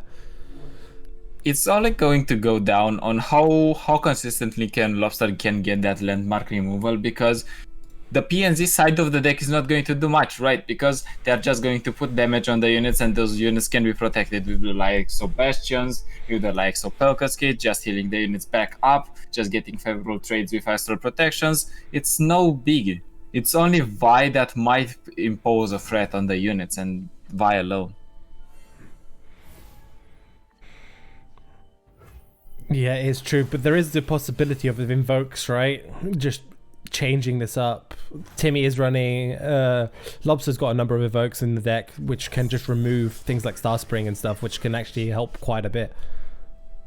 Yeah, and he has the Solari Priestess in hand, which is going to lead him to his first invoke. The Ballistic Bot is going to be able to push damage bit by bit, because while the lists are running a lot of board pressure and a lot of units that self-damage and we are going to be able to be healed back, not so much in terms of healing for face. Yeah, that is true. I mean, right now, Lobster is in an okay spot. He's got that Mystic Shot available to him. He's got a Solari Priestess. So it really depends on what Timmy's current hand is here. Hopefully we get that up shortly. Yeah. And we're able to see what healing options Timmy has available. And we should be able to see the hand just now. Yeah, there you go. With a Guiding Touch at his disposal, he is going to be able to block more safely into this Ballistic Bot, or at least tray or at least just pick it up. Just wants the full healing and the trade into the goat, because he doesn't want to give value from the gems. They can be used as discard material, and that way you are giving your opponent options to invoke something useful or just draw into something useful. I mean, there's the potential. Obviously, this Ballistic Bot to become a bit of a problem later on if it can generate a big enough attack, but that's very slow. The only thing you're really worried about, obviously, from the ballistic bot is the ignition that it generates every turn. It's just a single 1 damage ping, but you got a couple guiding touches in hand, you got some healing in the deck. Gonna be quite comfortable here on Timmy's side.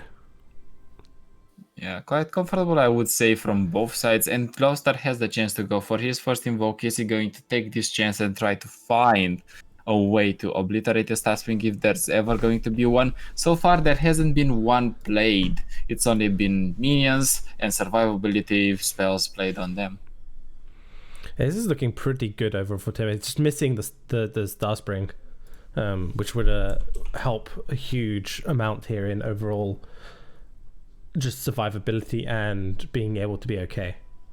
While missing the Star Spring, he is quite comfortable healing new units bit by bit with the guiding touches and then leveling up Soraka, because when Soraka is going to see some unit healed, she's going to draw another card, and that is potentially a way for us, if we are Timmy, to draw into our Star Spring.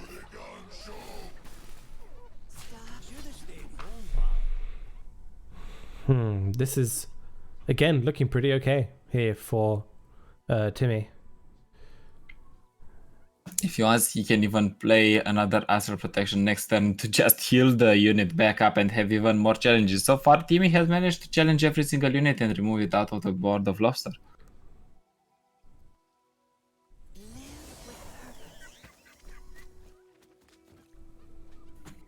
Lobster actually runs double Get Excited, if I'm not mistaken. Alright, he has only double Get Excited, but he is running the Hush, so this doesn't get through. However, it removes both the bot and the Boxtopus. Yeah, I think Lobster did have to go for it there. As like okay, well, I need to remove this somehow. And this is looking a little bit scary, right? If you're just seeing a Soraka here with 6 mana being floated and you have a Vi, I guess, do you take the risk here or do you go into another Astral Protection? I'm honestly quite happy to go into another Astral Protection, right?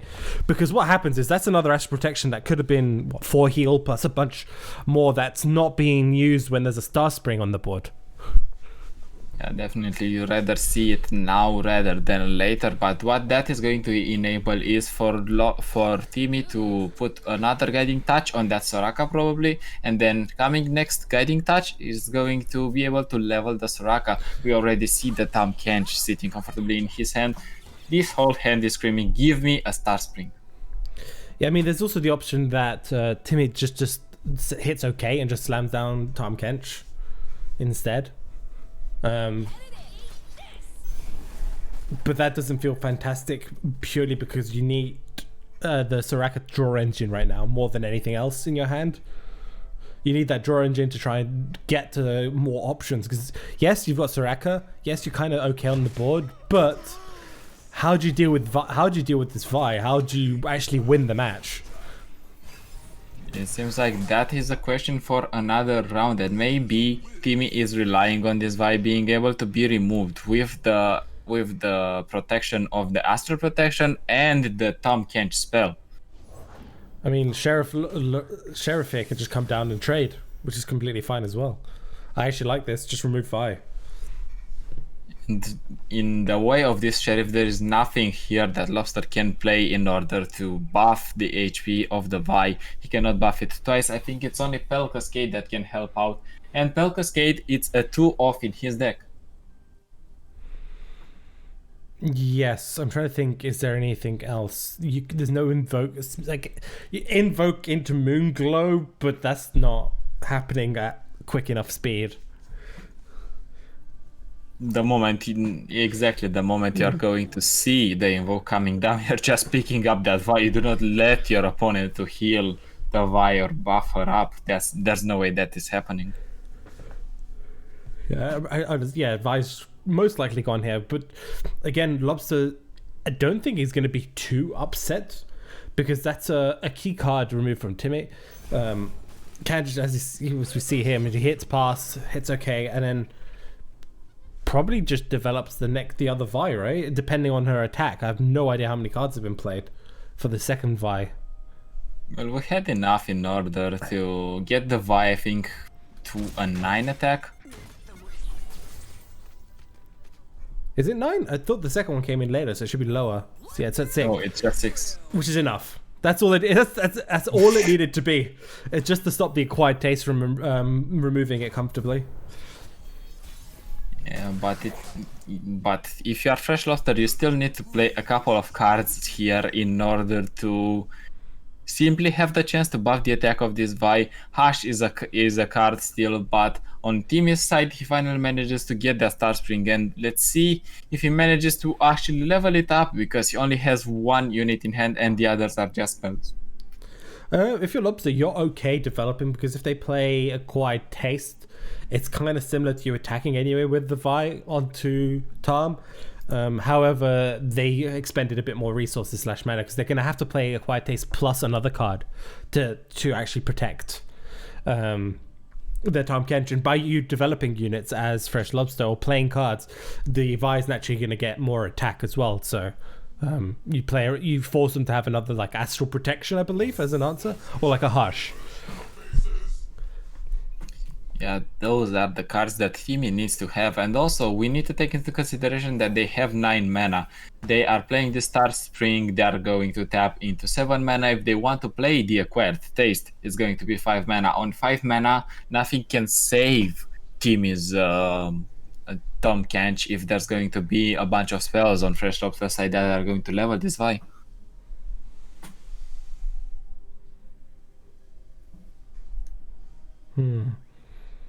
I don't mind this line here from Timmy. It's a bit like slow roll, but again, you have no reason to believe the Star Spring's getting removed just yet. You haven't seen Fresh Lobster actually invoke any answers, or even invoke in general.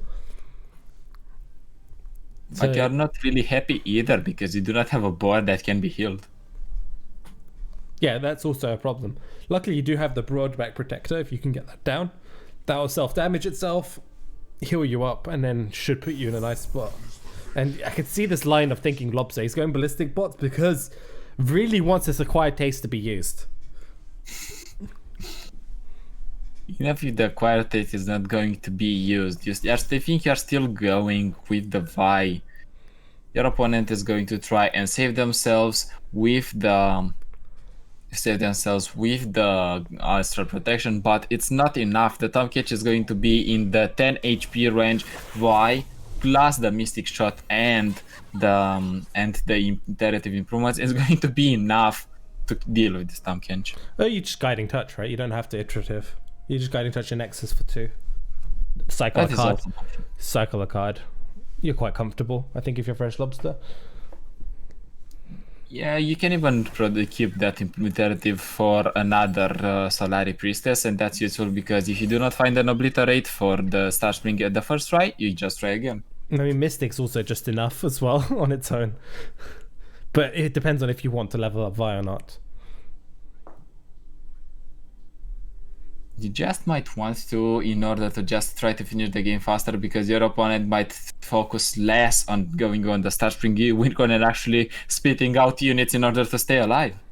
There's also the consideration you just iterative plus guiding and save the Mystic Shot for like Nexus damage.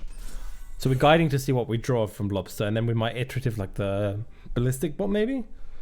Just again to save Mystic as like an extra 2 damage burst if you need it. I can definitely see that one happening, and I think it's going to be one of the 2 spells being queued here, because the Tom Kench is on 10, Vi is on 9, needs 1 more spell. He can even go for Mystic Shot on face now. Yep, that also works.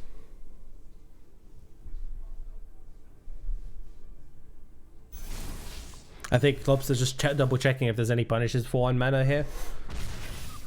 On 1 mana we can actually look at the list, and it's only Shakedown that is being played on the side of Timmy. So nothing can really punish him. Shakedown coming down is not going to change anything. Yeah, and that's the second Ballistic Bot. Nice and back here for Fresh Lobster. There's double ignitions. And Timmy is looking really tough position right now. Yes, he's got Star Spring, but completely run out of resources at the point we're just going to have to be slamming down these Guiding Touches just to try and cycle through the deck if possible. Not to mention that now every single unit that we're playing is going to die. Even if we have the Astral Protection, it's not going to be enough to protect our units. They're Yeah. just going to fall to the Vi. Yeah, Hush doesn't even work anymore because Vi's leveled up. And even more, if you're Fresh Lobster, you can just try to remove the Soraka easily. So the options here are Warrior, which is fantastic because you could just push for lethal. Same can be said, I think, for the Golden Sister, to be fair, because it's 2 bodies at the price of 1. You have exactly 2 unit slots. You can play it next turn and try to push for more damage. I'm honestly just thinking you go, it depended if Timmy had another unit to play or not, but you could try and find a line where Vi just hits the face. Or hits the Nexus, I should say. These ignitions are going to put in the work, though. Chipping down Timmy to 15 HP. Vi is going to drag one of the units. These ballistic bots are growing quite comfortably here as well. Yeah, and as you mentioned, Vi most likely will pull Soraka. Just to play around another Astral Protection and guarantee like the 10 damage hit. We can even just Stunburst, right? At this point, you can Sunburst not Soraka. You can Sunburst the 2/4, because the Soraka might be able to level up due to this guiding touch that can be played on the 2/4 Broadback Protector, and then you can get her out of the killing range with the Astral Protection. But if she's not really getting out of the killing range when you have a Mystic Shot in hand. This is Fresh Lobster's playing this fantastically. It's a bit unfortunate he didn't get like the Soraka real like effects of the draw at any point to try to cycle through the deck. Starspring came a little bit late. Lobster just had a lot of removal options in the beginning and just basically shut down Timmy's board presence really early on. I'm curious at this point if we don't just use this iterative improvements on another ballistic bot and get another ignition besides the 2 that we're already getting and try to finish the game faster, because we're really putting our opponent on a clock in that situation. Yeah, Sunburst now will probably come down on this Tom, right? You can't not do it. Yeah, your opponent already is low on resources. They cannot do really much. We do see the Shen emote followed by the Vladimir emote. Timmy recognizes that he cannot do anything in this situation, and in the grand final of the Invite Gaming Open number 2, Fresh Lobster is 1 up. Yeah, and he's just 1 win now away for taking this, and it's up to Timmy to try do one of the biggest reverse sweeps we're going to have to see today. He's going to have to win 2-0, which will reset the bracket, and then try and win another set. And it's all leading up to this one deck that Lobster's got left, which we'll hopefully find out in just a minute what that was. What are you expecting was the deck that was left up against Lobster? Was it Fizz TF or the other Invoke? I think it's going to be the Diana Philios, and it is actually the Diana Philios because you cannot deal effectively with the others. You can push through Zoe Lee Sin quite easily. Soraka Tom Cage is not going to be an issue because you have a lot of elusive damage, and Timo Israel is just helping you level the TF. Yeah, and I feel like, again, we're going to be back to we saw this match. It was probably our longest match of the day that we had earlier on, was this exact match, I believe. And the way it played out was it this one? Was it Fresh Lobster versus Timmy? I think it was the exact match, and it was the exact same players. Was it? No, it was Fresh Lobster versus Finny was the one we saw, not Timmy. That took a long time. Timmy. We haven't... Fresh Lobster and Timmy, I believe, haven't actually played against each other. Oh yeah, actually it's Prechet Kata and Timmy that played twice. The players didn't face off each other. Maybe in the Swiss rounds. Yeah, but again, we saw this exact matchup earlier on, where what we saw happen was that Fresh Lobster basically just had all the time in the world, got tons of invokes. Starspring was never ever a problem at any point in the game, and these passes again are pretty okay for Fresh Lobster. It seems like the history is going to repeat itself because Lobster already has the atrocity for the big game sweep in the late game, already has the star shaping to get the big elusive that he wants, and already has a couple of invokes that can mess with the strategy that Timmy is trying to put him up. And on top of all that, that is not the greatest hand for a Soraka Tom Kench that we see on Timmy's side. No, the only okay part is obviously there's 2 star springs. So what you could do if you're Timmy is basically develop both. And then that would force, there's I think only one answer from Lobster's side. He'd have to either generate double comet or the 9 mana obliterate, right? And this way you can have both of them leveling up at the same time. But is that out of the realm of possibility when you consider all the hand that he has, and on top of all that, he also gets the Solari Priestess that is going to lower the chances of getting something else than a Comet. And we are now on turn 5, and there's literally only been a Star Spring played. A new journey. Now a Soraka. And this situation, I think, it just slammed down the Solari Priestess, try to actually find the falling comet and deal with the Star Spring as fast as possible. Little does he know that there is a second one that is going to come down as soon as this one is removed. Why don't we could also just play Sunburst, right? We can just Sunburst this. The only problem is Bastion, right? Yeah, and you might not want to play around Bastion because it is a one-off, but when that one-off is in the opponent hand, then you kind of bite the bait. Sunlight guide you, my brethren. And there is the invoke chain started from Fresh Lobster. He gets the Slurry Priestess into the Traveler, and probably going to try to search for even more.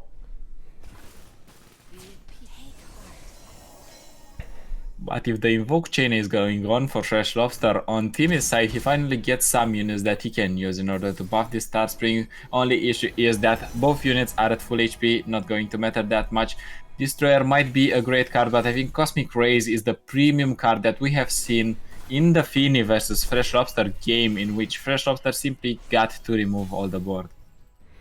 Yeah, and now you obviously have the Mountain Scribes available as well.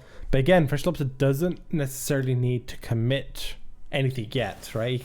Even if he ends up overdrawing, it's completely fine. Because Timmy is the one who has to be the aggressor here in this matchup. Has to try to put pressure down on Lobster before all the invokes give him every single answer he needs. Yeah, you can still protect one of the units with the Bastion. Actually, let's check Timmy's list because he is playing double Bastion. I think it was Fini that was playing only one Bastion. Double Bastion, both of the copies in Timmy's hand, that is going to weigh in heavily for him because he's going to be able to protect units when this Cosmic Rays comes down. Yeah, this is, again, do we see Lobster go for the Warrior? I don't, is it just me or he's been offered the Warrior so much from all the invokes, way more than any of the other options we've been seeing. And I don't think he's ever been offered the 9 mana obliterate option, right? He's only ever gotten the Cosmic Rays. I think he's been offered that, but just once. Okay, preemptive Bastion. I don't mind it. You have 2 Bastions to hand. It's just a tempo type Bastion. Utilize your mana pool as efficiently as possible type of option. Yeah, your Star Spring is already growing slowly but steadily. You have a way to remove your opponent's Mountain Scryer, or at least just damage it a bit. Never mind the Soraka levels, and that Mountain Scryer is really threatened. Does Lobster have any chance to save it? Because with his current hand, he doesn't really. No, there's literally no way he can do this. He could go for Spell Thief into the Bastion if he wants to save the Mountain Scryer really bad. I don't think we do, right? I think in this matchup, all Lobster really wants to do, maybe slam down Aphelios, remove the spell shield. We can start trying to remove the spell shield off Soraka, and then try set up for a really strong Cosmic Rays on your next turn. Yeah, I can definitely see that one going in, especially because your opponent has quite the wide board here. Removing it is going to render them unable to heal at their heart's content, and you already know that for the first few turns they didn't really have the cards in order to play the game. Yeah, and you're honestly kind of okay just taking this here. It's 6 damage. However, it's not too bad against the Soraka. 6 is, you run healing, you got fangs in your hand already if you're Fresh Lobster. I honestly think we're looking for a way to maybe slam down the Cephalios, maybe like a Gravitum or something along those lines, just purely to pop the spell shield off Soraka to maybe force more resources when we play the Cosmic Rays on the turn after, and try to do like a 2-3 turn type of setup here. And that is a situation we can consider, and we can also think about this Traveler that is going to be able to hit an Invoke. If we hit something like a big Invoke, a big elusive Invoke, our hand is going to become unclunked, and we already have the Atrocity. Yeah, however, if you go for the Traveler, you can't set up the... I don't think you have enough mana for Felius plus weapon. Yeah, you don't, because that's your one-off. Yeah, definitely you are going for Fangs. Not even Fangs is going to be useful, to be fair. You need to play specifically, I think, Spell Thief into the Aphelios, into the stun. Although, obviously, we could see there is another Bastion and another Pale. Again, what Fresh Lobster really wants to do, I think, is just force resources out of Timmy and force him to use these resources in an suboptimal way, I think. So far, he's been given the Warrior. When you're given the Warrior, you're just playing it. You're trying to threaten some of the units. You, of course, did not see any copy of the Astral Protection, so you are very fine trying to Astral Protection check your opponent. You have Hush at your disposal. Yeah, we could. There is the potential you just Hush a unit after you play Cosmic Rays. If we see any attack buffs coming down, which is, I think, only Pale Cascades, really, so... Do we see Cosmic here? This is the question. I don't know if you're getting a better turn. More. I mean, yeah, you definitely could wait a little bit more. My only worry, obviously, with that is then you have to potentially try to invoke a Comet for the Star Spring. But that is not really out of the realm of possibility, because we do not have the Solar Priestess, but we have her sister, the Lunar Priestess, that can also give us the Invoke on the Comet. It's not that consistent because it's going to give an Invoke from the whole pool of Celestials, but it's still a way to get an Obliterate mechanic. Yeah, same with the Traveler. There's also a Traveler in the hand. So there's 2 options, potentially. It's honestly a really tough decision. Like, I'm jumping at Cosmic Rays. However, there are a lot of things to consider in terms of it is a big commitment, and if Timmy then can just maybe develop the board and start healing after the fact, it actually puts you potentially in a bad spot to the Star Spring. You do need to take a calculated risk, and the calculated risk is going to start with the attack, which is more like a pass because you do not really want to do anything here, not want to give your opponent the opportunity to heal. This is like a pass, so you know if you are going to be able to play your Cosmic Rays. I mean, we can play any 3-cost card plus Cosmic Rays, right? The only unfortunate part is you're only 3-cost cards in your hand right now. I Nightfall. So you can't do like a soft pass type where you play your 3-cost card, then play Cosmic Rays in the hopes that Timmy develops a little bit more. Yeah, unfortunately, he cannot play anything. It's only Hush and Cosmic Rays at this point. Lobster decides to take it slow and steady, goes for the Invoke, maybe trying to find an Obliterate mechanic, even though if the Traveler is not going to be able to find it, we still have the Lunar Priestess, and on top of it all, we do have the Aphelios that can come down. As you suggested, it can remove the spell shield from the Soraka. Yeah, it's a little bit of an awkward invoke there. We get Equinox, however, Equinox, again, only really useful if we've seen Astral Protections, really.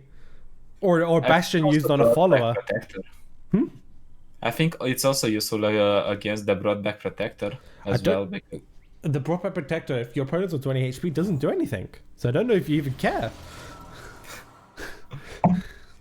At some point you might need to hit, and the point you need to hit, the Broadback Protector is going to come down, and what are you going to do now? Probably not much, because you can still try to finish the game. So we can use Gravitum here either to remove the spell shield, or we could actually stun the Krusty Codger to stop the Soraka attack actually really achieving as much as it wants.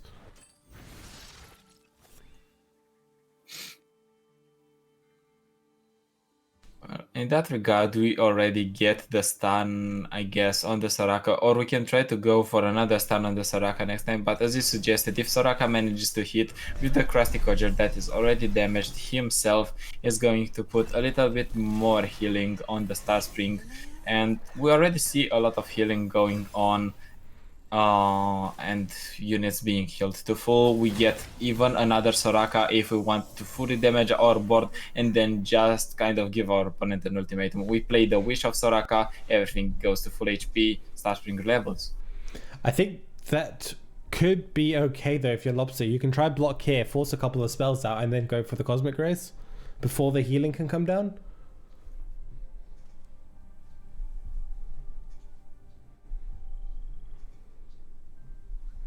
But again, it's super risky because there's a number of ways that could really sort of backfire depending on the amount of damage Lobster here is willing to be okay to kind of take. And I think it's only the warrior that is going to be able to attack and push through any Pell Cascades or any healing. But if you do see the Astral Protection, you're just wasting your warrior here regardless, and you're putting even more damage on your opponent's units. They have a source of damaged units that they can heal back up. I don't mind that line from T8. Doesn't need to commit the Astral Protections just yet. I actually don't mind it at all. Just gonna keep slowly putting Lobster under life total pressure, right? And kind of force Lobster's hand a little bit, because now Lobster kind of is a little bit under pressure, and not just by the Star Spring, but by just the board. He can't really attack into it at any point. Can't really remove it yet. So Lobster will have to potentially just feel like he's in a position where he's forced to just throw Cosmic Rays down. Decides against it, decides to pass, and we might even see another development. But how much can you hold on to this cosmic race? How much can you cheese your opponent? Probably for another turn. You do remove the challenger from the box opus, so it doesn't block. It doesn't pick up the units that they want. For example, they cannot pick the 1-2 Solari Priestess.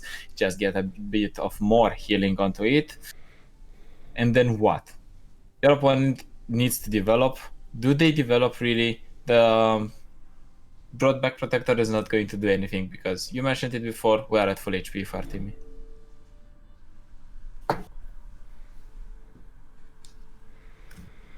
Yeah, these are the sort of matches that I was worried we're gonna get, but luckily they're super interesting because there's a lot of mind games in terms of trying to pressure your opponent to commit more resources or overcommit resources in various forms between both sides. Kind of have the same sort of game plan in that respect, where they want the other side to obviously play a little bit more so they can use their reactive stuff to answer the game plan basically and keep dealing with it. And it's very interesting, but it also is one of the main reasons why these matches end up going on for so long, because neither side ever really fully commits until it's basically the last possible moment. Yeah, it's a grueling climb for all players because they do need to take into consideration not just the facts that are happening during the current turn, but facts that might be happening on turn 10. These games usually go past turn 10 very easily, and then what are you doing? What is your main game plan? Can you afford throwing resources? What resources are you affording to throw, and which one can you not? Yeah, it's still, as we can see, as I mentioned, not in the other side really ever fully committing. It's a question of Lobster's. Lobster, I think, is in more of the control seat where he can choose. Timmy, I think, has to take a few more risks because his current hand is not fantastic overall. And it's finally there, the Falling Comet, and that is going to ease the pressure on Fresh Lobster quite massively because now you can answer the Star Spring. Yeah, you just play Falling Comet on the next turn. and you're now in the sort of more leading position if you're Fresh Lobster. You've got a decent board of blockers, so you can start blocking a little bit more, and not feel too pressured overall. Yeah, definitely. You can even go easier with the Cosmic Rays, or at least allow yourself to wait on the Cosmic Rays game plan. Simply because you have dealt with one of the Star Springs. The other one, even if it's going to come down, it's going to take a lot to kick in. Yeah, this is. I mean, it's a very interesting dynamic this matchup, because you really expect Lobster to be sort of in the controlling seat, as I have said, but there's that slimmer of hope, I feel like, for Timmy to somehow force a line when Lobster might overcommit on some mana and doesn't have anything left for Comet, although I see that being extremely unlikely. What is Star Spring even at? Let me double check. I can check because I forget that I'm in Spectator. Star Spring's at 9, so not even a real concern for Lobster yet. Might not be for now, but if these units get damaged, every single one, a little bit, you can just see the Soraka Wish. You can also see the likes of Astral Protection and Guiding Touch coming in. But is that enough currently? Not really.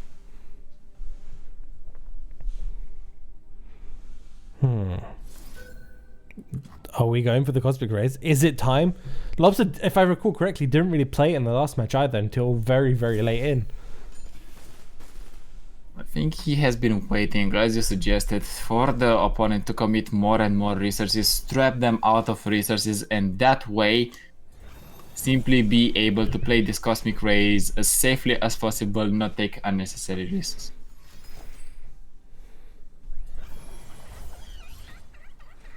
Do we even play Bastion? No. I think we're just playing Bastion after everything is said and done, after we see the hash on the Soraka.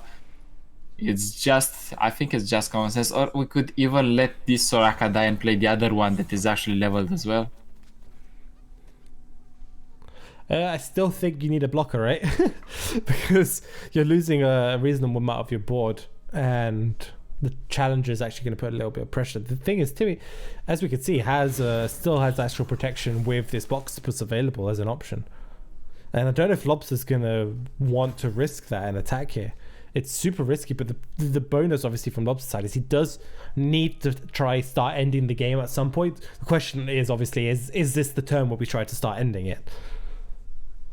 I think last time we have seen a Cosmic Rays, we have also seen in the following turn the attack to finish the game off. Maybe Lobster wants to wait a little bit more until he drags some more resources out of the Soraka Tom Kench player, and after the fact tries to end the game, because the opponent just builds the board back. It's not really an issue for them. I mean, we could just sunburst the Soraka here, right? You've seen double Bastion now?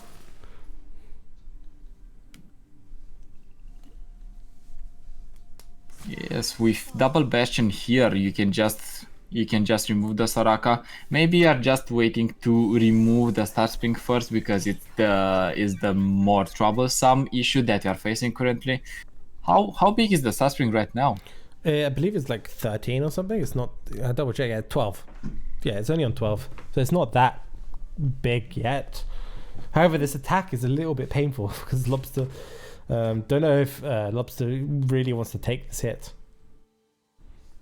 Lobster doesn't want to take this hit because he's just giving his opponent the opportunities to heal his units back up, to make them bigger so they can deal with the units while being damaged, and Star Spring kicking off once again.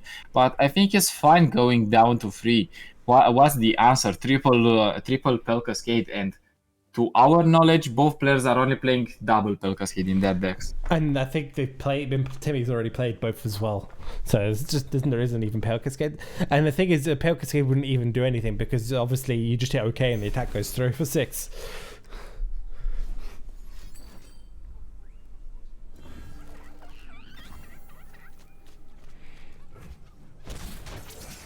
Yeah, I have a feeling this is going to be a Comet turn on the Star Spring from Lobster, because it doesn't want that healing anymore. It's getting a little dangerous in terms of the Star Spring amount, but again, doesn't have to actually do it yet, right?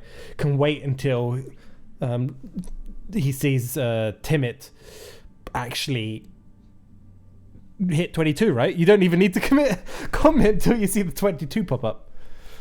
Exactly, because Star Spring triggers at the start of the next round. It never triggers at the end of your round, so you're pretty comfortable, or it's rather not triggering when it exactly reaches the HP threshold.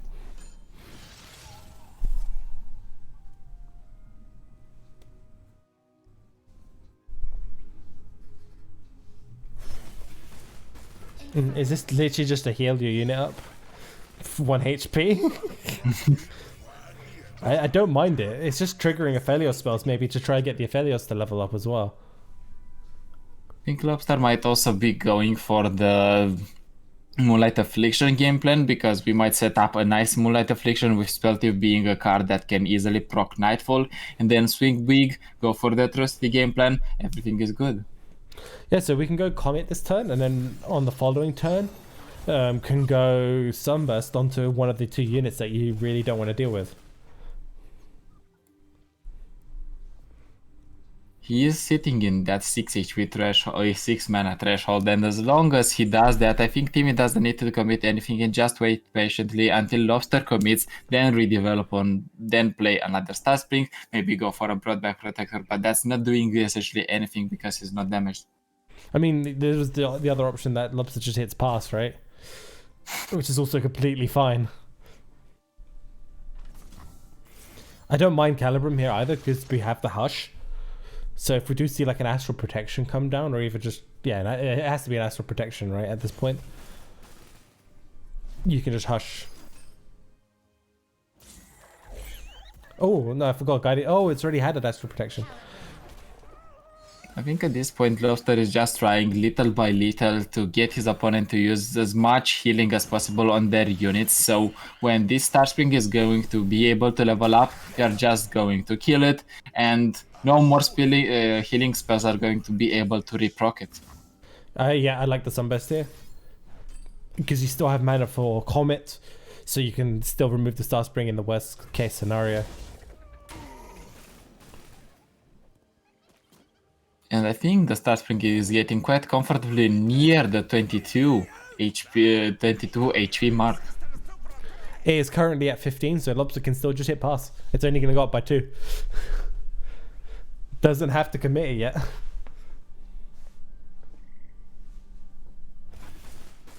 Lobster is playing a very patient game and is rewarded because of that, because he manages to stay alive, he manages to not endure attacks from the opponent, and he manages to find the resources in order to finish the game. He just needs that big invoke that can literally end the game once and for all.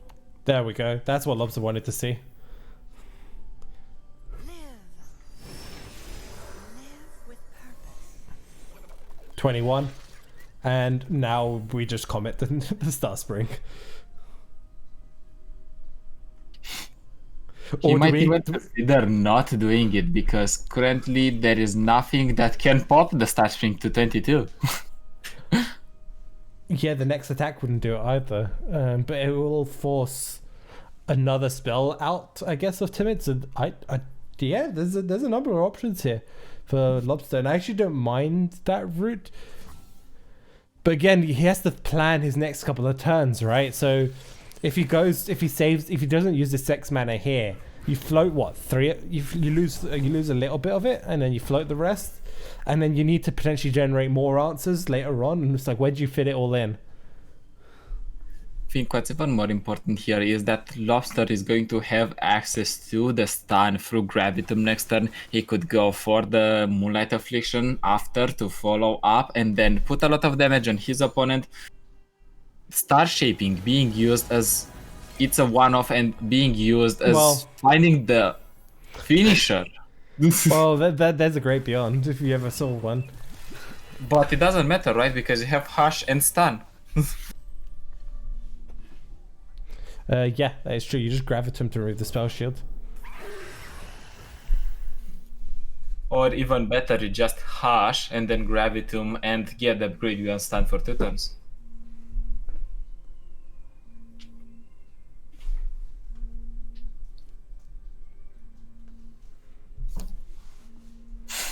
And it is quite funny because if you look at it, there is only one copy of Star Shaping in Timmy's deck, and he manages to draw it at the exact perfect time, while Lobster is running 3 copies of it and manages to draw none.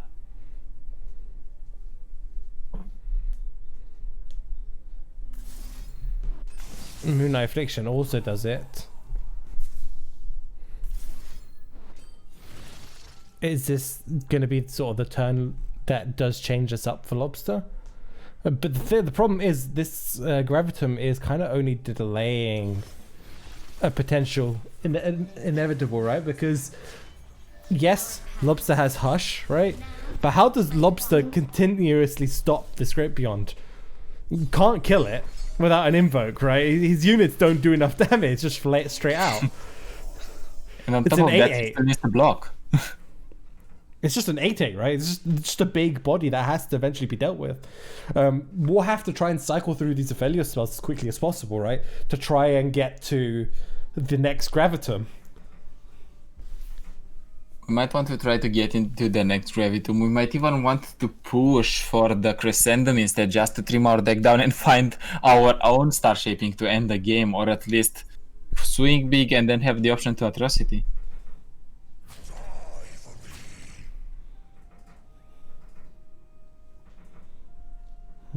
This could end up being punished a little bit if we have, what was it? Is it Sunbless Figure come down? How many are in? How many? We've seen one, right? How many are in the deck? There's two. In the deck, there's only 2, and we've already seen, as you mentioned, double Bell Cascade from Timmy, so there's no other punish other than the Sunbless Vigor for Fresh Lobster. Yeah, it's a question of if Lobster wants to try and remove it. Pre-commits the He does need to cycle, because otherwise he's just going to fall prey to this Great Beyond whenever it is going to not be stunned anymore. He still has the Hush for a couple more turns, but Great Beyond is going to be able to threaten us consistently. Star Spring is still going to be a thing for our opponent, and it's really clutch, and he manages to find his own Star Shaping. Yeah, the question is obviously what does Star Shaping find? At this point, just an elusive blocker for the turn after the next attack, because next attack we still have the Hush, we are all good in the hood, but after that we need to find a unit that has specifically spell shield so our opponent cannot interfere with the Atrocity, and we still need to put some damage on our opponent because he's currently at 20, we're at 2. I mean, the life total is kind of irrelevant for Lobster as long as he keeps surviving, right? That's the thing. It's a weird matchup where as long as Lobster keeps surviving, Timid is eventually going to run out of resources, whereas Lobster has... Supernova is the premium invoke that if I've ever seen one. It helps you to deal not only with the Great Beyond, but it also helps you deal with the Star Spring for good. You have already seen 2 Star Springs, and I think if we see the Obliterate on both, it's the end of it. How many are even in the deck? There's 3, right? But There are 3. The question is, does Timid even have enough healing resources to even max out the third Star Spring? The answer is probably yes, because of the Star Spring itself. The other answer is he going to be alive when the other Star Spring is going to be able to kick in and win?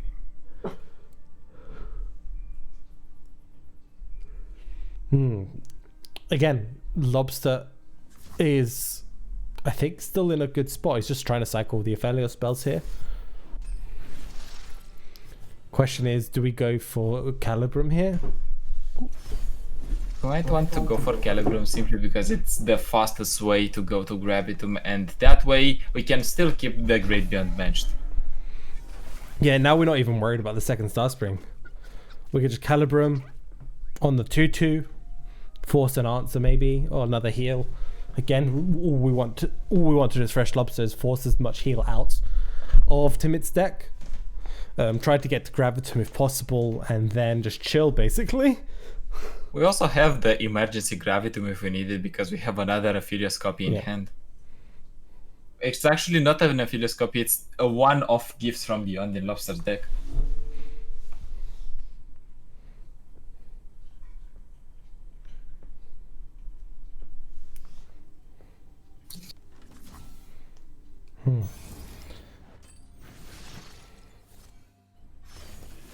Going to have at this point just infinite gravitums in return, because we have one gravitum that's going to be naturally generated by the Aphelios. We're going to get, if needed, another gravitum from the Gifts from Beyond, and we're generally good. Not to mention, we have seen the card that manages to relieve the pressure on us, and that is the Supernova.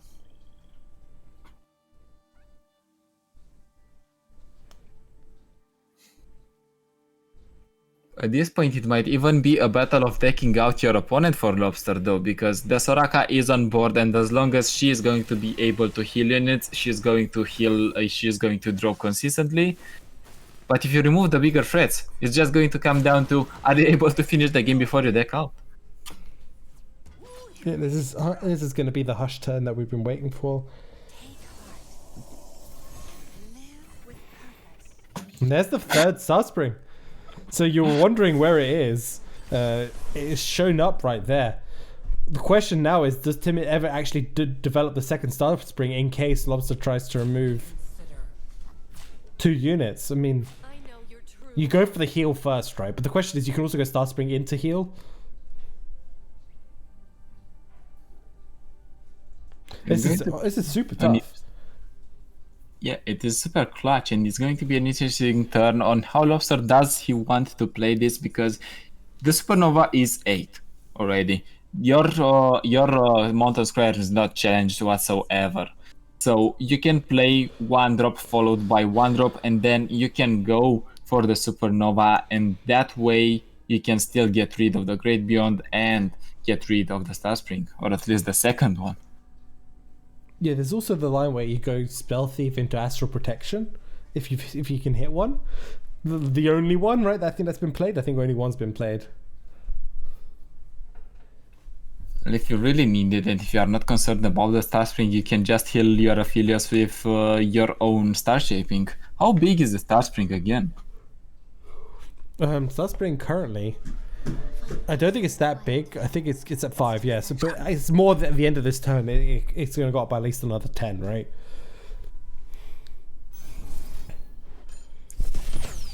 What is Lobster looking for?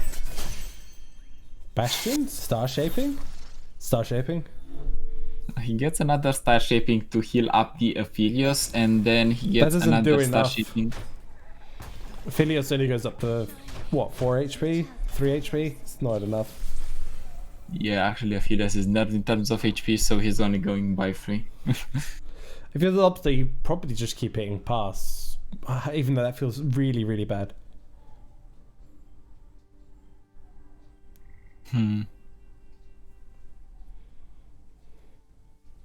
can safely play one of the Wanderers with the Lunari Duskbringer, and then you can try to go for the Falling Comet. Not the Falling Comet, for the Supernova. There is no answer whatsoever when the spell is being stuck on the stack, because even if you hush the Mountain Square, the spell is not going to go up 1 cost and then be returned to the hand. It's fired for good. This is, honestly, I think this is one of the most difficult matches to navigate here that we've seen all day, apart from the other match from Fresh Lobster, because it feels like if Lobster just makes a single sort of mistake, Timid can just take it. Especially, a little bit of an overcommittal, and that's it, right? Especially with Timid having the double Soraka, having the Hushes, having the healing, and having the other Star Spring.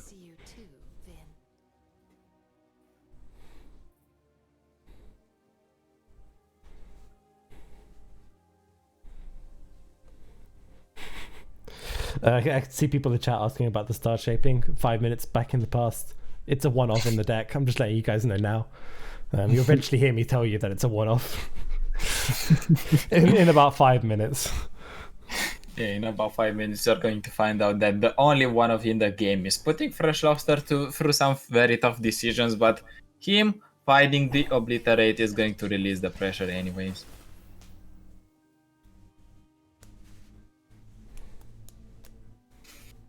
But if you are Fresh Lobster, if there is a turn to go for the Obliterate, I think it is now, because you've already seen double Star Spring. You do not expect the second one, the third one.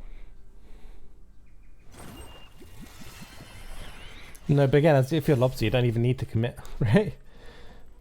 That is that a leveled up Diana? It should be. By now, you'd hope it would be, right? It might not be, but you'd hope. Well, she has the orange circle around, or the orange outline around her, so that means she is leveled up. Can she actually remove anything?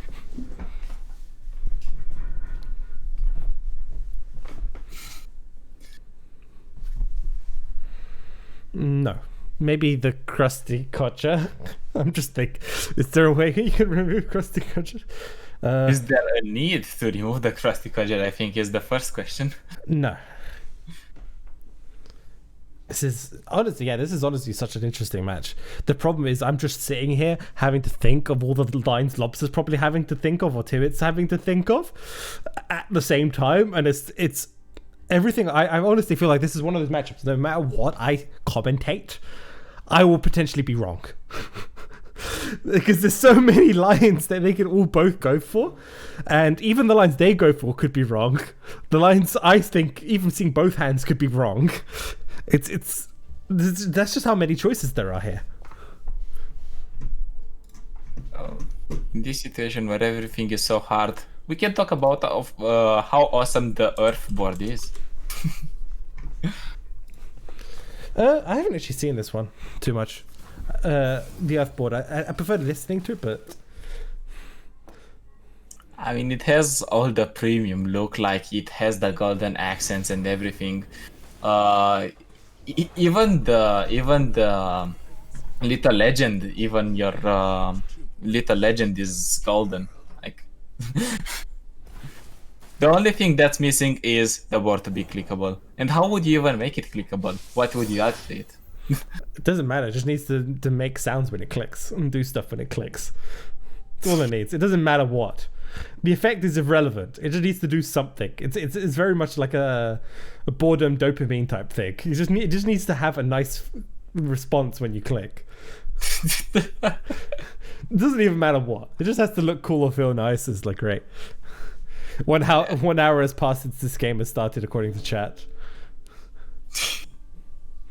It is actually true. I think it's more than 1 hour. I think it's 1 hour and 4 minutes. We started at 5:14 for me. Actually 4:14. Yeah, and it's still ongoing. It is still ongoing. And when we're looking at this match, it's not really about the correct line and the wrong line. It is about how much can you resist to the pressure of playing for so many hours, because at some point you are going to be able to snap out. One or the other. It's a battle of endurance as well as a battle of wits. Yeah, the one thing to note though is that Lobster will be taking most likely 6 damage here on the open attack. This could end up just being a surprise way of lethal. I'm just trying to think, is there a line Tibbet can just have lethal on the attack?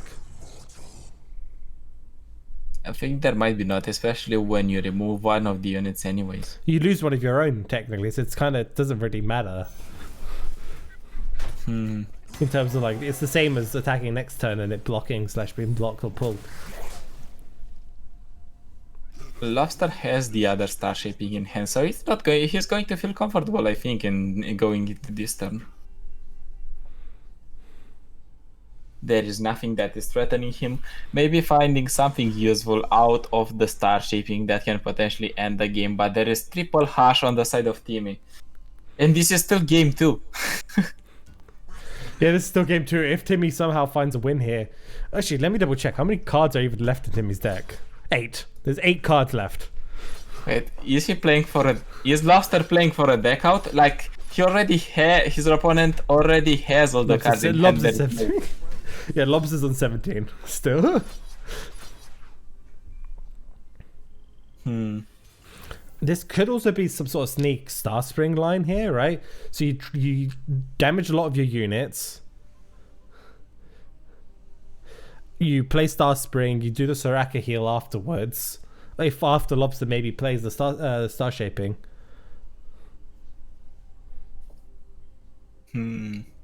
Right now, I think you're just taking the hit. If you're Lobster, you're not willing to fall even lower on the HP. Your opponent cannot do anything to buff your units anyways.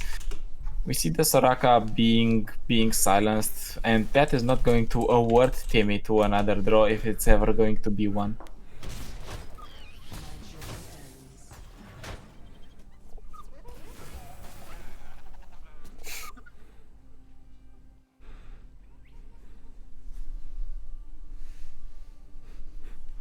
Can you imagine actually if this would be able to happen in the seasonal, both players wouldn't make it further? No idea. They'd probably run out of time.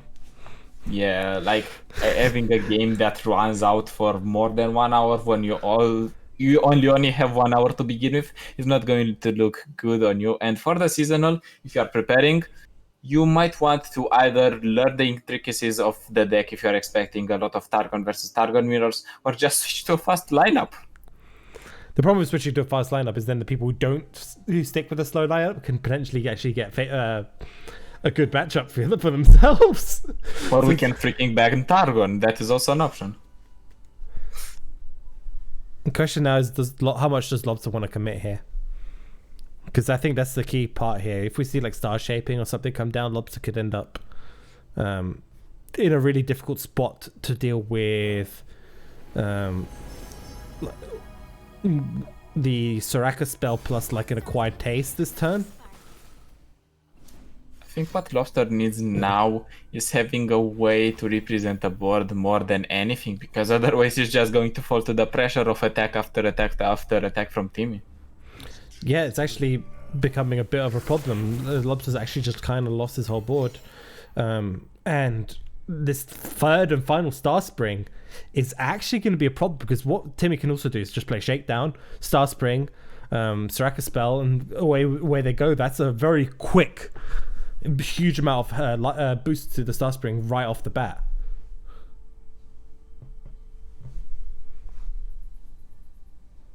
It's pretty harsh, and the biggest problem is that Lobster doesn't have any more ways to deal with the Star Spring, unless this last invoke is not going to be a big great beyond, but rather an obliterate, something of the sort of a supernova that can deal with the last and final Star Spring, and probably with the Tom Kench as well. This is a little bit tricky for Lobster, because like I said, the second we see that committal, I completely see Timid just dropping. Yeah, now second lower than 6 mana. the second Lobster drop lower than 6 mana, the Star Spring came down.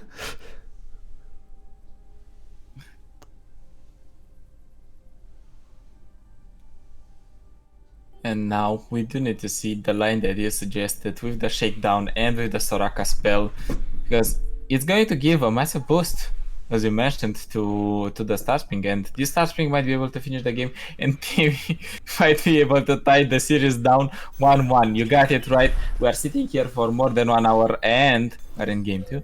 Okay, so no Shakedown as well. I'm saving that later on if we need it for a crucial pull. I don't mind this completely.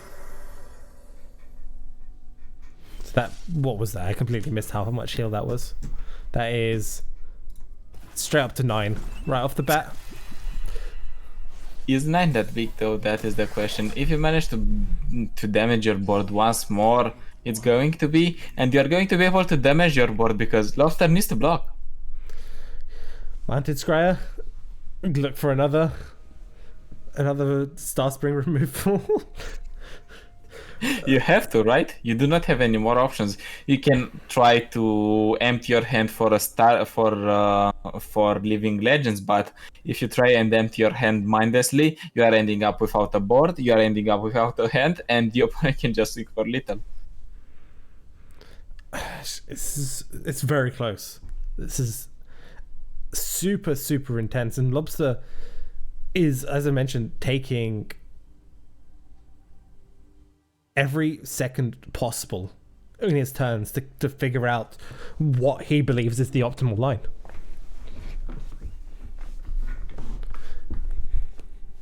And we need to see what conclusion does he reach. Does he want to find another Star Spring removal through the Mountain Scryer? Does he want to... He actually goes for the Diana and try to remove some. He has double Diana, so one of them is going to be able, the other is going to be able to give him some sort cards. Actually, he doesn't have any double Diana. Sorry. Yeah, level up Diana. I mean, you can play Aphelios now to trigger Nightfall to really try and bump up this Diana. But again, if you're Lobster, you probably have an extremely strong read in what Timmy's current hand is, because there aren't many cards left in the deck. So you could probably guess the majority of what Timmy's deck is. As I mentioned, he's only got 8 cards left in the deck, as you can see. So Lobster could just go through the list as long as he's got the graveyard up and the cards that have been played up. You can just have a see and just be like, okay, well, they haven't played a single Hush. They haven't played any Astral Protection. They've got 3. They've got they haven't played any Shakedowns. Their hand is probably looking this sort of way right now.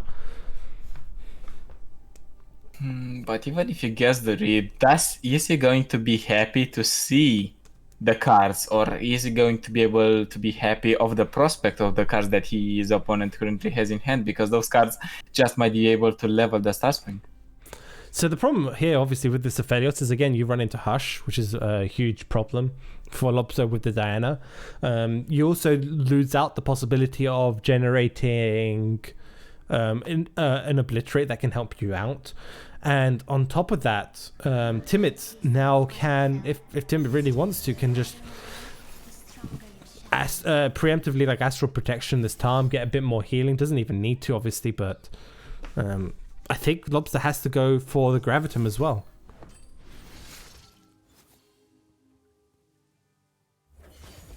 And he manages to reach a Gravitum quite fast, but how much can he keep on going? That is the serious question, because we might see even a Hush coming down when this Diana is going to try and remove one of the units. What unit are you even trying to remove? Are you trying to remove the Tom Kench? If you're trying to remove the Tom Kench, there's going to be an Astral Protection that's going to be able to hit it back and give him additional HP. It's tricky. Yeah, and you have to... I would Gravitum the Sheriff, right?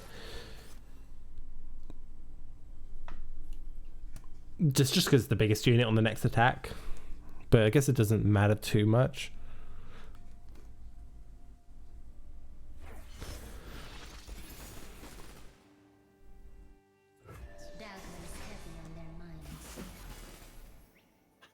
Crescendum, try get another Nightfall. Trigger the 2-drop.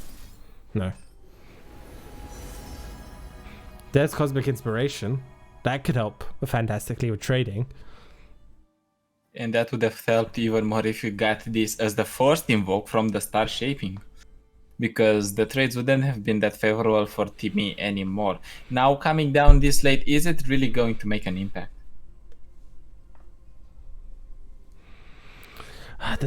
Honestly, it's super tough. I keep repeating that phrase, but it is so true, because if you just look at this, like, I'm struggling to figure out what the right line is, and I can see both hands.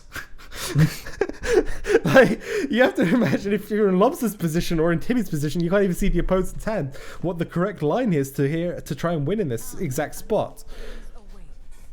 If you are in Lobster's side now that, as you mentioned, there is a lot of cards that have been played, you kind of know how their hand or their deck looks like if you take it by process of elimination, so it might be easier. But on Timmy's side, there are a lot of unknowns. Besides the deck that Lobster is playing itself, there are a lot of invokes in his hand.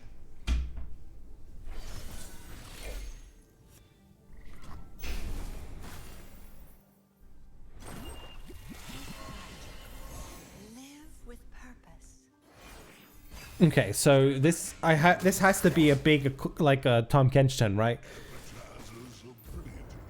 You have to go for the Acquired Taste, maybe try to level up Tom, then go for an attack. I don't know if I would go for the attack straight away. I think you are going for the attack straight away simply because 1, Lobster does need to block, and 2, you can pick up the blockers, and 3, and nonetheless you're just healing Tom Kench and you're healing Soraka, getting even more HP. Are you playing Living Legends just to find a way to not lose to the Star Spring? That might be the case if you are fresh Lobster. I mean, you have Mountain Scar as well. You don't necessarily have to put all your eggs in one basket into the Living Legends just yet. Star Spring's not leveled up. The problem you have, obviously, is Tom Kench is just going to slowly eat your board.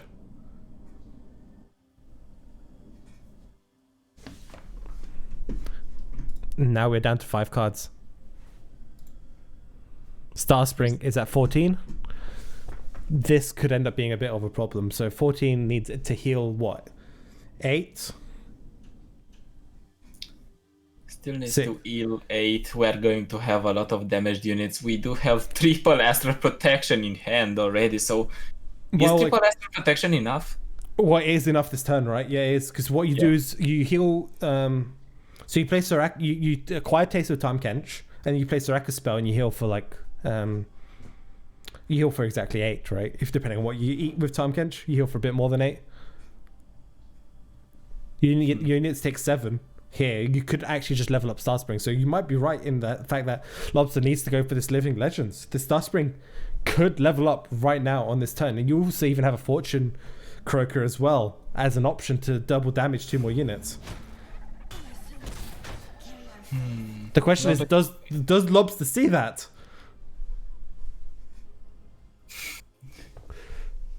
I think the moment he's going to tap down is the moment that he's going to lose if he's not playing the Living Legends. Maybe he's going for the Mountain Scryer, but the moment he's tapping down, if he's going, for example, for a Cosmic Inspiration, that's the end of it. Yeah, and this is what I mean by these turns are so crucial for Lobster to try and survive.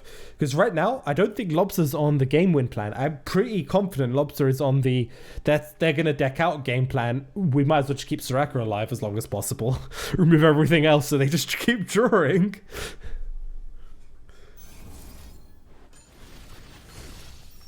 Oh, that is super unfortunate. Will Lobster just bluff it? No, he can't even bluff it because Timmy just hit pass. Timmy doesn't have to commit to this game plan this turn. Although it'd be even better if Timmy does. The question is, does Timmy see the line? Because there's still Mountain Scryer, obviously, to generate a comet. So there is still the possibility of Mountain Scryer to generate it. You see, if you're timid, you just play Fortune Croaker here on the Broadback Protector. It's super uncommittal. You're completely fine.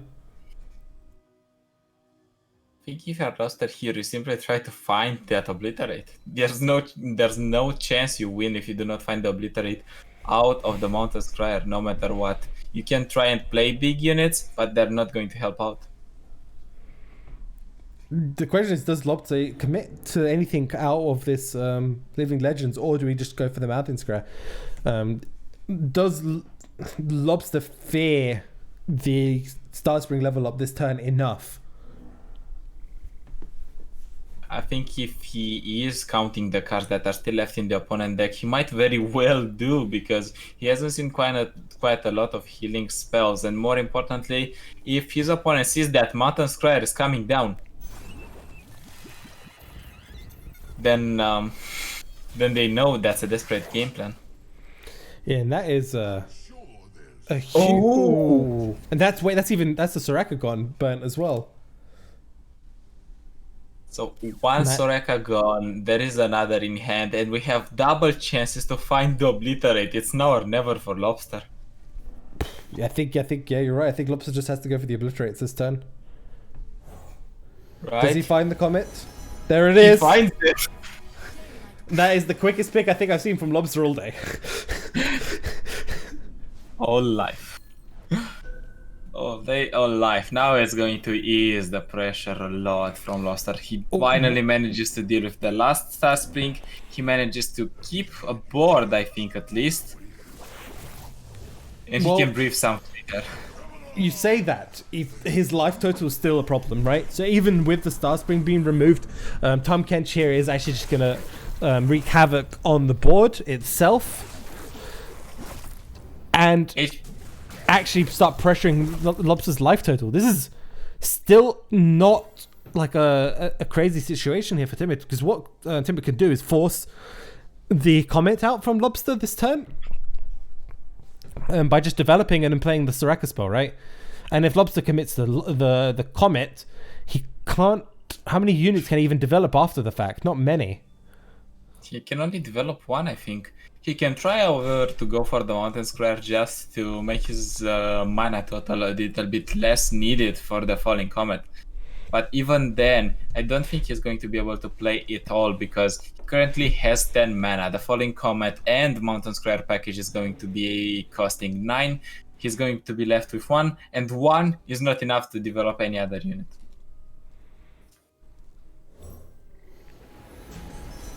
Okay. None of those are fantastic. Immortal Fire, I guess, is okay, but we haven't seen a single Hush all game, so none of these are going to be that good. You might even honestly go with the Scourge because that pushes damage consistently. Alright. Timmy pressed the button. He is going for the Soraka Wish. He cannot wait any longer. He wants this Star Spring to pop off and to win the game. Now Lobster has the chance to go for the Obliterate on the Star Spring. There's not going to be much that he can do, but Timmy can just develop the board. Yeah, this is the thing. He just plays Fortune Croaker, he plays Box the Puss, and just swings. You develop Fortune Croaker, yeah, every time. You do draw, but I think that's a risk you're willing to take here. And now you can just attack on the open swing. How much damage can Lobster be able to take here if his opponent dead. is going He's to currently drag dead. optimally? He takes 4, right? He takes exactly 4. Yeah, he takes exactly 4. What does he need? He doesn't get. Wow, so Timmy, it's just closing this match out. It's gonna say, okay, Lobster, I didn't expect this, to be quite frank. This really looked like it was Lobster was in control for most of it, but a couple of just turns where Lobster wasn't able to really develop much, or spent a lot of time removing Star Spray, ended up with just losing just the face damage from Timmy's board. And I can tell you now, looking at the clock, that this match has gone for 1 hour and a half.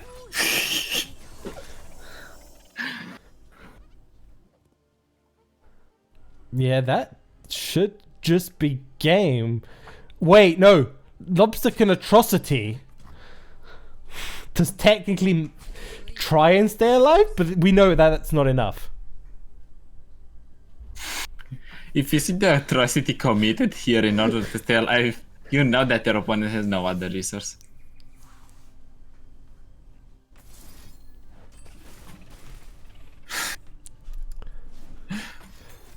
And despite the fact that this has been a grueling match from both players' perspective, the second game in the final is going to be taken by Timmy, and he ties this down 1-1, and there's still one match to be played.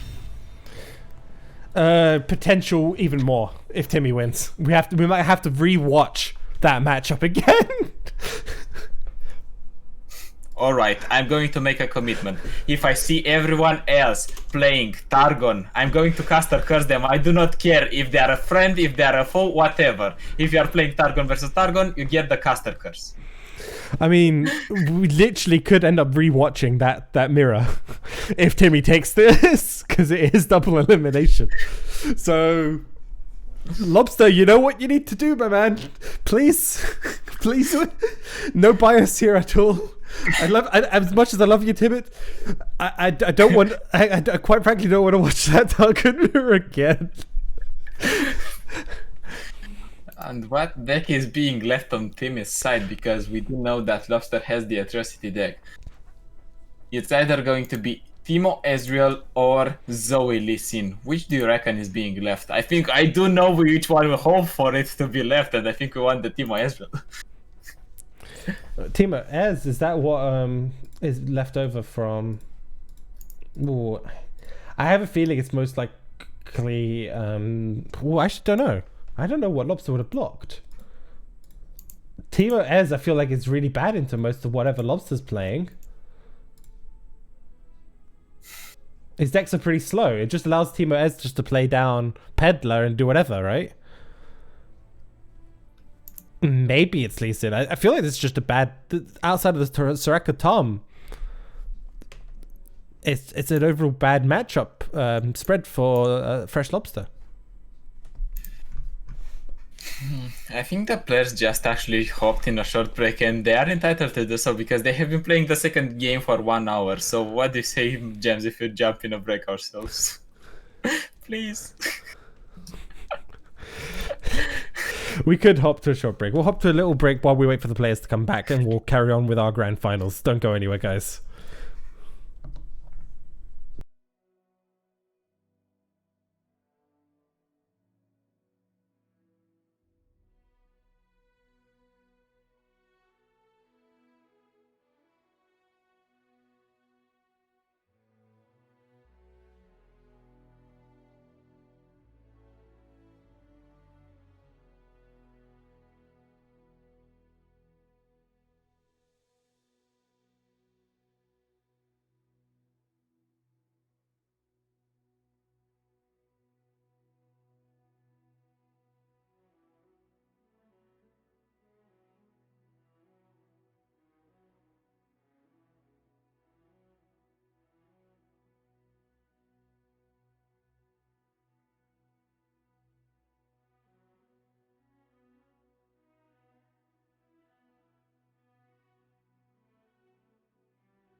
And we are back with our next match of the day.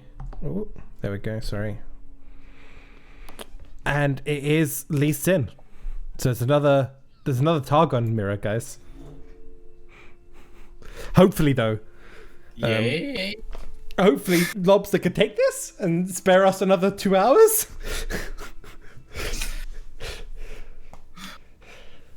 I mean, if Lobster plays this final once more, he's not going to be able to play in the Duels of Runeterra tournament. That's also That's true. enough incentive for him to speed the game up. Hopefully. Yeah, and he's got a couple of good options. The problem is against Lee Sin is he doesn't have a good answer for Lee Sin in the deck. He can just hush / invokes, I guess, and hope to build a big enough board by that point in the game. And right now Timit's actually got just a free Zoe just hitting on the board every turn, which is fantastic for him. I have seen both players playing the first turns really fast, like a chess clock hitting back and forth, and now they go back to the usual Targon gameplay. If this was the seasonal chess clock, they'd already run out of time. So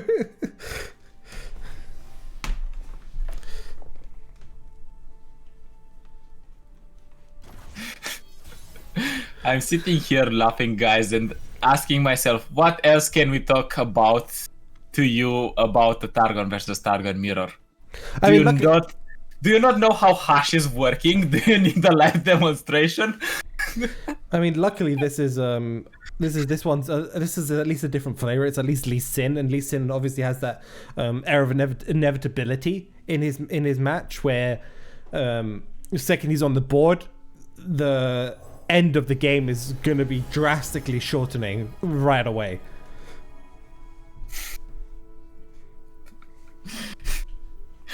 So our hopes for a healthy life is Timmy doesn't draw Lee Sin? Yes. Quite frankly, yes. That is our hopes right now, and our dreams are all on no Lee Sins. But the other problem, obviously, is Zoe can actually end up leveling up because right now Lobster doesn't actually have any way to stop it. You just do not need big invokes, or if you get small invokes, you do not need Zoe to hit an elusive unit. Because if you hit an elusive unit, everything is going to become elusive. Not many blockers on Lobster's side, so the game is going to end up pretty quickly in that regard. Yeah, neither enough in the favor we really wanted to.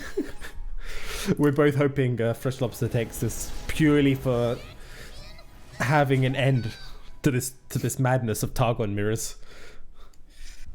Riot, or any play from Riot, if you are watching, please solve the issue. Targon and delaying the inevitability is too much. Well, so I don't mind the game style of Targon. I just like to do other stuff in the day. Is my thought process. I don't mind what Targon does as a deck. I just need things to be a bit quicker. We need a life. Yeah, exactly. Exactly. You do give your opponent here gems, but there is still no Lee Sin. You're just slowly leveling him up, and when he shows, he shows. Yeah, you have a number of options here, V Lobster. You've got Mounted Scryer, or you can just play Solari Priestess. That's also fine. It fits into your curve. You still float the extra mana that you got left over, which is all well and good for you. None of these options are fantastic. Trickster, Moon Silver could be okay if you want to cheapen something out. I think you pick Trickster simply because you want a blocker for the Zoe. Having the Zoe blocked is going to lower the amount of value that Timmy can actually get from her, even though she can just comfortably sit back as a backline champion and level up just because teammate is playing cards. Yeah, luckily Lobster's got his favorite card of the day, the Warrior. To try and remove this Zoe if possible, but do we see the Zenith Blade come down here plus like a Bastion maybe? I wouldn't be surprised if Timid just goes in heavy on a lot of resources directly onto the Zoe.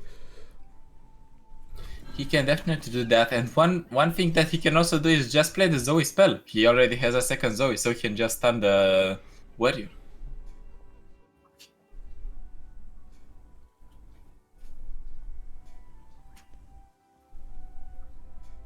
Alright, if you are Lobster, you already get a warning signer. Alright, I do have the way to remove the Zoe, but my opponent thinks he is able to keep it alive. So, am I really committing? Maybe not.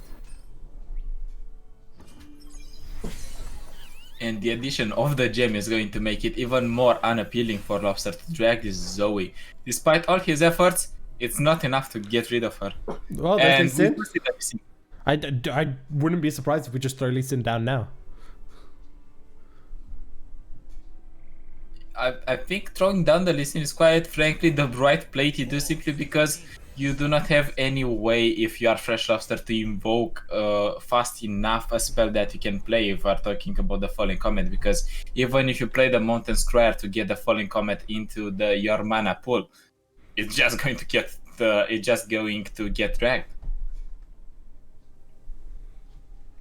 The only problem, obviously, is you can't necessarily attack with Lee Sin because you are worried about Hush from Fresh Lobster. You can just develop it, put him on the board, and then you're quite fine just with him sitting there. Maybe you remove like a 2/3 instead of the Warrior. And what's most important, I think, to note is that this Zoe is also close to level up. Wait, how close are we seeing? Let me double check. Zoe is on 6. So we've played a gem. We haven't played a pale. We haven't played a bastion. You can only go up to what, 8 this turn potentially? Yeah, but you do have the Zoe spell, and with the Zoe spell you just level her. Ooh, just passing from Timit. Making Lobster just throw that turn away mana wise. I don't know if I like that or not, because you are in a much more aggressive position. However, you are able to just slam down Lee Sin and just get him to stay there, quite frankly, for free. Nothing really happens on both players' side in the last turn, and in this turn, does Lobster want to commit into the Lee Sin? Both players have white hands, a lot of options, and this looks like another game on repeat in which we might stay here for a while. We say we might stay for a while, but Lobster actually can't remove Lee Sin. So, for a while might honestly just be to like the next turn or two. Because right now, Lee Sin's on 4 out of 8. We just play Zenith Blade, that's 5, and then a couple gems and we're there basically. Yeah, and even if Lee Sin is going to be the concern for Lobster after he deals with it, Zoe might level in the meantime, like sneakily level up, push some damage, she's already at 5, and even if Lee Sin doesn't hit, Zoe will. Yeah, because like a comet here is just not going to be enough. Lobster just doesn't have Hush, basically. It's the big problem right now is Lobster just doesn't have Hush. And how much do you want to wait if you are Lobster? That is another interesting question, because if you are waiting, your opponent can just level up this Lee Sin and next turn just hit you. Well, that's exactly what's going to happen. Next turn, Lobster's just going to be basically OTK'd. 1 turn. And he has no way of stopping it. He can play Trickster, but that will stop 3 damage. Realistically speaking, even if he finds the Hush, there is a Bastion on Timit's side, and Timit can even pre-commit the Bastion if he wants. Yeah, Timit doesn't have to commit it yet. Can just pass right now.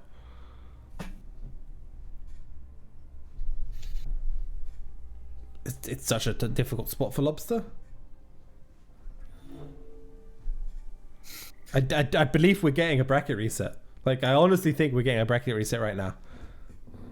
I honestly believe that as well, so we might be able to see the Soraka versus the Invoked once again. Yeah, Soraka versus Diana Felios might be coming back, guys, to determine who our winner is. This is probably the longest grand final I think I've ever casted. We're reaching, what, like... When did match 1 start? Like... I think nearly 2 hours? Yeah. Wait, I messaged Ice-T a bit earlier. He was asking, he's like, I'm around. That was about over an hour ago.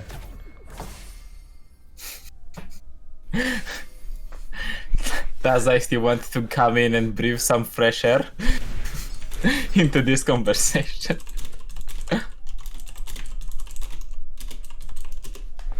I'm asking him. Do you want to join in, Ice-T? Might as well. This might not end for another couple of more hours.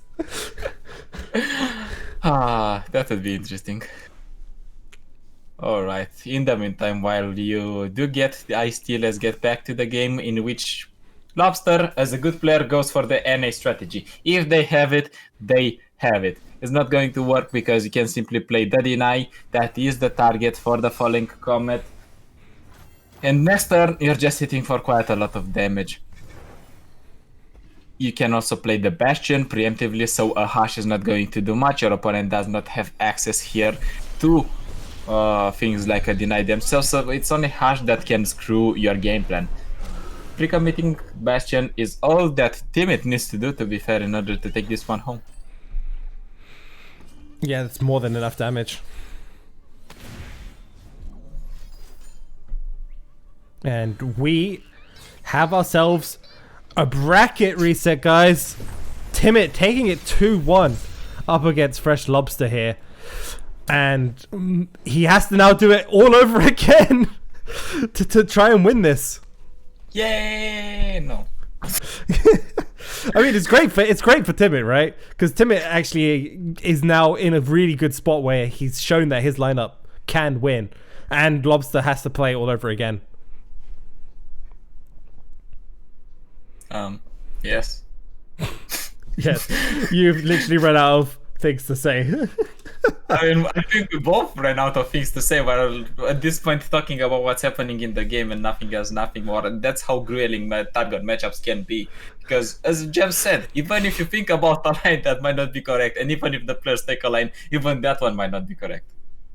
Yeah, so for you guys who are joining in, by the way, this is a double elimination tournament. So the way double elim works is you literally have to lose twice to be knocked out of the tournament in the top 8. It's the easiest way to explain it. Lobster's now lost his first match, so he goes into the losers lower bracket essentially again with his opponent, who again is still the same opponent. So they have to play again to find out who does actually go through to actually win with only the one loss. Essentially, is how that works. Yeah, and that also means a lot of Targon is going to be involved. I do not think that players are going to switch bans. You might want to switch bans and ban the TK Raka just because you do not want grueling matches. If you're Fresh Lobster, that's all. But you might still just go for the same ban and witness the rematch of the Targon decks. Yeah, and I believe the prize pool for this Targon, let me double check what the prize pool is. I remembered it last week. The prize for this is 30 euros. So if you come second, you get 15 euros. So essentially, you're playing for 15 euros. A difference of 15 euros. How much do you get per hour? Not much, to be quite frank, but it's 5 still euros per hour. It just shows how much. It It just shows you how much these guys love the game, love playing the game, and love playing tournament formats. That's all it is, really, right? Yes. Exactly. I cannot agree more. Nobody else would stay for 3 hours plus to play Targon Mirrors, I think.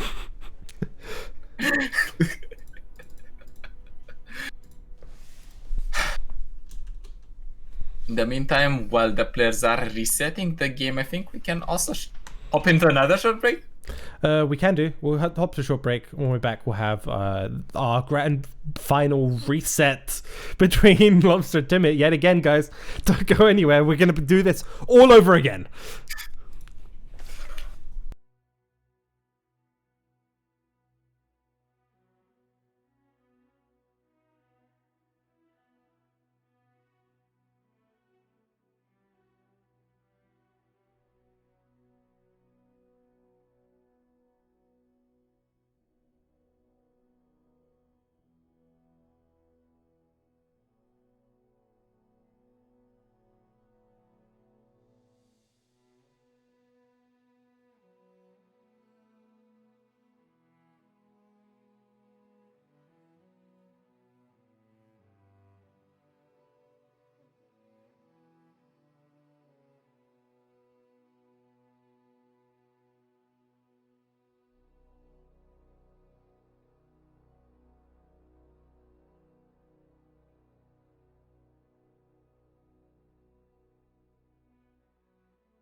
And we are back, and we're hopping into our bracket reset right away between Fresh Lobster and... Oh.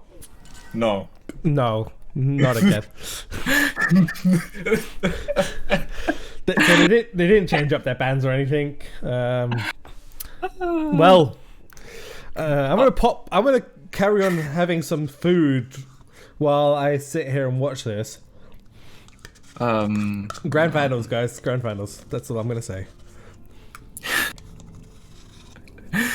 This turned out to be from a tournament tournament cast into a tournament watch party. Oh yeah, and it is 0-0 yet again. So Tibet needs another 2 more wins. Now, quite frankly, I'm gonna root for whoever's the quickest. Before Lobster was the quickest, but since he lost, it's now even in terms of who's gonna be the quickest to finish this. All right, looking at the lineups, Lobster. Actually, no. Even both players have 2 Targon decks. I wanted to root for the one that has less Targon in their lineup. Ah, yay.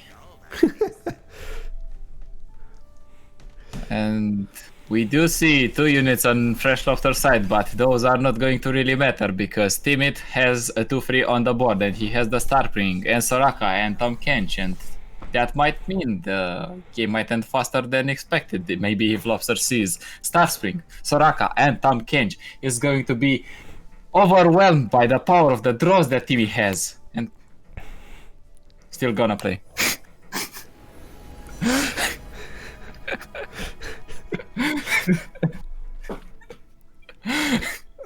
So Lobster again, we can talk a little bit more seriously now. Lobster has a couple of options here. Obviously he goes for the Traveller, just needs as much obliterates as possible yet again to try and win this match. I'm going to end up repeating everything I said in the last match verbatim because that's exactly what's most likely going to happen. The only advantage is this game, Lobster actually has a temple.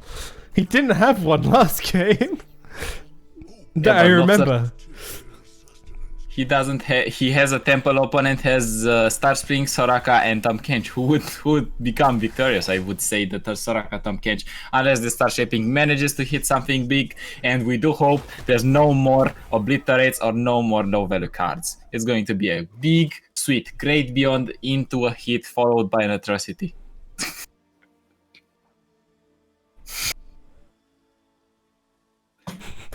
Chai is saying they should be paid for watching this.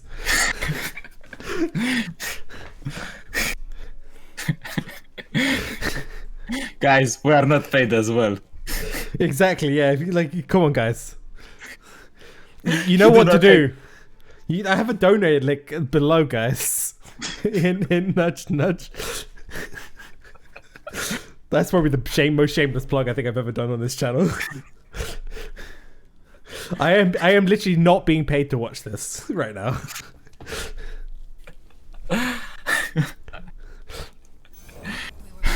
Right. On a more serious note, I think Lobster is really in trouble because his units are small, so they are not really good blockers. A Starspring is going to come out on the board.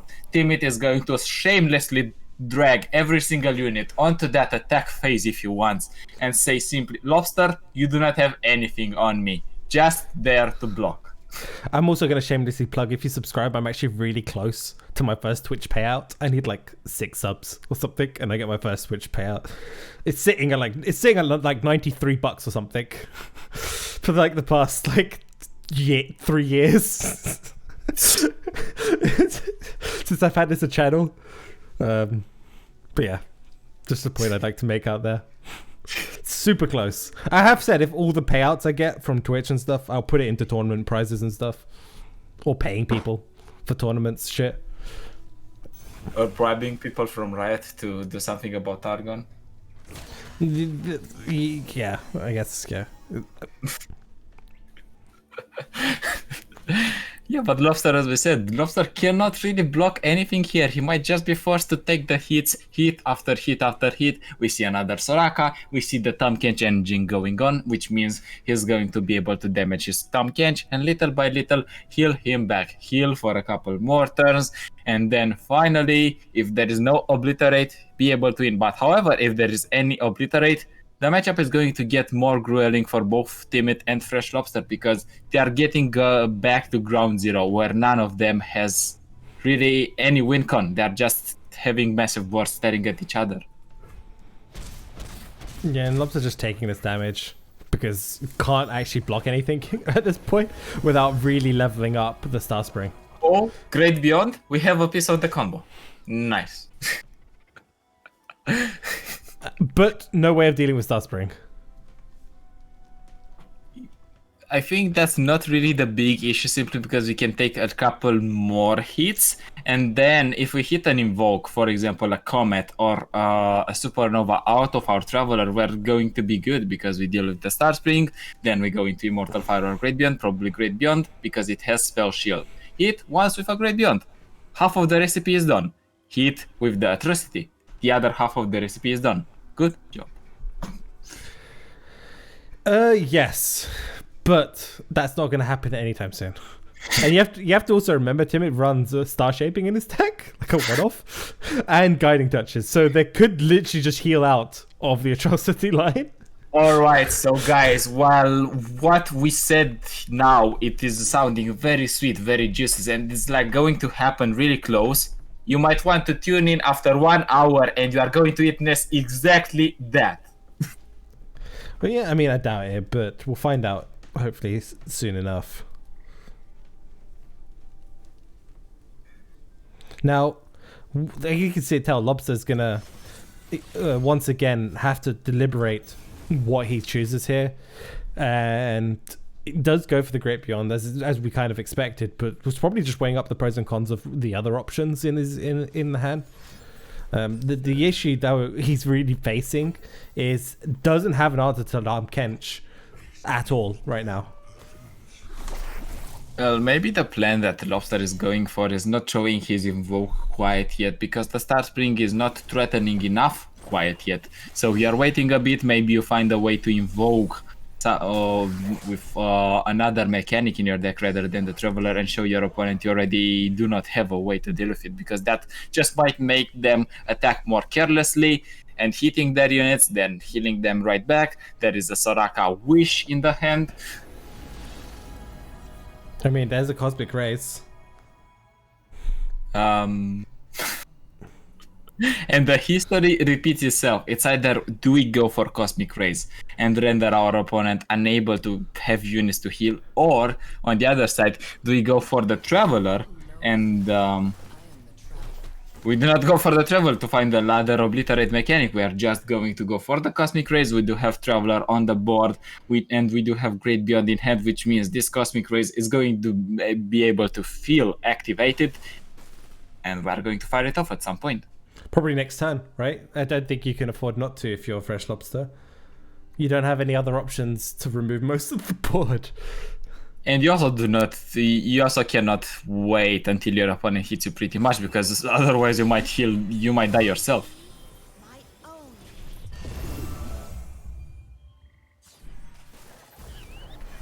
Yeah, so Lobster, this has to be the Cosmic Rays turn. The question is though, will Timid just open attacks as expected? Does Lobster just hit okay on this and take 10?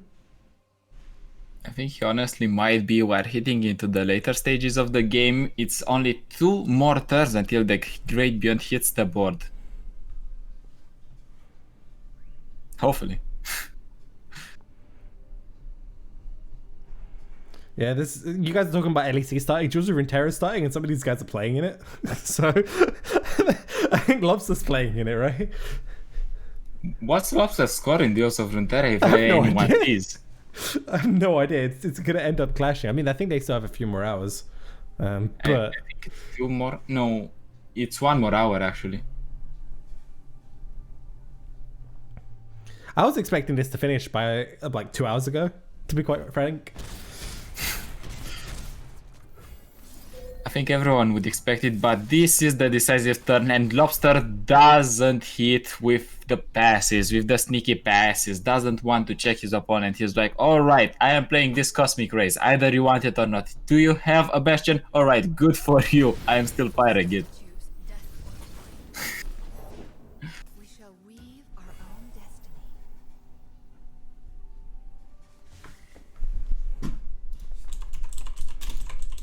And now with this board, what can Timid actually do? Just develop another Boxtopus? He can very safely do that. He can go for a bit of he can go for the Sunburst Vigor on the attack turn.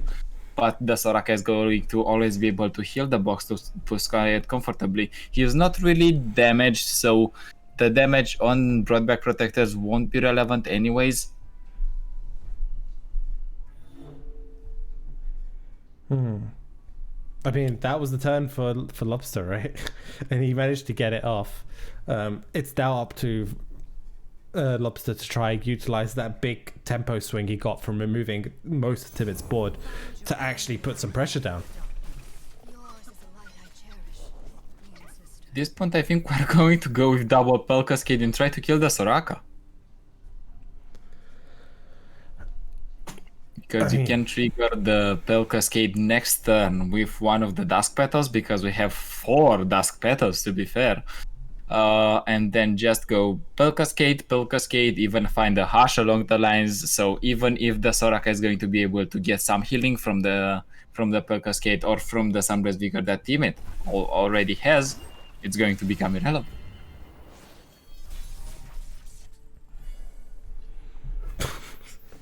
Wait, how much damage is this from Lobster, by the way? If he just literally just goes double Pale Cascade, Moonlight Affliction. How much damage is that?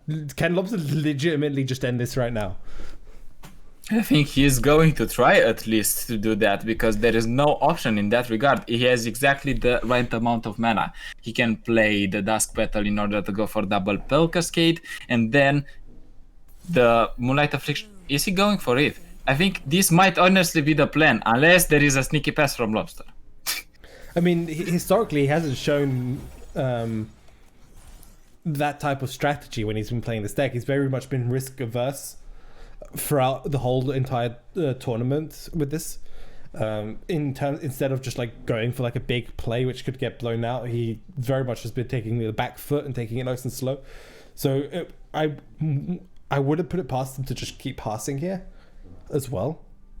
So how much damage? He's pushing 8. Is he pushing 20?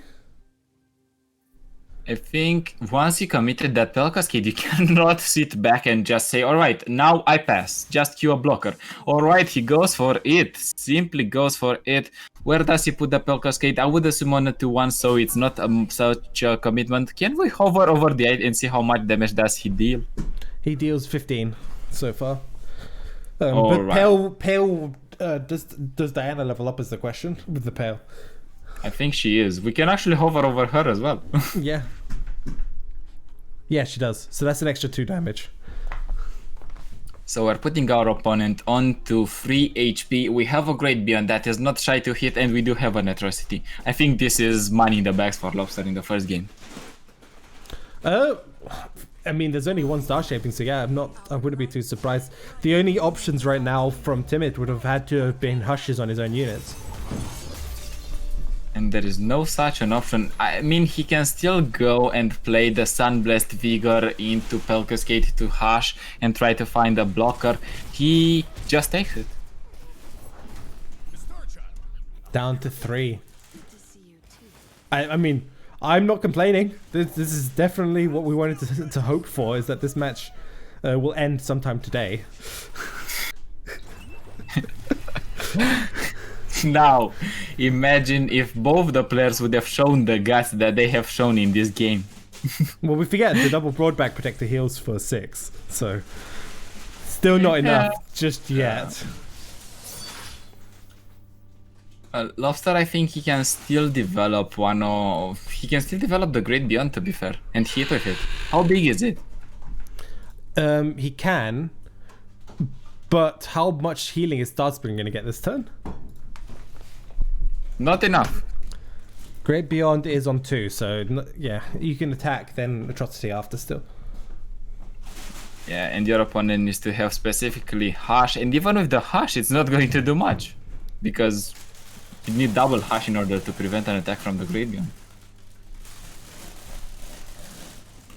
It's literally about the decisiveness that Lobster is going to want to show. If he really wants that sweet mana back, he can just play double Dusk Petals, but that's essentially not doing anything. I mean, you can play Great Beyond here and remove one of the vulnerable units. It kind of stops 1 unit from attacking on Timid's side, because that will just trade quite well, potentially. And Timid cannot override the Star Spring to try and push for more damage, I think, because that's his win condition, or at least the win condition that he's pushing for right now. There we go. Lobster just plays Great Beyond. Says, okay, you have to have Hush, basically. I think Lobster might even be fine with this Diana dying, but he can also try to protect her, to be fair, because he can play the Dusk Petal and then play Pearl Cascade. And this should actually give a lot of information to Lobster that there isn't an option of Astral Protection here. Because if there was, you could have just maybe Astral Protection the Soraka, right? Yeah, that would have been the scenario, and the Great Beyond wouldn't be able to hit that comfortably again. We do see the attack queued in for Timid. It's not going to be quite enough in order for Timid to level up the Star Spring in time. The Great Beyond is going to hit Atrocity available, and if nothing out of the ordinary happens, this should be Lobster's game. And this is how game 1 should have gone. You mean game? Yeah, game 3.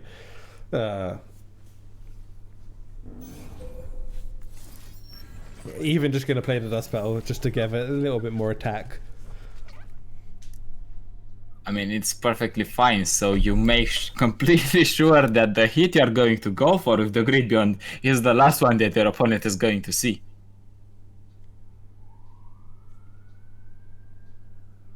Honestly, we might even see Lobster on the next turn play the double Dusk Petals in order to get even more attack on the Great Beyond, play the Pearl Cascade, and then go for the Atrocity to maximize the amount of damage that is going to be able to deal with. So even if there is a Star Shaping, that is not going to do enough. Or not.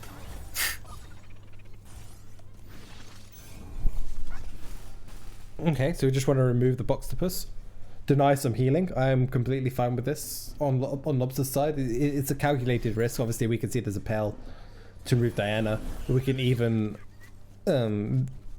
heal up our Boxtopus even more if we wanted.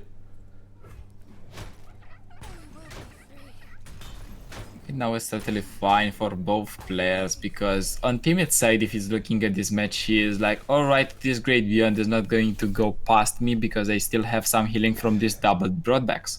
But if you are looking here at Fresh Lobster, you're like, alright, I'm hitting this guy with a Great Beyond and then atrocity him. How is he going to respond? Yeah, you can even play the Dust Petal, double Dust Petal here just to get another attack at burst speed to hit for 12.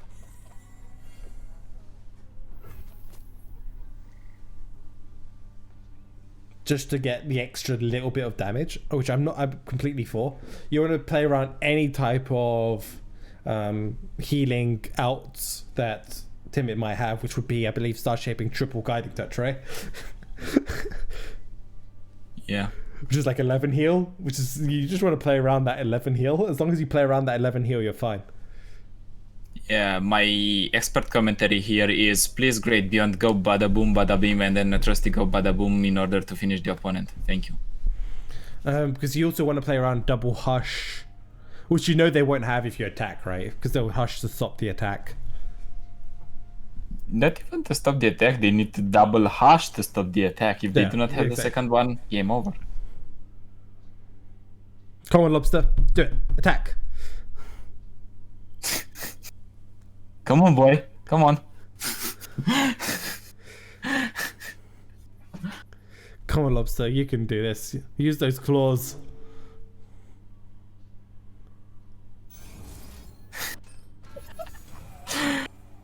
I know it wouldn't be fun, but imagine that Lobster's internet fails him. In the last attack. I mean, actually, that's actually the 5-head strat for us, right? The tournament will just end. Yeah, exactly. We don't have to watch potentially 2 more matches. Or not today, at least.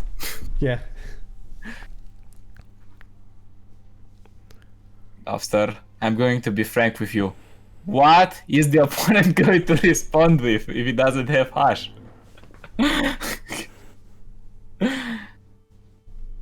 Just attack, please. Lobster, you are literally becoming life coach right now. We have enough life coaches in the world. Is Life Coach still playing? No. He plays Slay the Spire and single player games, and he will legitimately take 40 minutes on those games, on turns, on decisions, because there's no turn limit. I mean, it's fine, right? Because yeah, exactly. It's only him, but yeah. And you do not play against players. Yeah.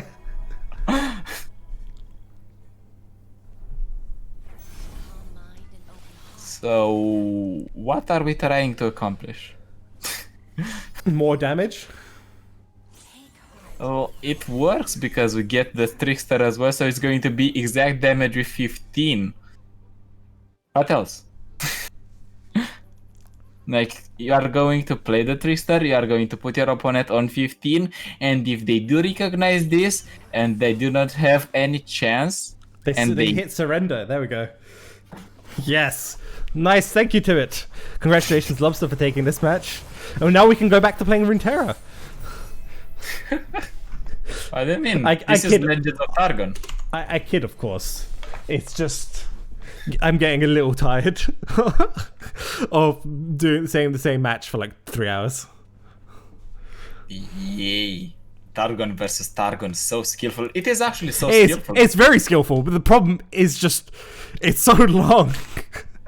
They're super interesting. There's so many decisions. Obviously, like, it's genuinely like a very tough matchup for both sides, and they have to figure out all the ins and outs to try and win with what they currently have and their resources. But sometimes it's just like, can this end sometime soon?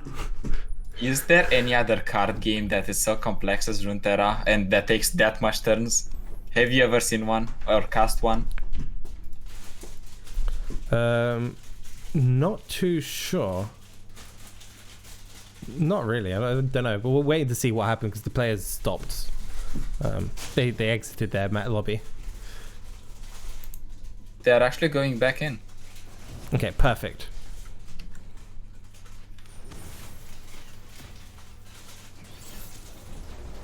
And with that, we're going to face yet another Targon versus Targon game.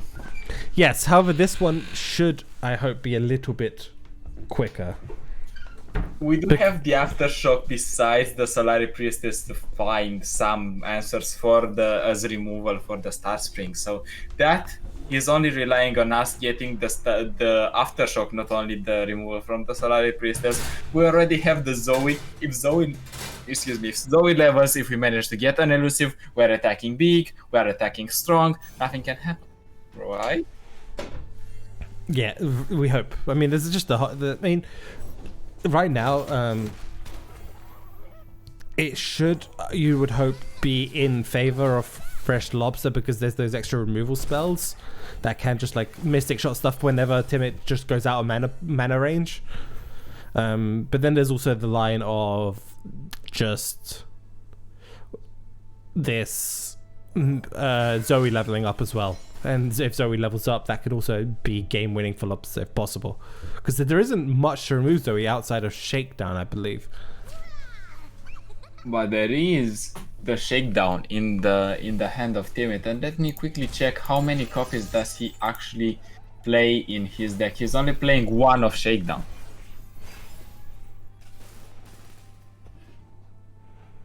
Also, I haven't said this all day, but thanks to all the guys who've been following throughout the day. Does mean a lot when you guys hit that follow button.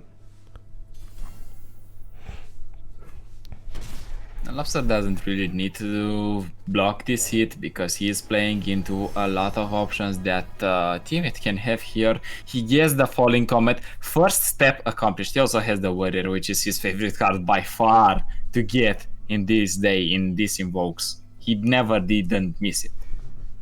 But we just pick up the Falling Comet. We do have an answer for the Star Spring if it ever's coming towards the board. We even have another Solari Priestess to find another Obliterate mechanic, so we're all good. Yeah. We have super cool star chart here, which is fantastic. I love Mr. Lobster, but he and the rope have a problematic relationship. Yes. I mean, it's a problematic. I think they have a very close relationship. It's problematic for everyone watching the relationship from the outside. It looks problematic, but for them, it's perfect, right? They have this really great relationship. Like we are those friends that tell the guy in the group, please leave this girl be. It's not for you. And Lobster is like, no, she's mine. I don't care what you say. I forgot how slow time moves.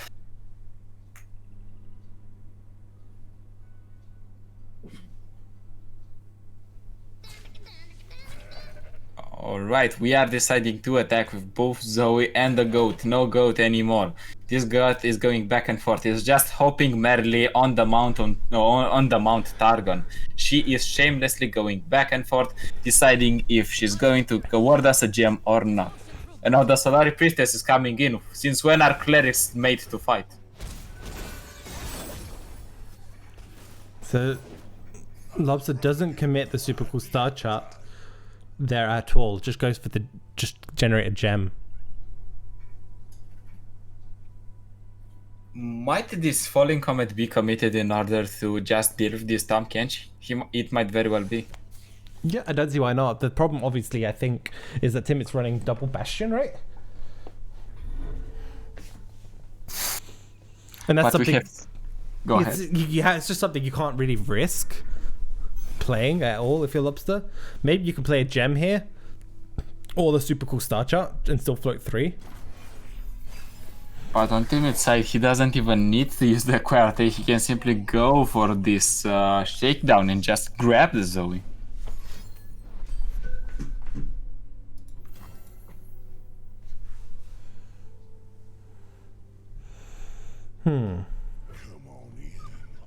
Even if you let this be and you just play the Falling Comet just to get your Zoe back, you simply do not expect the second Tom Kench, but it's going to come as well. So what are you going to do? Try to invoke another Obliterate for the Tom Kench? Table for one, if you'd oblige.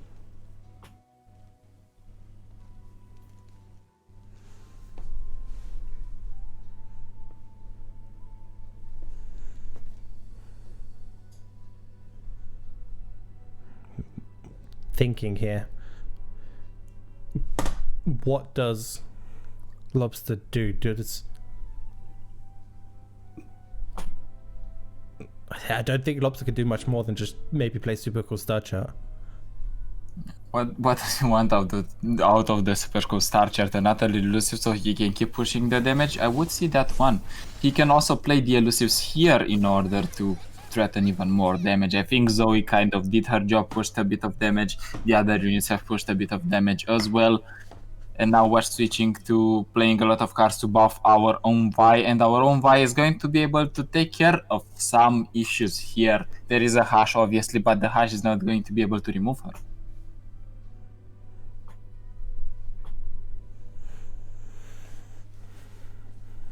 The question is, does Lobster ever go for the Zoe level up? It's going to be getting dangerously close soon. We could have used the gem as another one. It's only on 2. What is that a bug? I think it's actually on 2. So Zoe's seen Goat played, Solari Priestess, Poro. No, that can't be on 2, right? It doesn't matter anymore because both the Zoe and the Poro are going to get dragged. You do not get to level your Zoe. Your first Zoe, maybe you find another one, but until then, you can try to find some sort of invokes. Your opponent still doesn't have the Star Spring, and it's all good. You can even try and find an Equinox in this in the hand if you want to be prepared for a Broadback Protector, if you want to be prepared for a Boxtopus. The other option is simply pushing for damage and going for the free elusive Trickster. We could also just slam down Vi. So Vi's currently on 9 attack. The issue here is Vi can be hushed, and then you just play Hush into Tom Kench, acquire Taste, and then you do not have any answer. That is true. It's But the thing is, will Lobster decide to just not play around that? It is a definite possibility. But with Timid just constantly passing, probably not. It's one of those things. Timid just doesn't have to commit anything. I mean, he doesn't have really anything to want to commit, luckily, in his hand as well. So these passes are actually kind of fine for him. At the same time, I think the same can be said by Lobster because he can put damage consistently if he wants. And we hit them for 1, and hit them for 1 again, and hit them for 1. Hit them for 2! Haha! You did not expect that. I mean, when there's a hush, it might not even do that. Alright, we are hitting them back for 1. It works. As long as their HP total reaches 0.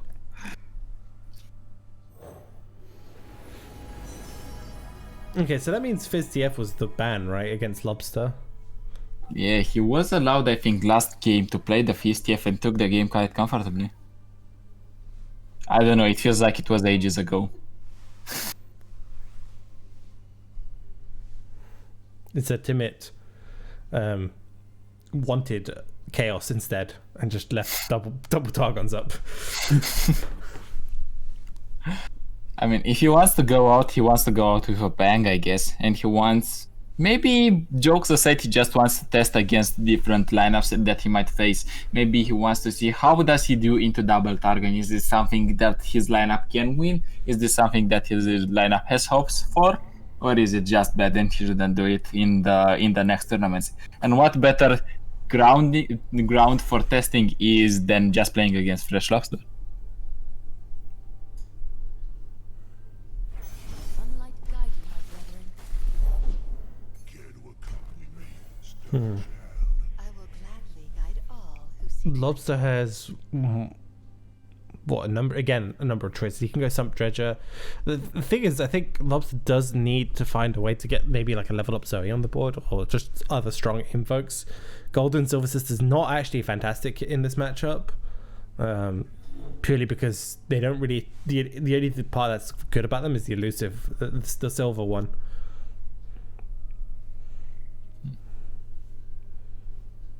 Seems like we've turned from a PNZ Targon deck into an elusive deck because already, as you said, we have the 1/1, we do have the Golden Sister into Silver Sister, we can manage to summon a Zoe as well. A lot of damage coming out from Lobster towards Timid.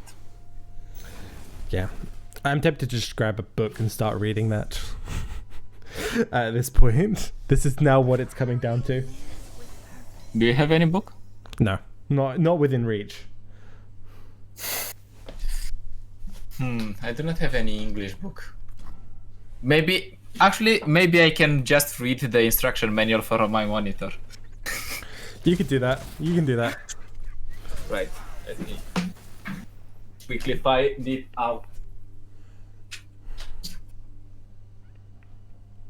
Okay.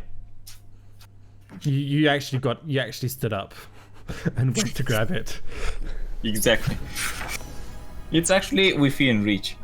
So, Acer LCD Monitor Quick Start Guide. Important safety instructions. Please read the following instructions carefully. Clearing the LCD display screen. First, ensure that the power adapter you are using matches the electrical standards for your region. Turn off the LCD monitor and unplug the power adapter. Spray a solvent-free cleaning solution onto your rag and gently wipe the screen. Never spill any liquid directly onto or into the screen or its case. Do not use any ammonia or alcohol-based cleaners on the LCD monitor screen or case. Acer will not be liable for damage resulting from use of any ammonia or alcohol-based cleaners. Do not place the... Alright, it's boring. I tried. We need a poem or something.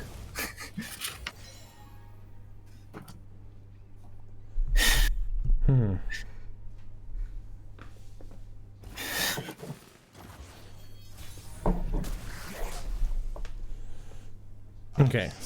I'm going to leave this to you for a little bit, by the way. I actually need to go be right back. So.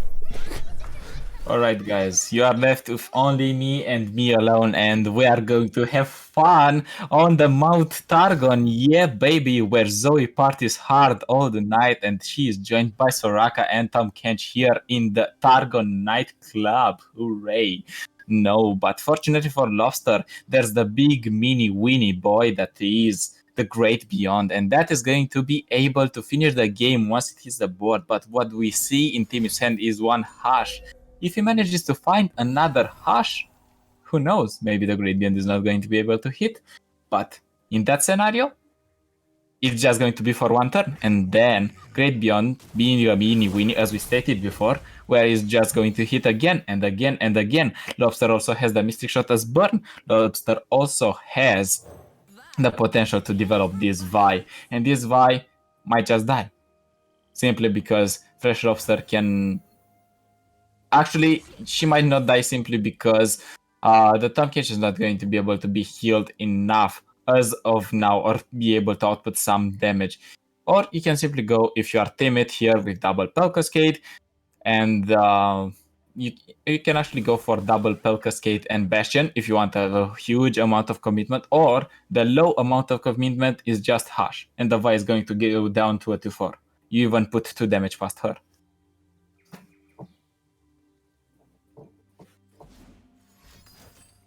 And this seems like not the plan that Timid is going for, but what does he do? As we said, he finds the double hash. That is going to be crucial coming into the late turns, because that means he has an answer to Great Beyond once it's hitting once.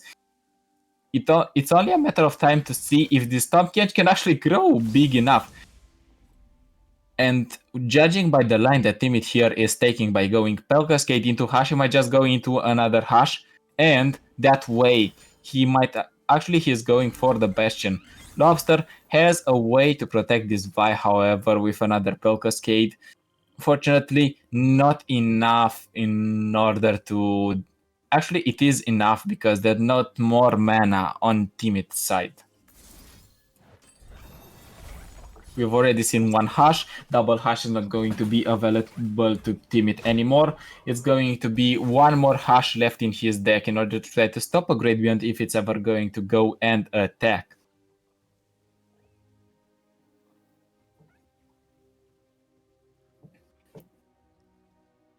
If I'm looking at this hand for Fresh Lobster, he also has the messenger if he tries to find more answers towards what Timid might be able to play. He already has one hash in hand. He might try to find another one if this Tom Kench or if this Soraka are going to be able to draw infinitely. But that's not the most important thing here. We need to take into consideration we do have we do have the Golden Sister. We are going to have the Great Beyond as well. So a lot of elusive damage coming his opponent's way.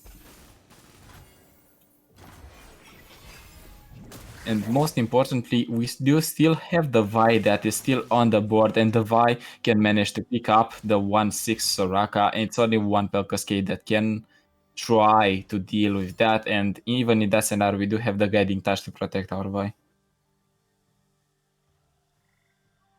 This honestly might be another attempt to kill the Vi, getting the Tom Kench really big. It's going to get a lot of HP, and it's going to be growing big enough in order to eat the Vi. If Lobster here wants, he can go for a Mystic Shot on this Tom Kench now, so he can go for the hash when the Tom Kench is going to try and eat the Vi.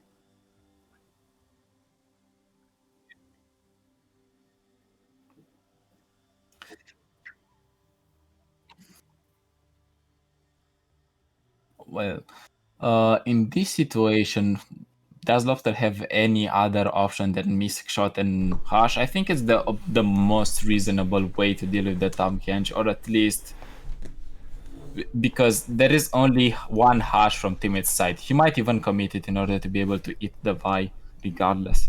So I am back, guys. Apologies for that. Had to go sort out a few things. What am I seeing? Just nothing really special. Lobster is going to go for a Mystic Shot probably and a Hash. And is going to get hashed in response.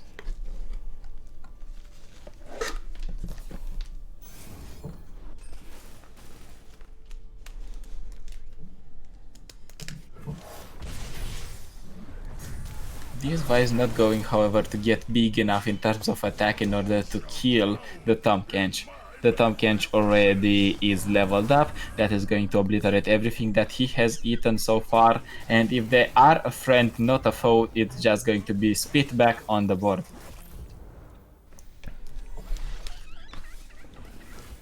That is a big Tom Kench. It is indeed a big Tom Kench, but do you play this Tom Kench with Acquired Taste with the Hush here as a backup already, or do you just go Tom Kench and you go for the Astral Protection? I think it's the more sensible line to undergo because you have double Astral Protection. The Vi is not going to be able to kill Tom Kench anytime soon.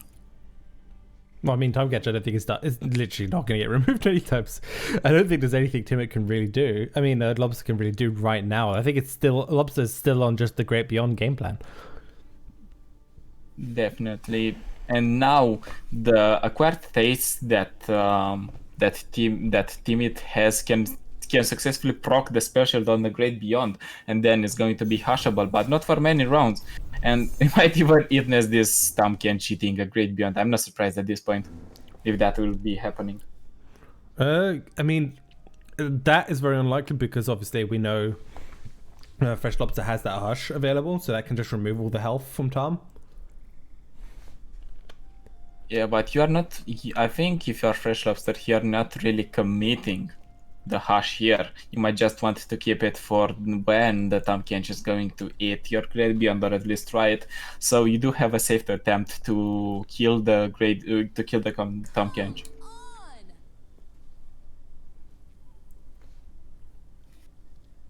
If you're Lobster, do you just Hush eat the Vi, or do you Quiet Taste something else? I mean, if you're Timid, sorry, do you just try to remove?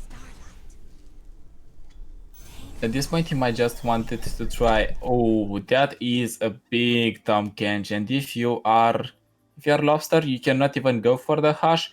What you can do, however, is put the Vi in front of the Soraka. Soraka, if she gets hushed, you have the guiding touch in order to. Not Soraka, sorry, Vi. If Vi gets hushed, you can simply go guiding touch and she is still going to be alive. The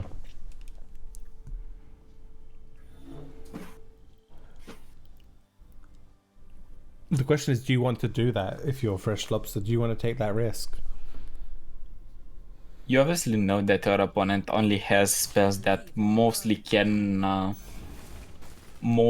only heal their units, but not really bump their attack. So going for the guiding touch line, I think is pretty safe. Even if they have a bastion, the guiding touch is going to be able to keep you on top of it.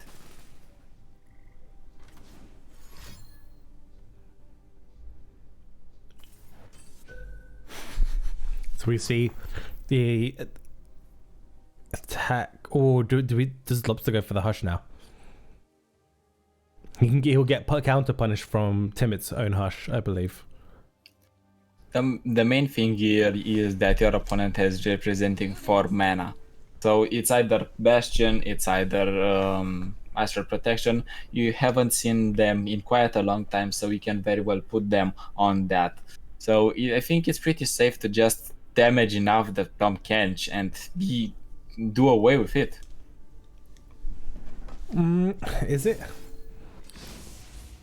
I feel like Lobsters can't afford to let this Tom Kench go that far out of control.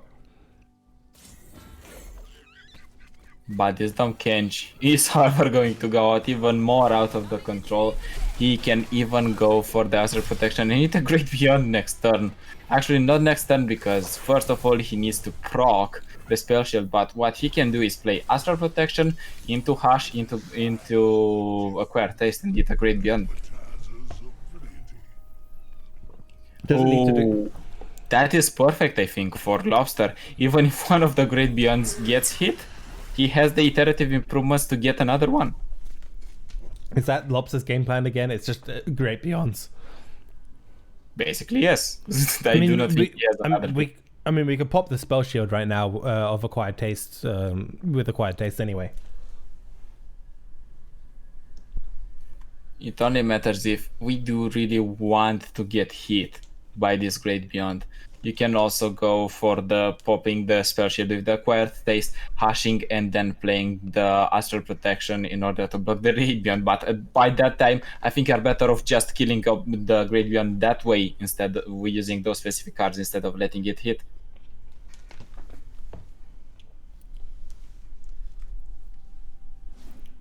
It's still a pretty. Oh, okay, so we're just gonna full commit astral protection, hush, acquired taste, which will force Lobster to have to play iterative.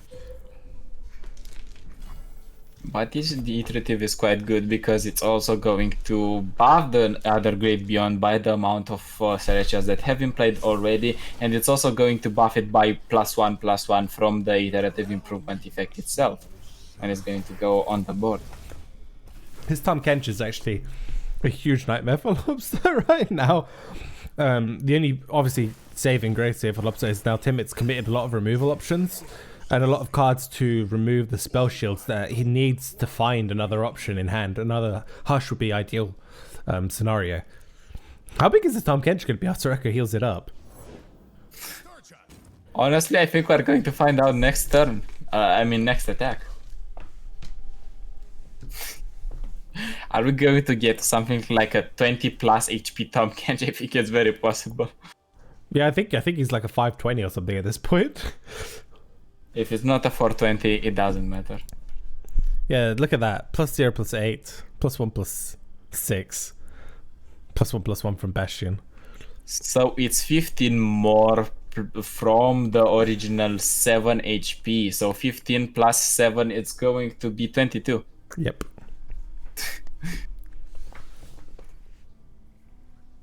And he still keeps on growing. Yep. That's not going to end anytime soon.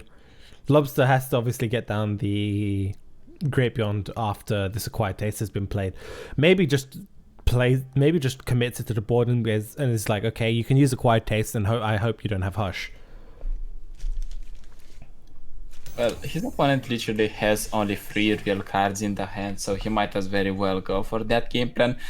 I think he wants to develop the Great Beyond safely next turn, simply because he doesn't want any interference. But does that change? Does it matter? Wait, how much heal is that? That's 15. That's Starspring goes up to 15. Wait, only Starspring goes back No, to... if Soraka heals, if Soraka levels up. Soraka needs to level up first, right?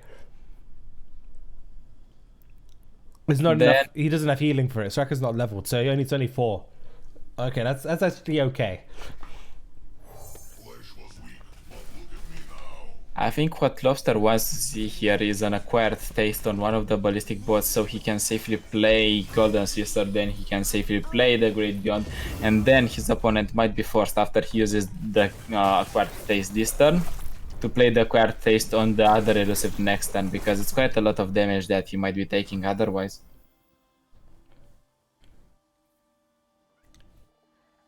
But this looks very well like a Starspring Lethal, to be fair. It could do, yeah. It's gonna be one more turn. Lobster has before his Starspring really racks up extremely quickly. If you wanna play around the Starspring being able to take the win from you and your Lobster, do you rather go for the Guiding Touch and try to fish for a way to obliterate the Starspring, or maybe fish for your Aftershock, maybe even go for discard on your Nare Duskbringer with the Sam Dredger in order to find a way to obliterate the Starspring?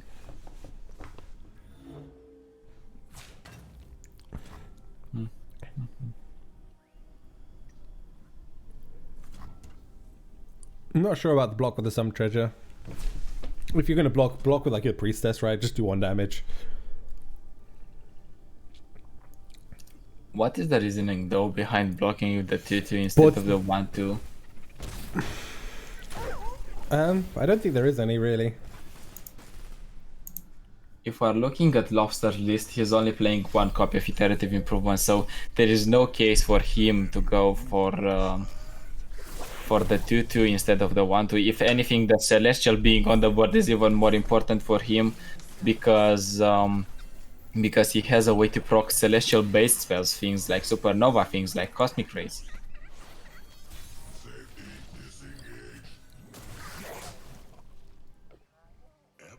And that is another hush. Well, that is another hush. I think it's not going to be enough to stop the Great Beyond. What you can do here is simply go for the acquired taste on the Great Beyond. Drops on the board, hush it in order to be able to block it, and then hit again with the acquired taste.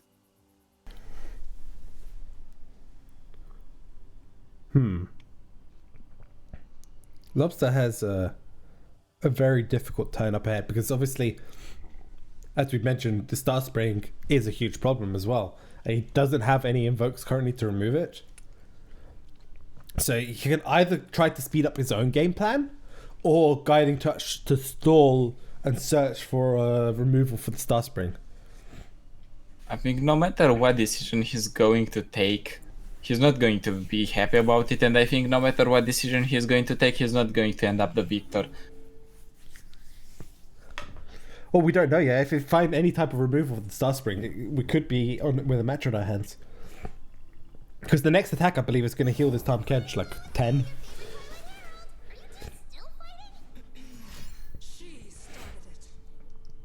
Are you giving the Zoe up in order to make it tasty enough for Tom Kench in order to eat it, and then you just play the Great Beyond? But your opponent already knows you do have a Great Beyond, you do have a 4-3 elusive, so essentially want to go for as much damage as possible and win the game that way. And that's still not going to be enough. I mean, this is 14 damage. But the problem is, obviously, the next open attack from Tom Kench is going to be massive. So you put as much damage as possible here if you are timid, if you are Fresh Lobster, and then you do hope that next turn you are going to cycle your deck through and find a way to obliterate the Star Spring.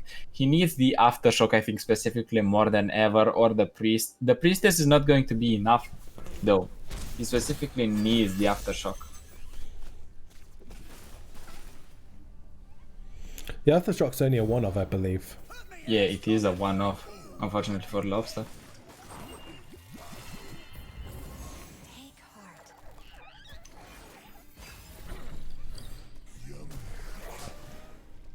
I'll protect you. I'm sure there's something. Alright. That is one of the cards that we are happy to see here if you are. That was 16 healing on the Tom Kench, and the Star Spring is popping off. If you have a chance now to finish the Star Spring, it's time. You can do it. You can go for the Solari Priestess into the Obliterate. We are talking, of course, about the Falling Comet and put an end to the Star Spring and then hit with the Great Beyond. I don't think there is any way that you can survive if you are timid from 2 hits from the Great Beyond. No, one hush is not enough. Needs a double hush. Does Lobster find it? No. No. He can try to fish for his Aftershock because he has 7 more mana. What is the optimal way to do this? Do you go for the Guiding Touch? You might very well do. I think you don't have a choice. Get excited is not enough, and this is going to spell the end of the second game, and these two players once again 1-1. 1-1. We're going into our final round here of the day between Fresh Lobster and Timid, and if I'm correct, that is it for the Targon mirrors. I hope. Please I hope. think we have to see if it's going to be Timo, Ezreal, or Zoe. But those are going to go faster. We have seen the Zoe listing simply just kicking off fast.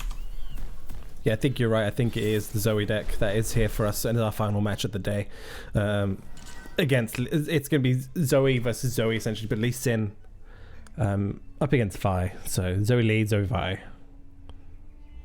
Which deck do you think is going to be the fastest one? The Lee Sin one should be quick enough, I hope.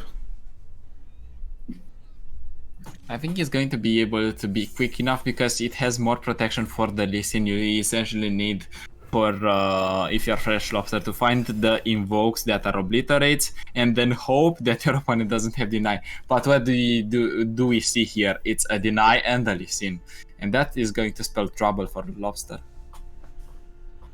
Yeah, the problem is the Lee this early on obviously is the problem. You don't have the spells to level him up. So ideally you want your Mentor of the Stones, your Eye of the Dragons, your Zenith Blades to start cycling through to other Zenith Blades, that sort of stuff, to set up a nice Lee Sin when he does come down on like turn 5 or 6. Meanwhile, Fresh Lobsters might just want to chip his opponent Ignition by Ignition, 1 bite, 1 point of damage.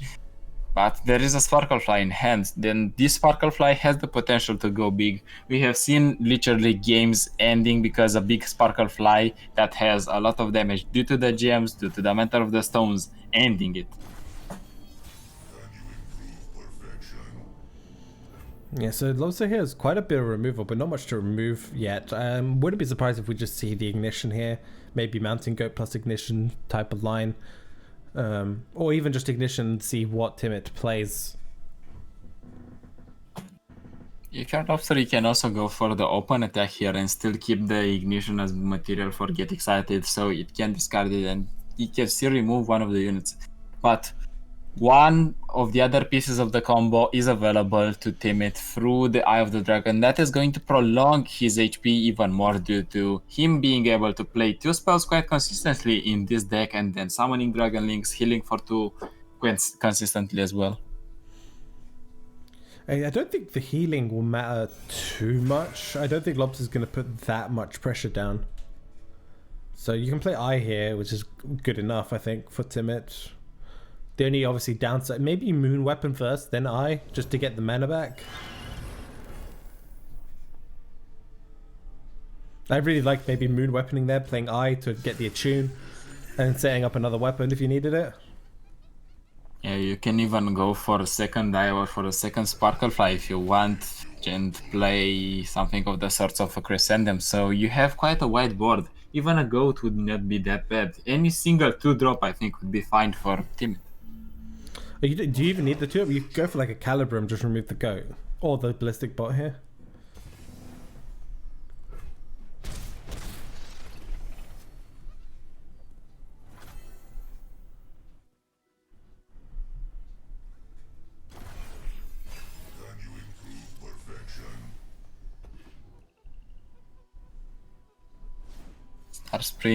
Star Shaping is available to Fresh Lobster, so he might find a late win con. The problem here is that this Lee Sin might be able to pop very shortly. He is going for the Crescendum, he wants another 2-drop. What's the ideal 2-drop here? I think it's going to be another Sparklefly because you are going to be able to hit Lobster consistently and he needs to do something with it. And it was a Mountain Goat, which again is fine because it trades pretty okay. The only downside obviously is it's weak to just like a straight up Mystic Shot. Yeah, I think if you are Fresh Lobster, you might consider even Mystic Shotting or going for the Get Excited simply because you do not want to give gems to your opponent, or if you want to give gems, you at least want them to react in response to you trying to kill their Mountain Goat.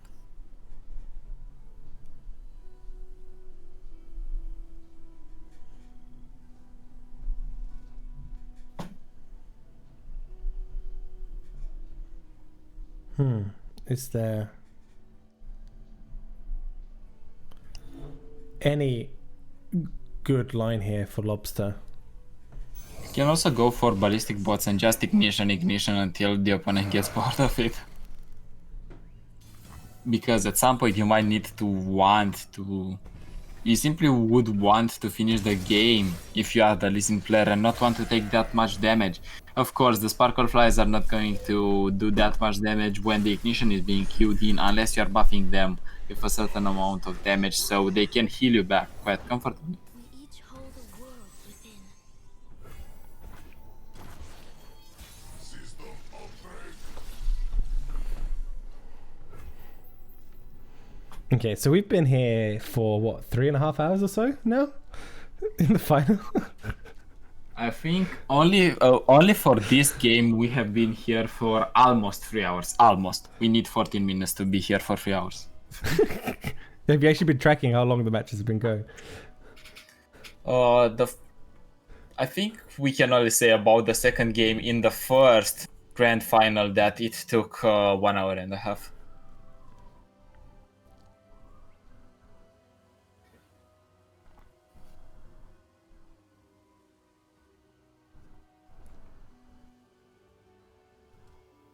Now, So- if you're thinking about Lobster options, what does he want to do? Does he want to play this Vi? Because this Vi is very weak if Lee Sin is going to be able to kick her out. Yeah, But- no matter what, it's pretty weak. The thing is, Vi is good into a Lee Sin, so Timid can't actually play anything. He has to just hit pass and then develop the Lee Sin. And if Lobster recognizes that, he might just hit pass back. I think he is going to pass back most likely because... Or even go for the ignition. That is not really bad at all because he's going to have free development. He can even try to go for leveling up this Vi. Second ignition? Not even second ignition I think is going to be needed here. You just go for the gem that is going to set your Vi to 10 because +1 from the gem itself and +1 from Vi's effect when he sees cards being played. So essentially your opponent is going to need to find an answer. Do they have the mana for an answer? They do have double Pel Cascade and the Lee Sin spell that can raise the attack of a unit quite high. Yeah, the only thing to note is that Timid still doesn't have access to Zenith Blade, which is one of the key cards here to allow it for Timid to actually just try and end this. Because right now he's got a lot of stalling tools and Lee Sin basically, and they're not even great stalling tools. Lobster is simply going for it, so we're going to witness from Timmy's side if he wants to kill this Vi because Lobster has no way to protect her. He's on 0 mana. Double Pel Cascade that is going to set the Eye of the Dragon at free attack. And if we're putting even the Lee Sin spell on her, we're talking about the Sonic Wave, it's going to be enough to kill the Vi. Or we just hit OK and then develop Lee Sin, which is I think the line Timid's most likely going to go for. If you think about it, it's also a good line because we can remove the Vi after the Lee Sin levels. Yeah, exactly. Or we can just give Lee Sin +2 attack with Sonic Wave and just hit into Vi if we want to try and take that type of risk. But again, it's actually kind of risky into a deck that runs P and Z because they can have so many ping options. Ping options, hash, whatever, but they are going to have somewhat of an answer. And if that is going down, both Lee Sin and Vi are going to be taken down. But Timid manages to find the overwhelm for the Lee Sin. And how far is this Lee Sin from leveling? I can just quickly check 1 sec. He's nowhere near 2. So he'll be on 3 after the Zenith Blade. It's going to be on 3 after the Zenith Blade. If we take into consideration Gem and double Spell Cascade, it's going to be on 6, so he literally needs 2 more spells, but with the Sonic Wave, that's not going to be a hard feat to accomplish. So he's on 3 now. Sonic Wave is 2 more. And he needs... he doesn't have the mana this turn, I think, to do that. This turn not, but in 2 turns I think we are going to witness a Lee Sin Little. You say that, but Lobster can try and remove Lee Sin, right? This is the thing. With the pings and spells in his hand, it is very feasible to just remove Lee Sin, even potentially this turn. Because you could just Mystic Shot here, right? Well, you can Mystic Shot is not going to accomplish much, I think, because you are damaging a bit the Lee Sin, you're not really clearing it out. No, but then the opponent has to have an like they have to have deny or notifies, which we know actually Timid doesn't. So it depends on if Lobster just takes the risk to try and remove it, can remove Lee Sin potentially this turn. We're going to say Mystic Shot and get excited in that regard then, but one of them is going to be fizzled because of the deny that Timid currently has in his hand. The problem for Timid might be that he doesn't have a way to protect Lee Sin in the turns to come if there is another burn spell. Yeah, which is why you only play Mystic Shot here, right? You literally only just play Mystic Shot. Pop the barrier so you can do 5 damage to Lee Sin. The other option is you hit okay because you can pull Lee Sin on the next attack and then double spell with Vi and try go that way instead. And in the meantime, you can also push a lot of damage with these ballistic bots as well. Maybe we're actually not on the killing Lee Sin game plan. Maybe we're actually killing the opponent with Ignition's game plan. I mean, we could Mystic Shot the Sparklefly so we can go for that route. But that's a bit too risky again, because if you're worried about any type of pale cascades would stop it. You still need to try it if you really want to kill it, I think. Even though you know that it's going to fizzle, getting answers out of Timid as fast as possible is going to only benefit you because he has less and less cards that he can use to protect the Lee Sin or proc the Lee Sin. Yeah, but next turn you need to have exactly 8 mana, I believe. Did you double get excited Mystic Shot? To deal with this Lee Sin through a couple of notifies or denies. Because I think you just pull Lee Sin, force all the spells here from Timid to try to keep him alive. You actually, as you suggested, just pull the Lee Sin with the Vi, nothing else, so you do not give your opponent the option to stay to get even more HP. Or we're just full swinging with everything. Even the Sparklefly is not going to be able to do enough. Yeah, because this basically also forces the Sparklefly to have to block, and now Timid has to put himself in a position where has to block with Sparklefly, loses 2 key units. And I actually like this attack from Lobster because Sparklefly is another big problem for you. I don't know if I agree with this line. Maybe we're just going straight for the burn to the face line instead. At this point, this seems like the line that Lobster wants to go for. He can even not decide not to play the double Get Excited this turn, just go for the Ignitions and then keep his mana up for the Get Excited Mystic Shots next turn.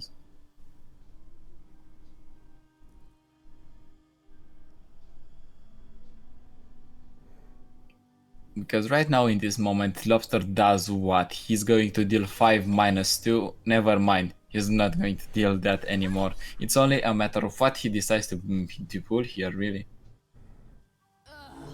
Let's get to the fun part. The thing is, obviously, Lobster doesn't know what's in Timid's hand, but we can obviously see that this line to try and remove Lee Sin would most likely succeed. It would depend on what Pale and like Glimpse Beyond finds and stuff like that.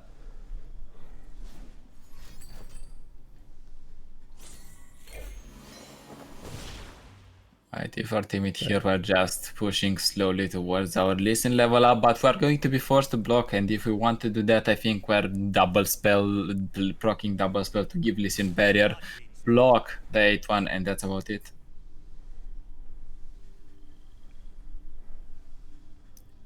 What's the HP that Timid should be sitting at? He takes 4 from the ballistic bot, he takes 9 from the Vi, and -2 from the Sparklefly. That's going to be 7 damage. He's going to be brought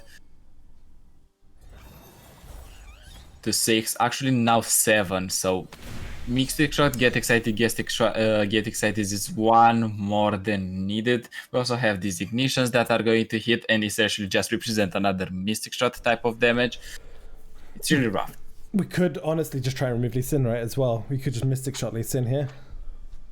And that will actually make Tibbet's hand useless right now. Obviously, Lobster doesn't know this. There could be a second Lee Sin for all Lobster knows. Or it could just hit okay. With the amount of burn that you have, you might honestly just go for that line.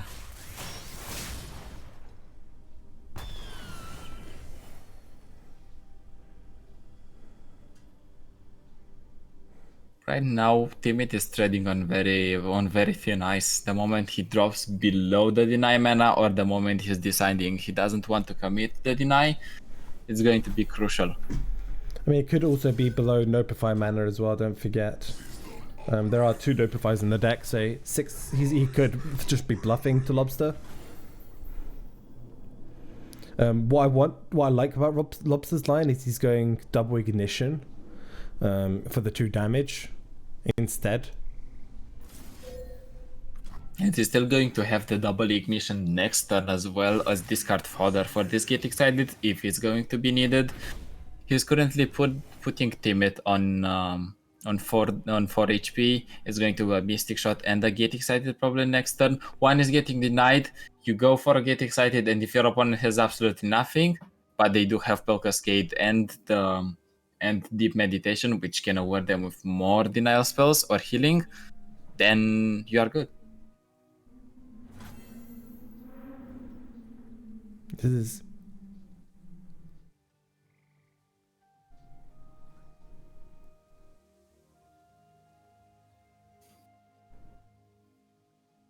Is actually the submersible leveled enough? That is another interesting question that we need to ask ourselves. Because maybe submersible would have been able to deal even more damage.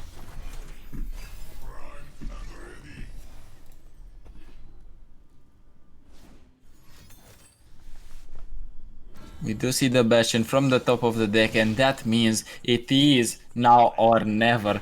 Timid is committing these spells quite consistently. He still believes in this Lee Sin little, and he needs to go for it. But the moment he goes for it, I think it's going to spell disaster because Lobster has quite the damage that he needs. A deny is not going to be able to. He is not going to be able to deal enough damage to heal him enough, and Get Excited, Mystic Shot seals the deal.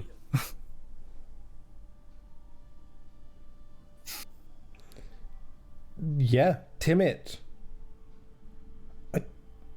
Unfortunately, wasn't able to get this Lee Sin plan in motion early enough.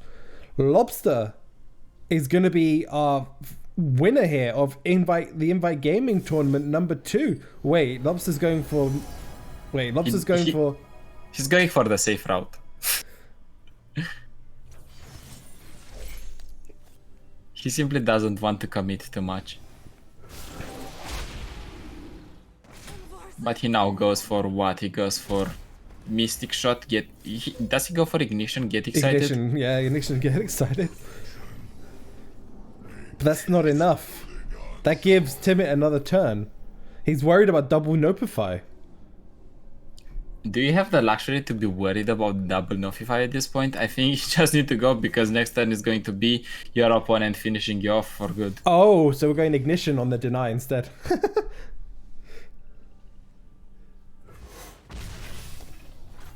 You get an Ignition on the next turn and you just...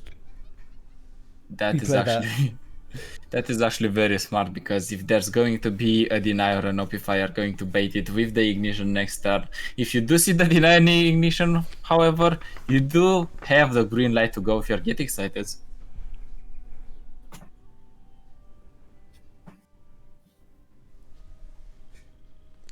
This is super close. I like this line for Lobster, but he does have to play Ignition first instead of trying to play for the Get Excited here.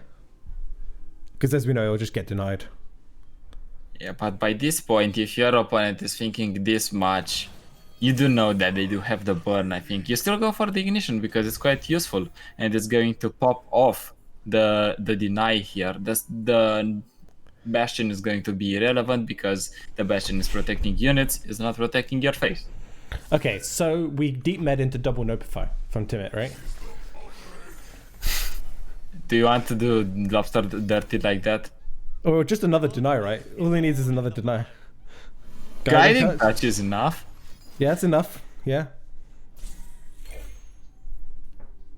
But he's still dead to double Get Excited if Lobster does try to go for both. I think he should go. Like, he doesn't have any more chances for it. Next turn is going to be a Lee Sin staring at him and trying to kill him. How does he avoid that? He doesn't. He needs to press the button right now.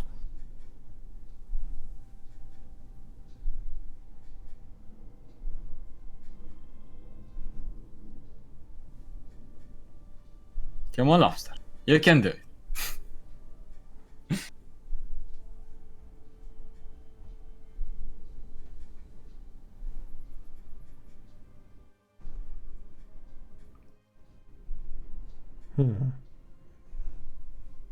This is such a tough turn here for Timid. Because, I mean, it really just, it does boil down to if Lobster does commit double get excited or not. He hasn't been doing it this whole time for fear of like notifies plus denies.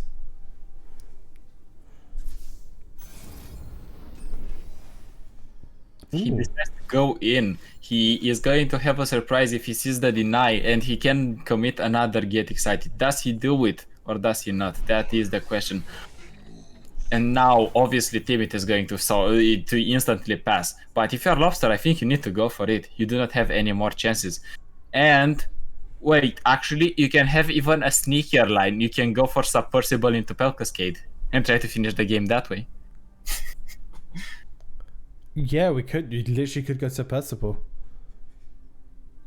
How close is Submersible even leveled up? 8 out of 10. Does Submersible count himself when you are playing it? That's another important question, because you could play Spell Cascade and Submersible and level the Submersible, not level, but proc the Submersible so it has 5 attack and it is elusive. I mean, Submersible Pell means you can't play Get Excited, but it would. So you got two options: play around Hush, play around Notify. Those are your Or options. you can even go for iterative improvements if you're Lobster onto your ballistic bot and you have 2 damage already. No, you won't, because Timid's gonna burst attack, right?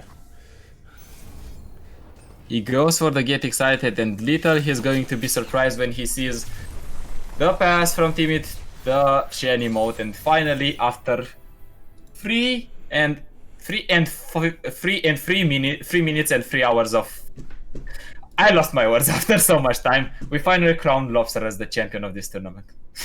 Yeah, Fresh Lobster, fantastic play there, taking this Invite Gaming tournament straight all the way to the final in, I would say, nearly straight sets, but he did lose right there in the grand final that we watched, and played fantastically throughout the entire thing. So congratulations to him. He's done fantastic. Also, thank you, Caspian, for being with me today, and thanks you, Invite Gaming, for hosting this tournament. Hopefully we get to see more Invite Gaming tournaments in the future. I feel like this one's been quite successful, and hopefully we can keep running in tandem with them and help promote their events, because it has been run pretty smoothly, and I've been really happy with what I've been seeing in terms of overall organization from them. Yeah, definitely. And with this, I think we conclude the tournament today. Any last words, James? Please stop bringing Targons. Please. Yeah. Please. And give I James beg the of- last I beg you. subscribers. So he gets the final payment on Twitch. Also, if you want to find me out, I am on Twitter, CastminTV, and on Twitch I'm streaming pretty consistently. Outside of that, I'm going to let you, James, with the final words. Yeah, and that's actually going to be it for us tonight. I'm going to head off. I'm not actually feeling too great. It's been a very long day for me, so I'm going to go take a rest. Thank you for everyone who tuned in. Thank you for all the followers, and see you guys whenever my next tournament that I'm going to cast is. Good night. Good night.